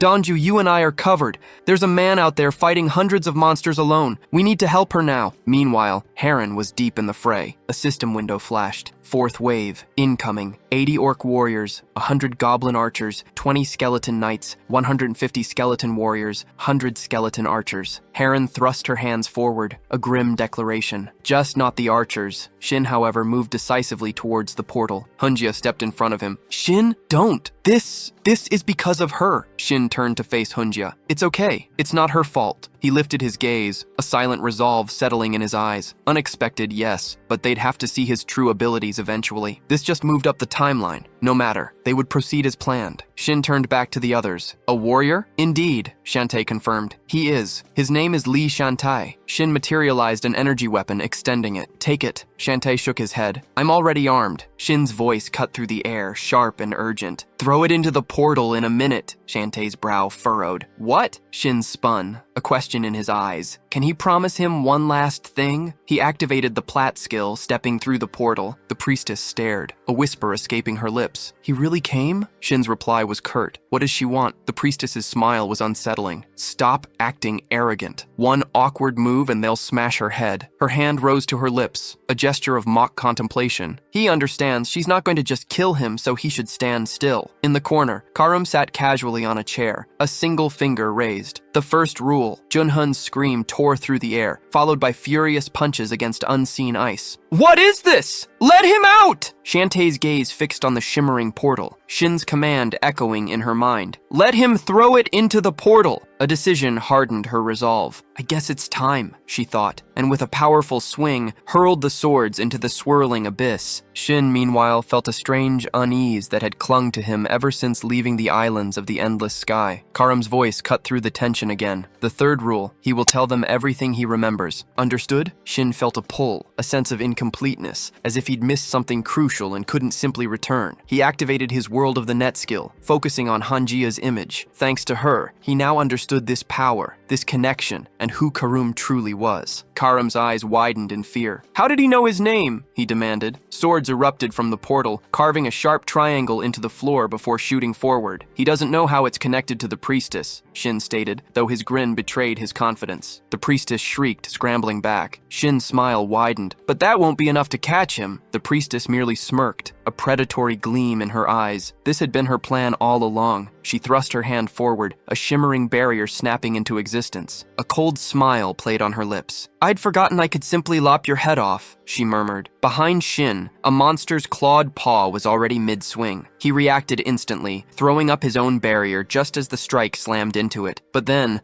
a whip-thin energy thread shot from the priestess's hand. He dodged, only for another beast to lunge from behind, its claws snatching at him, dragging him towards a burgeoning portal. Suddenly, a sword burst from the portal, bisecting the monster. Shin stumbled through, collapsing to the ground on the other side, gasping for air. Before he could even register his escape, an axe hurtled into view, the very one Shantae had thrown 2 minutes ago. Back on the main battlefield, Shantae spun around, incredulous. That support did that? Junxia echoed. A support capable of something like that? Heron, arms crossed, glared at them. Instead of gawking, help, she snapped. The fifth wave erupted. Familiar with these? Heron's voice was sharp. Hunjia gasped. No way! She knocked an arrow, drawing the bowstring taut. She'd already downed one. She knew how to handle them. Yet the ogre dodged her attack, a gasp escaping her lips. Watch out! Heron's warning ripped through the air. The monster scooped up bones from the ground, hurling them with bone-shattering force. A warrior instinctively lunged forward, shield raised, covering Hunjia. She cursed, a chilling thought echoing. How had the trolls gotten so smart? Then a deep, guttural roar shook the very ground. A system window flashed. Ogre magic. Overwhelming roar. The monster's maw unhinged, unleashing a deafening shockwave. Hunjia instinctively braced herself, but Heron screamed, "Get down!" In that instant, the ogre's massive body was suddenly sliced apart. The other monsters flinched in collective shock. Shantae's head snapped up, his voice urgent. "We need to help him!" Heron caught Hunjia. steadying her as she stumbled. "You okay?" he asked, his voice laced with concern. Inside the portal, Shin gripped his massive barrier-encased hammer. This was absurd, he thought, having just guzzled a second mana potion. The priestess, clearly impressed, watched him. She'd claimed that last attack nearly emptied her power. Now she tilted her head. They're both holding back, but why is he showing his strength without striking? Shin's eyes narrowed. Was it that obvious? He recalled opening a box much earlier, revealing twin rings. Hain had explained they were part of the plan, a one-time teleportation link between wearers. He'd hesitated. Han had insisted she knew he'd changed his strategy, but the Arbiter had an ally. Getting caught off guard would be disastrous. The ring, she stressed, could be a lifesaver. Now, Shin's fingers grazed the ring. Summoning to Han might detain the priestess, but it wouldn't be enough. She remained composed, a faint smirk playing on her lips, as if time stretched endlessly before her. She even admitted it might be tough to hold him alone, with just herself and her child. Karam, meanwhile, cowered behind a wall, hand clamped over his mouth, terrified, but she wasn't letting him go just yet. Shin's expression hardened. "You're misunderstanding something," she prompted. "What do you mean?" He frowned. "You only need to worry about yourself." He needed to confirm her abilities. Something about her nagged at him, unsettlingly familiar. A smirk touched Shin's lips. "Of course not. But if you want to live, you'll have to use everything you've got," the priestess scoffed. "Why force me to unleash my full power?" She wasn't above dirty tricks, her gaze flicking to a monster, now squeezing a sealed object in its hand. Shin simply stared. Then, a chilling question. "Is that all?" The priestess blinked, caught off guard. "Is this the best you can do?" Suddenly, a storm of small arrows materialized, all honed in on her. She snapped her head up, eyes flashing with alarm. Some time ago, the priestess had knelt before Lester. His orders: discover how much contaminated mana the creator could wield. She'd pressed for a specific power level. Lester, waving away her concern, declared finding shelter the priority. The priestess had hesitated. "What about the support?" Lester, staring out a window, explained they'd learn his abilities once the system activated. Until then, she was to secure an isolated gate. Time was running out, he reminded her. She'd bowed, confirming her understanding. Back in the present, the priestess frowned, lost in thought. This was supposed to be her chance to learn more about him. Instead, a hail of arrows rained down. Shin, too, focused his mind. Glimpses of Hangia and Sion flashed through the haze of his past life. Different now, yet their abilities were identical, and this priestess's techniques, the divine hammer, the barrier, he'd seen them before, but where? He needed to push her. She was bound to change tactics. Spears? The priestess questioned, her voice serious. She waved her staff, a silent acknowledgement. Suddenly, her vision blurred. A profound wrongness settled over her. Her weapons wouldn't respond. Shin had already unleashed a potent surge of energy, a communication skill. He could connect directly to a target's weapon and seize control. The priestess spun, screaming at the monster to crush the girl. It roared, swinging a massive fist at Seal. But before the blow could land, an unseen force ripped its arm clean off. A spear impaled the creature, then another, tearing through its flesh. The priestess's gaze dropped. Too late, she realized. He'd used a skill. Shin pressed the assault. Her focus shattered. He closed the distance, his spearhead aimed directly at her face. A raw scream tore from her throat. Suddenly, massive white wings erupted from her back. Divine energy blazed across the battlefield, momentarily blinding everyone. Monsters recoiled, shielding their eyes. Warriors instinctively ducked behind their shields. Hangia and Heron stared, mesmerized at the colossal form of the fallen executive. The priestess's raw emotion surged outward, uncontrolled. She gazed at her hands, confusion etched on her face. She hadn't meant to trigger the skill. Shin's eyes narrowed. So, the priestess's anchor skill, he muttered. A perfect chance to end her. But then, behind him, something shifted. An explosion rippled through the air. Shin barely managed to brace himself. A massive stream of energy shot from a swirling portal, spearing directly through the executive's massive form. Lester stepped through. "In a hurry, weren't you, priestess?" he chided, using something unprepared. The priestess looked down, flinching nervously. Lester's gaze snapped to Shin. "So, this is the creator she's been raving about." Shin met his stare. The mana radiating from Lester was overwhelming. Contaminated mana choked the air. Lester smirked. "I told you to focus on securing a shelter, didn't I? Instead, you deploy the hermit and that test sample." Energy coalesced and swirled before his face. "Still lost," he muttered, almost to himself. The executive's colossal form shredded, twisting into black threads that snaked back into the portal. Lester sighed, turning back to the priestess. "So you unleashed a dog that didn't even recognize Despise its owner? The priestess lowered her head in shame. The executive was gone, utterly. Lester's gaze swung back to Shin, a smirk playing on his lips. And it seems he hasn't even tapped into his contaminated mana yet. He tilted his head, a question in his voice. Just how much does he know about contaminated mana? Elsewhere, Donju leveled his machine gun. Why are these monsters acting so strangely? He barked. Hanjia shook her head. I don't know. Suddenly, a fresh wave of monsters surged towards them. Donju screamed, "These ones are moving differently!" He opened fire, tearing through their heads. Is that your ability? Heron shot, eyes wide. Donju shook his head. Squad leader's weapon! A system window flashed. Elemental enchantment. Explosive bullets. They detonated on impact. Hanjia grimaced. Sorry I got injured. Heron nodded, her gaze sweeping to Junyang. We need him to wake up. Donju let out a weary sigh. He'd hold the line, buy them time until the squad leader returned with Seal. Heron's eyes scoured the chaotic battlefield. Where did he go? Meanwhile, in the ruined space, Shin faced Lester. Shantae materialized, her expression instantly darkening. Where is she? Tell me now! Shin stretched his hand forward, revealing Seal, now surrounded by spears. Lester's gaze flickered to her, a cruel smirk spreading across his face. His comrade used her as bait. Shantae whirled on Shin, her voice tight with demand. Is that true? Lester clarified, a nasty edge to his voice. The priestess gave orders. He had to restrain her. It made her the perfect target. He paused, a glint in his eye. The priestess has been waiting for Shin to slip, waiting for his attention to lapse so she could strike. Shantae's scream ripped through the air. You used a civilian! Lester chuckled. I like this guy. I'd offer him a chance. Might even help with a plan. Before the words fully left his lips, a cold gun barrel pressed against his face. Shantae snarled, Sick idiots! I don't know what you're planning, but… Junyo cut him off, stepping in with a blur. Shantae's form shimmered, radiating energy as he dissolved into the very air, vanishing before their stunned eyes. His battle axe clanged to the floor. Why'd he do that? Shin demanded. Lester merely smiled. Strange question, he mused, considering his head was almost blown off. Shin's brow furrowed. How did you do it? Lester's response was unexpected. His comrade just died. Instead of seeking revenge, he asked questions. Shin clarified, I wanted to see his limits. He wasn't my comrade. He was probably a good person, Shin thought, but too reckless. Talented, yes, but not hero strong. A shame, but his choice, his consequences. Lester chuckled again. I like you. Shin pushed. How did you use that technique? But Lester cut him off. Enough. You're not in a position to ask questions now. My turn. He leaned in. What do you know about the infected? Then Lester fell silent, glancing away. A low chuckle rumbled in his chest as he clenched his palm. Apparently, he stated, I was wrong.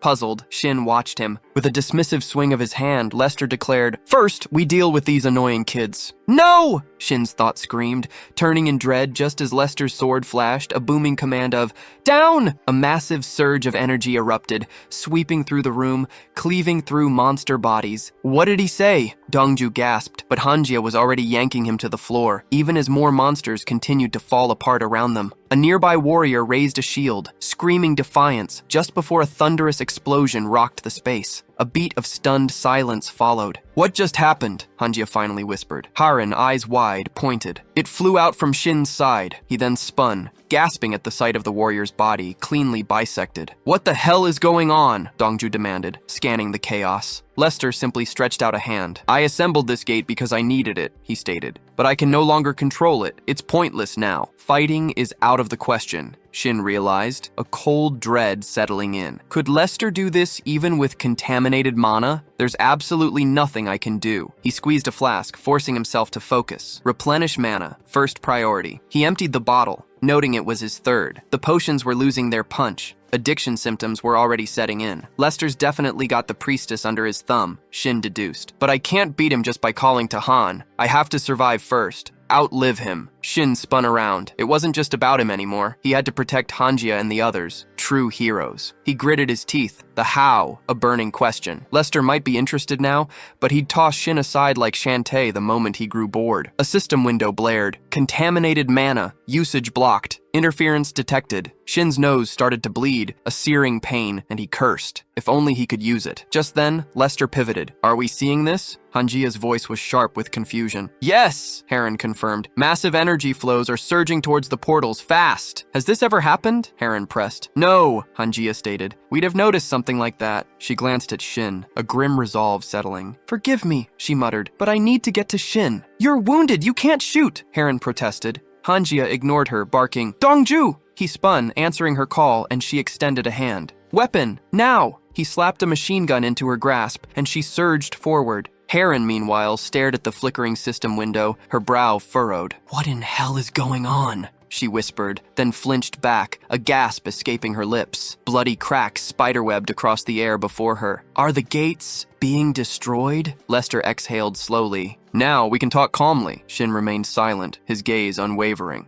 Answer my question, Lester prompted. Shin finally spoke. What do you know about this contaminated mana? Forgive me, but I only just received it. I know nothing. Lester held his silence, studying Shin, then asked, Do you also have memories? Shin's eyes snapped wide, fear gripping him. How did he know? Contaminated mana isn't just obtained, Lester replied, a predatory glint in his eye. I suspected it when I spoke to the priestess, but now I see it clearly in you. He's probing me, Shin realized. Lester sensed his unease. Don't worry, he said, a deceptive calm in his voice. I'm simply trying to prevent the end of the world. If you help me, we could become comrades pursuing a common goal. Shin frowned, looking down at his hand, then fixed Lester with a stare. Why did you kill that man? He interfered, Lester answered without hesitation. Unfortunately, my goal is larger than a single death. We have little time. He stretched out both hands, an open gesture. Will you help me? Comrades. The word echoed in Shin's mind. Just then, the priestess spun around, her thoughtful expression replaced by raw terror. Careful! She shrieked. Hanjia had already aimed her machine gun, finger on the trigger. Hands up, Lester, or I shoot! Shin's mind screamed. No! Horror! Why had Hanjia come here? He hadn't intended to make an enemy of Lester, but now he had to protect her. A massive surge of energy swept through the room. Stop! Hanjia yelled, but Shin was already rushing forward,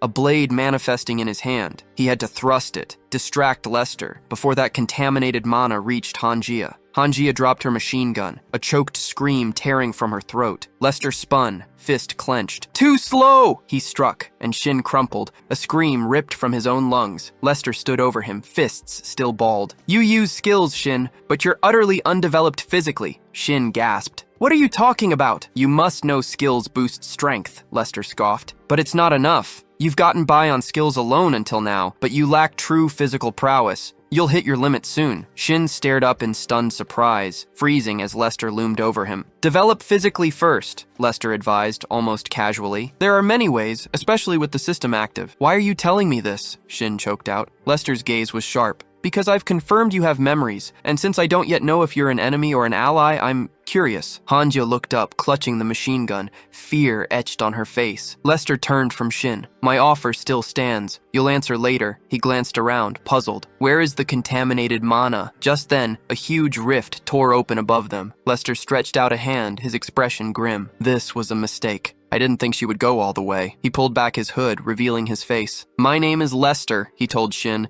his voice carrying an undeniable weight. Remember my words. It's not a bad offer. Hanjia lunged forward, a desperate scream tearing Shin's name from her throat. She crouched beside him, demanding, Are you okay? What's happening? Shin simply lowered his head, confirming he was well, just as a system window materialized before Hanjia. She read it aloud, the words chilling. Main task, protect the islands of the endless sky. Last wave, 910. Goal, defeat all monster waves. Reward, unlock new skills from the islands of the endless sky. Her voice trembled. This isn't the end? Shin nodded grimly. Apparently, there's still a boss. Hanjia's shoulders slumped. I can't fight anymore. Shin, pushing past his own exhaustion, knew his mana reserves were bone dry. He'd barely conjured a dagger for the last skirmish. His gaze darted to the massive rift, a cold dread creeping in. How could he defend himself now? Then, from the shimmering tear in reality, a colossal, hat-wearing bird creature burst forth. The group stared, mouths agape, eyes wide with stunned confusion. It landed with a thud, and Shin's mind raced. He'd never seen anything like it. Where had this thing come from? Hanjia eyed the boss. Doesn't exactly inspire confidence, does it? She muttered, then strode forward. I'll try to deal with it. Shin tried to protest, but the words caught in his throat as he crumpled to his knees, a trickle of blood escaping his lips. He clutched his face, panic seizing him. Not now. Why was the side effect flaring up at this critical moment? A chilling thought struck him. Given his body's weak reaction, this monster likely wielded contaminated mana. If it had a similar ability, Hanjia was in grave danger. As Hanjia swung her machine gun, the monster abruptly spun, its voice a guttural command. Found it! Hanjia could only manage a terrified scream. Give it back, the bird ordered. Hanjia stared, bewildered, as the creature's gaze fixed on Shin. This is his! Shin's mind reeled. It claims I took something, said I'd return it but didn't, and now it's time to pay up. Hanjia turned, confusion etched on her face. Shin, however, held out a hand, a sudden clarity dawning. He didn't know what it was, but this monster reacted to contaminated mana. As long as Hanjia didn't provoke it further, its focus would be on him. The true problem, though, was that this creature was directly linked to the very knowledge he sought, and he had no idea how to fight it. The monster tilted its head. Are you listening? Shin, despite his pain, registered the creature's relatively low contaminated mana signature, but he still couldn't attack. Compensate me, it demanded. Shin stared, dumbfounded, as it drew closer. You didn't listen when I asked for compensation. Now you tell me to compensate? He scoffed. No! A thought flashed. Did Lester have this kind of contaminated mana? The monster leaned in,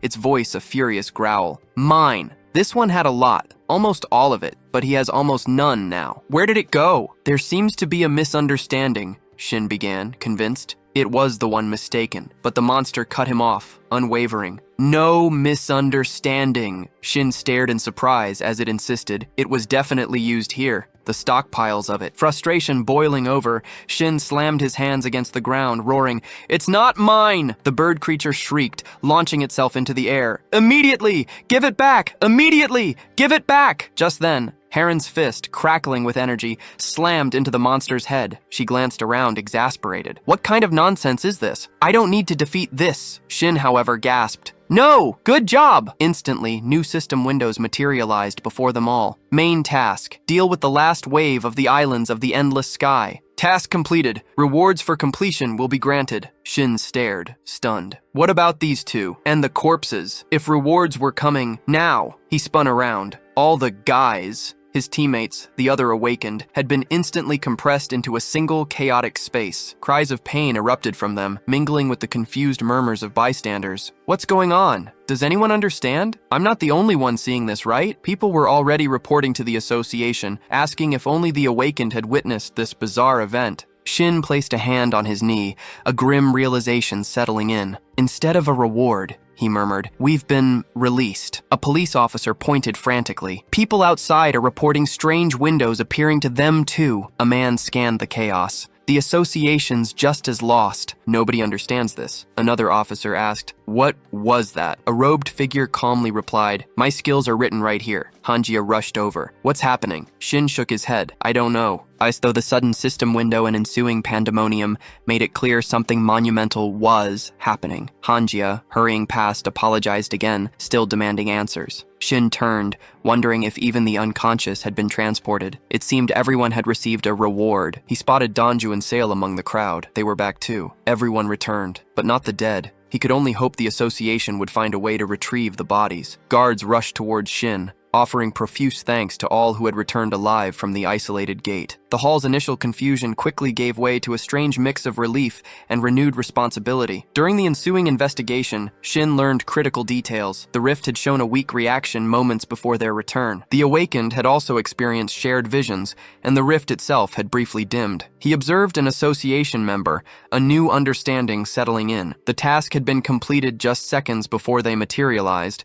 The system's activation delayed only because the gate had sealed, but there was a far greater consequence. Unlike his previous life, every awakened now had the status of a player. Shin watched the chattering men, realizing the immense implications. This was a seismic shift. Their entire plan needed a drastic overhaul. He glanced at the ring on his hand. This new reality meant no one could simply seek out the leader hidden behind the priestess anymore. Lester's words echoed in his mind. First, increase physical abilities. As long as the system was active, new paths would surely emerge. Shin shoved his hands into his pockets, lowering his head. So much left to settle. This couldn't go on as it was. Despite the chaos the windows caused, many civilians reacted with a strange calm, even amidst their anxiety. For people accustomed to a world irrevocably altered by rifts, this was simply another unsettling event. News reports confirmed that only the awakened saw the visions, likely tied to the rifts, though a minority still whispered of the rifts leading to an eventual apocalypse. The Skeleton Guild, predictably, dissolved with the death of its leader, the A-rank sorcerer Lint. The investigation unearthed a litany of illegal activities, unauthorized dungeon raids, black market goods, and rampant theft. Guild members testified that the majority of their illicit profits had been funneled to Li Shin's wife and daughter in America. The lower-ranked C and D members, with nowhere else to turn, simply abandoned their careers as hunters. The Hunters Association, confirming Kwan Sayan was alive, immediately retrieved him from the home of Yu Jun, guardian of the Endless Sky Islands. Kwan Sayan and the others had spoken of an awakened woman wielding dark energy,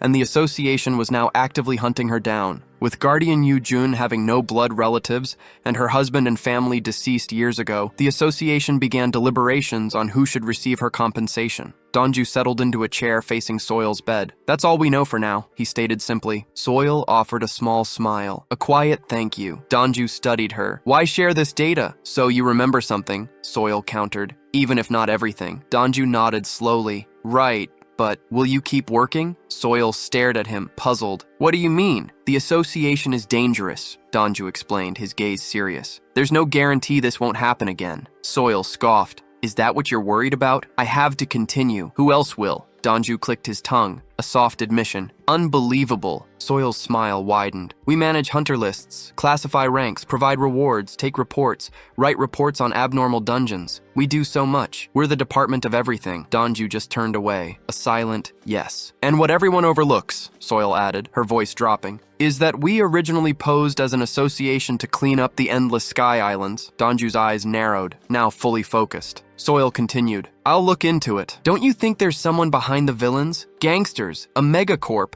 maybe even national intelligence?" Whop! Donju swatted her head lightly with a notebook. "Play detective after you've fully recovered." Soil grinned, letting out a playful shriek. Donju stormed into the corridor, tearing the papers from his hands, shredding them, and tossing them into a nearby trash can. "She's going to drive me insane," he muttered, striding away. The calm of the alley shattered. A jagged portal ripped open, and grotesque monsters spewed forth, roaring into the twilight. One hulked out, scanning its surroundings, then locked onto a lone boy strolling down the street. A guttural laugh bubbled from its maw. Nearby, a second, massive portal materialized. A new figure stepped out, his eyes immediately snagging on a system window. "Task activated." "This is terrible," he gasped, fear lacing his voice. "Why call me so early?" A shrill scream tore through the air. He spun, witnessing the monster lunging at the terrified boy. It bellowed, pushing off the ground, a monstrous blur hurtling forward. Thwack! An arrow streaked, piercing the creature's head, pinning it to the wall with brutal force. The newcomer blinked. "Hey, kid!" he yelled, a slow smile spreading across his face. "You alone?"